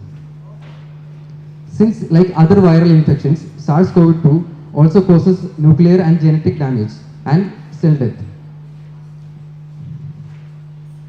Like in case of other xenobiotic exposures like alcohol consumption, smoking, and even infections, the amount of nuclear damage can be assessed by the presence of micronucleated cells and other metanuclear abnormalities. The complete pathogenesis of the viral infection and the effects of the viral infection on the genetic and nuclear material is not exposed. So the study was done to evaluate the micronuclei count, metanuclear abnormalities, and genotoxic factor in the buccal epithelial cells of COVID-19 suspected patients. Since the viral infection causes nuclear damage, it can alter the properties of epithelial cells, potentially leading to cancer cell characteristics. N-cadherin or neural cadherin is a calcium-dependent adhesive molecule present in the mesenchymal epithelial cells. Usually, these are not expressed by the epithelial cells. The presence of N-cadherin can be assessed to assess the tumorigenic potential of the SARS-CoV-19 infection. The objectives of my study was to estimate the buccal micronucleated cell count and metanuclear abnormalities in symptomatic COVID-19 suspected patients, to calculate the genotoxic factor, and to study and compare the expression pattern of N-cadherin in COVID-19 suspected patients. This cross-sectional study was conducted among symptomatic COVID-19 suspected patients visiting the outpatient screening area for RT-PCR COVID-2 between the months of August to October 2022. The sample size was 100. The sample size was divided into two groups. Group 1 containing 25 RT-PCR positive patients and Group 2 containing 75 RT-PCR negative patients. After obtaining the consent from the patients, the buccal smear was taken using a wooden spatula. The buccal smear was then smeared to a pre-labeled glass slide. Then it was sent for rapid pap smear. Then it was evaluated for micronucleated count and other metanuclear changes count. Then the genotoxic factor was calculated. Also, the buccal smear was sent for immunohistochemical stain for N-cadherin. Then the results of all these three was compared between RT-PCR positive and negative samples for any significant findings. These were the results of my study. The first figure shows the presence of micronucleus in a cell. So this is a micronucleated cell. The micronucleus is an extranuclear material which has the same intensity of staining as that of the nucleus.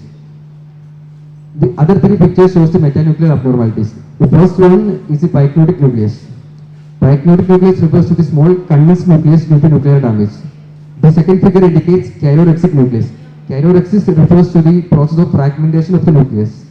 The last one is the cheirolytic nucleus. Cheirolysis refers to the dissolution of the nucleus.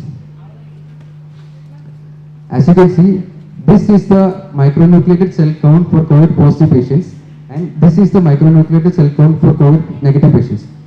This is the total micronuclear count in positive patients and total micronuclear count in negative patients. As you can see, the value is significantly higher in case of positive patients. As it is mentioned in the graph, the blue one stands for COVID positive patients and the orange for negative one. The value was around 3 times higher in positive patients compared to that of the negative patients. This is the pycnotic cell count in positive patients. This is the cheirolytic cell count, and this is the cheirorexic cell count, and this is the cheirolytic cell count in positive patients. As you can see, all the metanuclear abnormalities are also significantly elevated in positive patients than compared to the negative patients. The genotoxic factor is calculated by the ratio of frequency of micronucleated cells in COVID-19 positive samples to that of the negative samples. The frequency of micronucleated cells in COVID-19 positive samples was found to be 15.24 in this study, and the negative sample it was 5.69, and the genotoxic factor turned out to be 2.68, which will be falling under the slightly positive criteria. Any genotoxic factor value beyond 1.4 will be taken as positive. So, the SARS-CoV-2 infection is having positive genotoxic effect in the buccal epithelial cells. This is the result for immunohistochemical staining for N-cadherin. The first figure shows the intensity of exposure of N-cadherin in the surface of epithelial cells in COVID-19 negative patients, followed by the two figures which shows the immunohistochemical staining results for positive samples. As you can see, there is increase in intensity of the stain around the periphery of the epithelial cells, more in the positive samples compared to that of the mild staining in the negative sample. Due to the higher turnover rate in the mucosal epithelial cells, these cells are continuously renewed by the process of mitosis. Any factors such as infection and inflammation can affect the mitotic figures, leading to malsegregation due to improper attachments of the spindle fibers, leading to the formation of micronuclei and other metanuclear abnormalities. This occurs mainly due to the excess activation and elevated immune response by the virus through the interleukin-1, beta and TNF alpha secretions. So then there are studies which shows that there is increase in relationship between nuclear abnormalities and increased incidence of cancers. Also, the increased expression of N-cadherin suggests that the epithelial cells has lost their polarity and they are becoming more of an invasive mesenchymal type of cells. This is the possible mechanism for the cytotoxicity due to the SARS-CoV-2 infection. The SARS-CoV-2, as I said before, attaches to the ACE2 receptors and it increases the release of interleukin-1 beta and TNF-alpha. It causes abnormal ATM kinase activation, leading to DNA damage by the separation and breakage of the DNA strands. It will result in the formation of micronuclei as well as other metanuclear abnormalities. Thus, it will trigger the formation of epithelial to mesenchymal transition. The study concludes that SARS-CoV-2 has positive genotoxic effect and expresses its carcinogenic toxicity by increasing the micronuclei, chirolysis and bichloric cell count. There is the increased expression of N-cadherin suggests that there is increased epithelial to mesenchymal transition, thus suggesting that the infection has positive tumorigenic potential. In summary, SARS-CoV-2 infection is having positive cytogenotoxic effect. These micronucleated cell count, metanuclear abnormalities and N-cadherin expressions can be used as a reliable marker to assess the early genomic damage caused due to the infection. These parameters can also be used as a method to prevent and diagnose early precancerous lesions caused due to the viral infection. These are my references. Thank you for the opportunity. Thank you. The paper is open for discussion.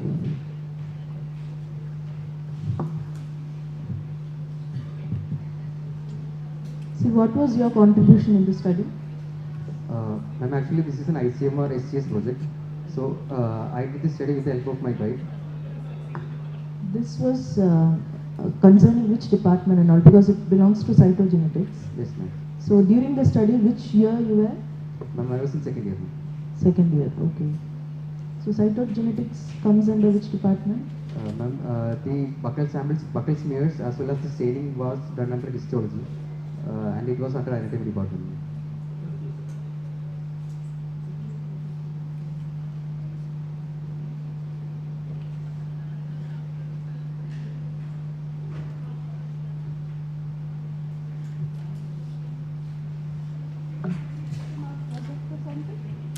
Yes, ma'am. It is an ICM or SCS approved project. What is the duration of your project? In August to October, 3 months. 3 months. Yes, ma'am.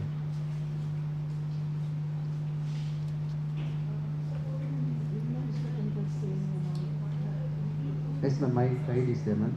Dr. Sankaran sir, additional professor of anatomy. Thank you.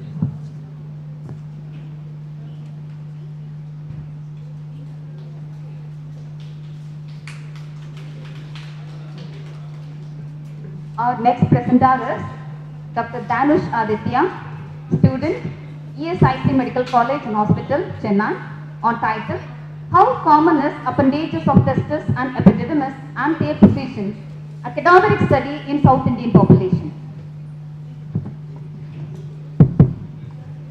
A very good evening to one and all present here. Myself, Danush Aditya from ESIC KK Nagaram Hospital. First, it's a honor to stand here and give this conference. Okay, let's start.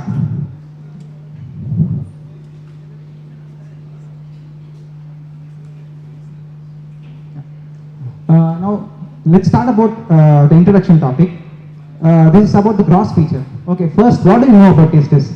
Testis, we all know that they are actually like extra abdominal structures present within the scrotum, and it's actually 25 grams in weight, 4 to 5 centimeters in length, and 2 to 3 centimeters in diameter. And it's actually covered by a fibrous capsule called tunica albuginea. Okay, and testis also has 200 to 400 wedge-shaped structures, which are highly coiled. They are each 200 to 300 wedge-shaped lobes, which contain 3 to 10 highly coiled structures called seminiferous tubules, which actually make up the spermatozoa. Okay, first during dissection, how do we access the testis first? First, we need to separate the skin. Below the skin, what do we have? We have the dartos fascia, and below that, what do we have? We have the external spermatic fascia, and below that we have the cremastic fascia, and beneath that we have the internal spermatic fascia, and after that, finally, we reach the testis. Okay. Now, let's move on. Just a minute. Okay. Now, I'll just talk about the embryological aspect of testis. We see here two diagrams. First is male and female. This is actually the development of testis. I would like you to remember just three numbers: 3, 4, and 6. What are these numbers? There are weeks of developments of embryo. During the third week of development, actually the epiblastic cells will actually proliferate, and the cells would actually move towards the border of the yolk sac near the allantois. That's the third week. And during the fourth week, what would happen? They become amoeboid in shape, and they actually move along the dorsal mesentery of the hindgut. And during sixth week, what happens? They actually penetrate the genital ridges. What are the genital ridges? They are actually present in the dorsal. They are actually present in the dorsal aspect, lateral to the hindgut. So these are called genital ridges. Okay, let's move on.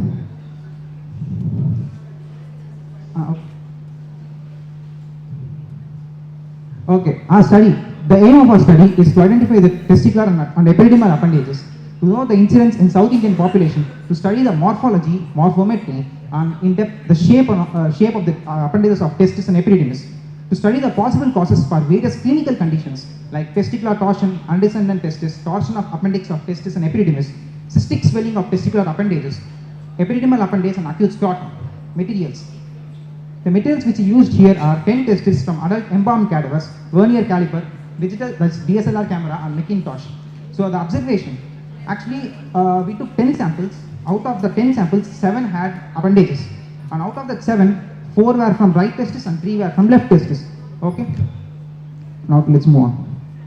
This is actually the table which I have made. This is the morphometry of appendages of testis and epididymis. The measurements are actually taken from the head of the epididymis, distance from the head of the epididymis, appendix of testis. Okay, first we see the left testis. LT1 means, which denotes left testis 1, is 6 mm. LT2, second testis 9 mm, and third is 10 mm. Okay, that is actually the picture of one of the sample which is taken during our study. And table 1.2 depicts the right testis, the measurements of the right testis. This 12 mm, 10 mm, 9 mm, and 16 mm.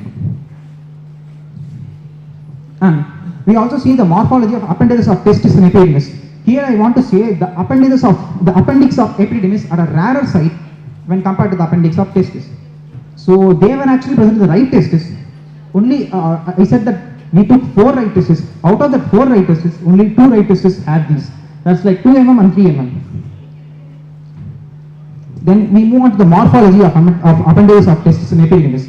Like AT depicts appendix of testis, AE depicts appendix of epididymis. The right testis is membranous, and in first testis it's membranous, second is pedunculated, third is membranous, and in fourth testis it's round. And appendix of epididymis, in first 2 testis it's present, and in the third and fourth testis they are absent. So it's membranous and pedunculated. Then we move on to the morphology for the left testis, AT. That's like for the first testis it's pedunculated, membranous, and in second for appendix of epididymis it's absent in the left testis completely. This is actually the image of one of our samples which we have taken. Then we move on to the length of appendages of testis and epididymis. We actually measure it using a meter scale. Let's move. That's right testis. That's like 3 mm. First testis is 3 mm, second is 3 mm, third is 1 mm, and fourth is 4 mm. And appendix of epididymis is 1 mm and 2.5 mm in first and second testis respectively, and in third and fourth testis the appendix of epididymis is absent. And this is the measurements of the left testis. Okay, let's go.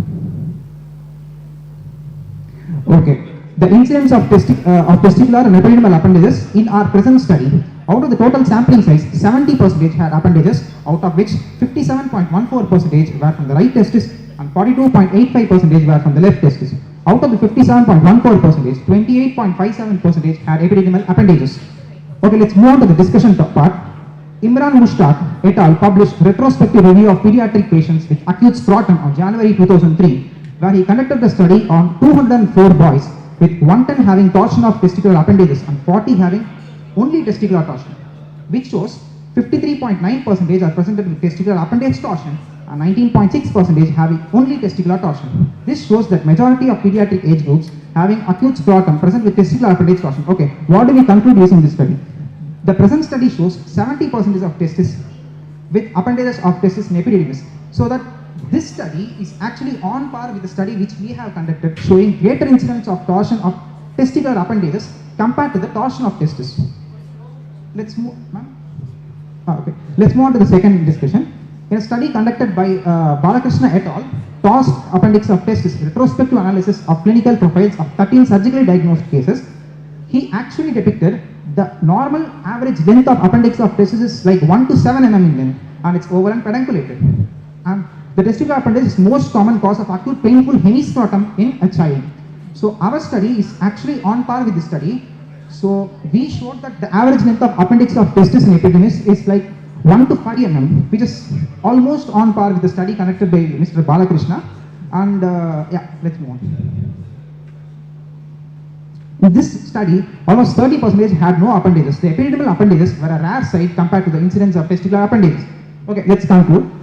This study helps us to understand the incidence of testicular appendages in South Indian population, and is helpful for general surgeons, pediatric surgeons, general physicians to know the real cause for various clinical conditions like testicular torsion, undescended testis, torsion of appendix of testis and epididymis, cystic swelling of testicular appendages and epididymal appendage, and acute scrotum.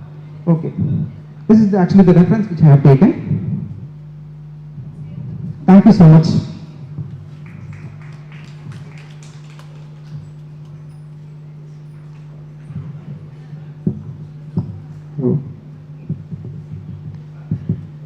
See,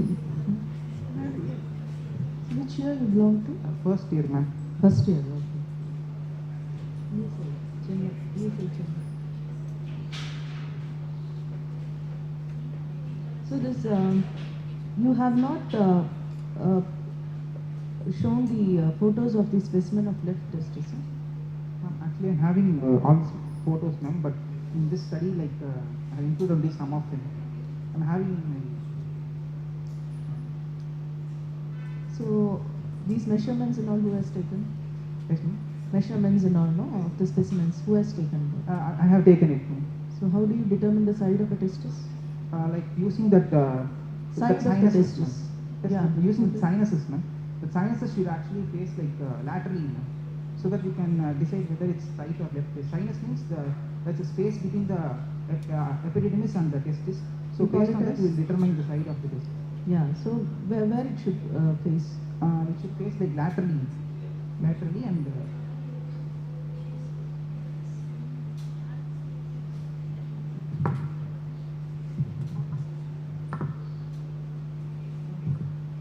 It's a good presentation, I'd say, but whenever you are using any photograph or something, use pointer.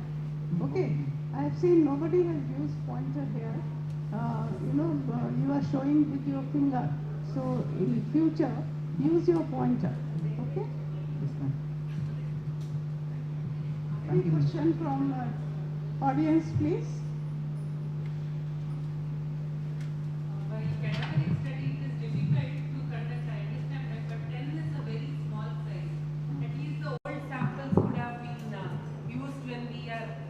When you are comparing with one was 700 odd, this thing, the other one was 30, that is okay. But when we are making a comparison, 10 is not statistically significant. Minimal number is 30 for a statistically significant study. At least the old samples can be used, or I think you can at least consider doing it in more specimens. And also it is better when it is a paired organ, it is better to have equal number of right and left, so that the conclusion which is drawn is more appropriate. Okay. Thank you, judges, and all. Thank you to all delegates.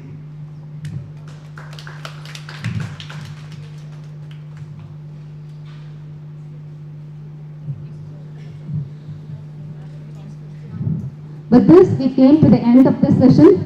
Let's sit and relax for a few minutes for the judges to announce the award winners in each category.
Good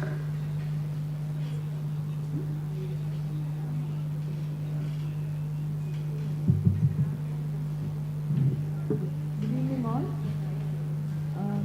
Let me announce the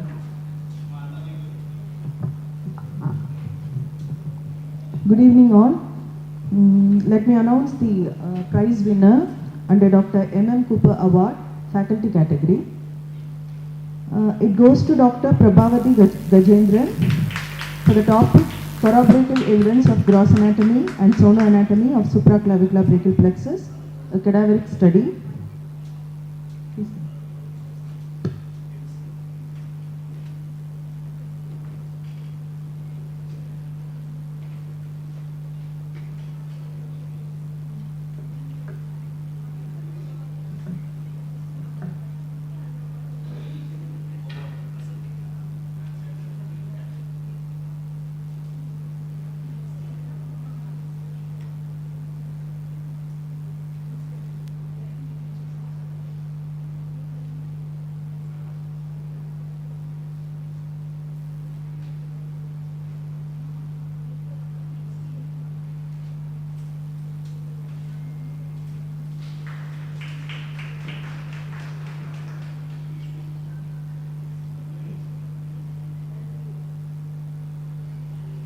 And the prize winner under Dr. Leela Krishnamurthy Award for undergraduate category goes to Mr. Vishnu B.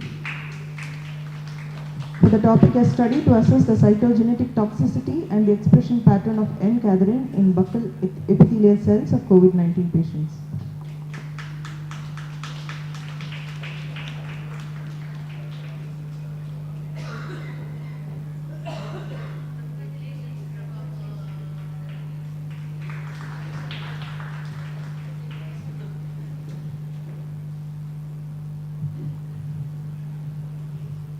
I also request the judges to present the participation certificate to the other presenters. Dr. Sukanita Balasundaram.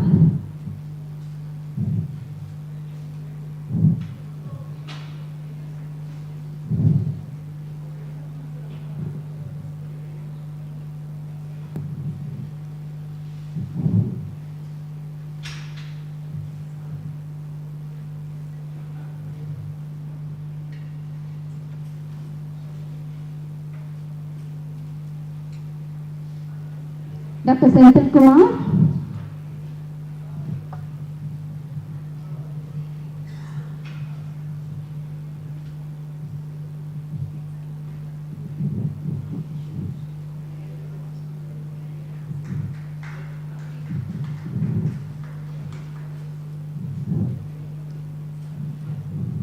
Dr. Dhanush Aditya.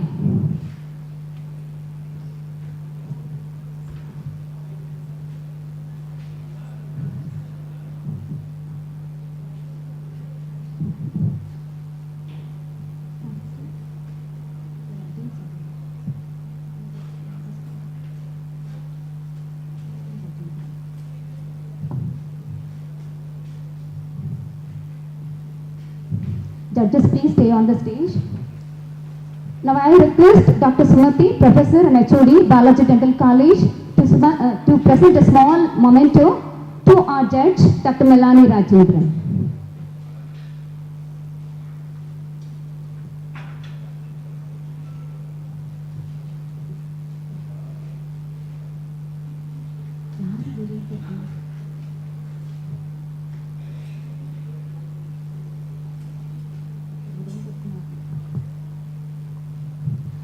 I request Dr. Virendra Kumar Nim, Professor from PIMS, to present a small memento to Dr. Sudha Rao.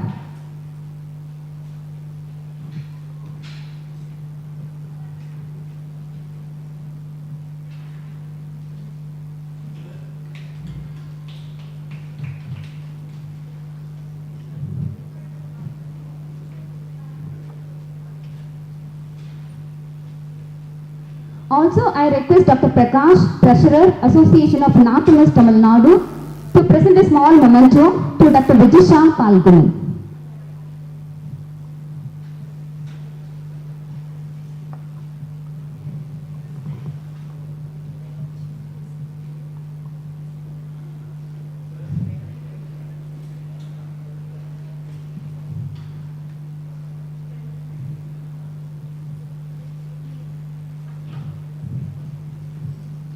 And it's time for a small break for 5 minutes, followed by the general body meeting. All the members of the association can join with that. For others, we are partying here today. We'll meet tomorrow again. Till then, with lots of thanks, organizing committee, AAA 2023. Thank you.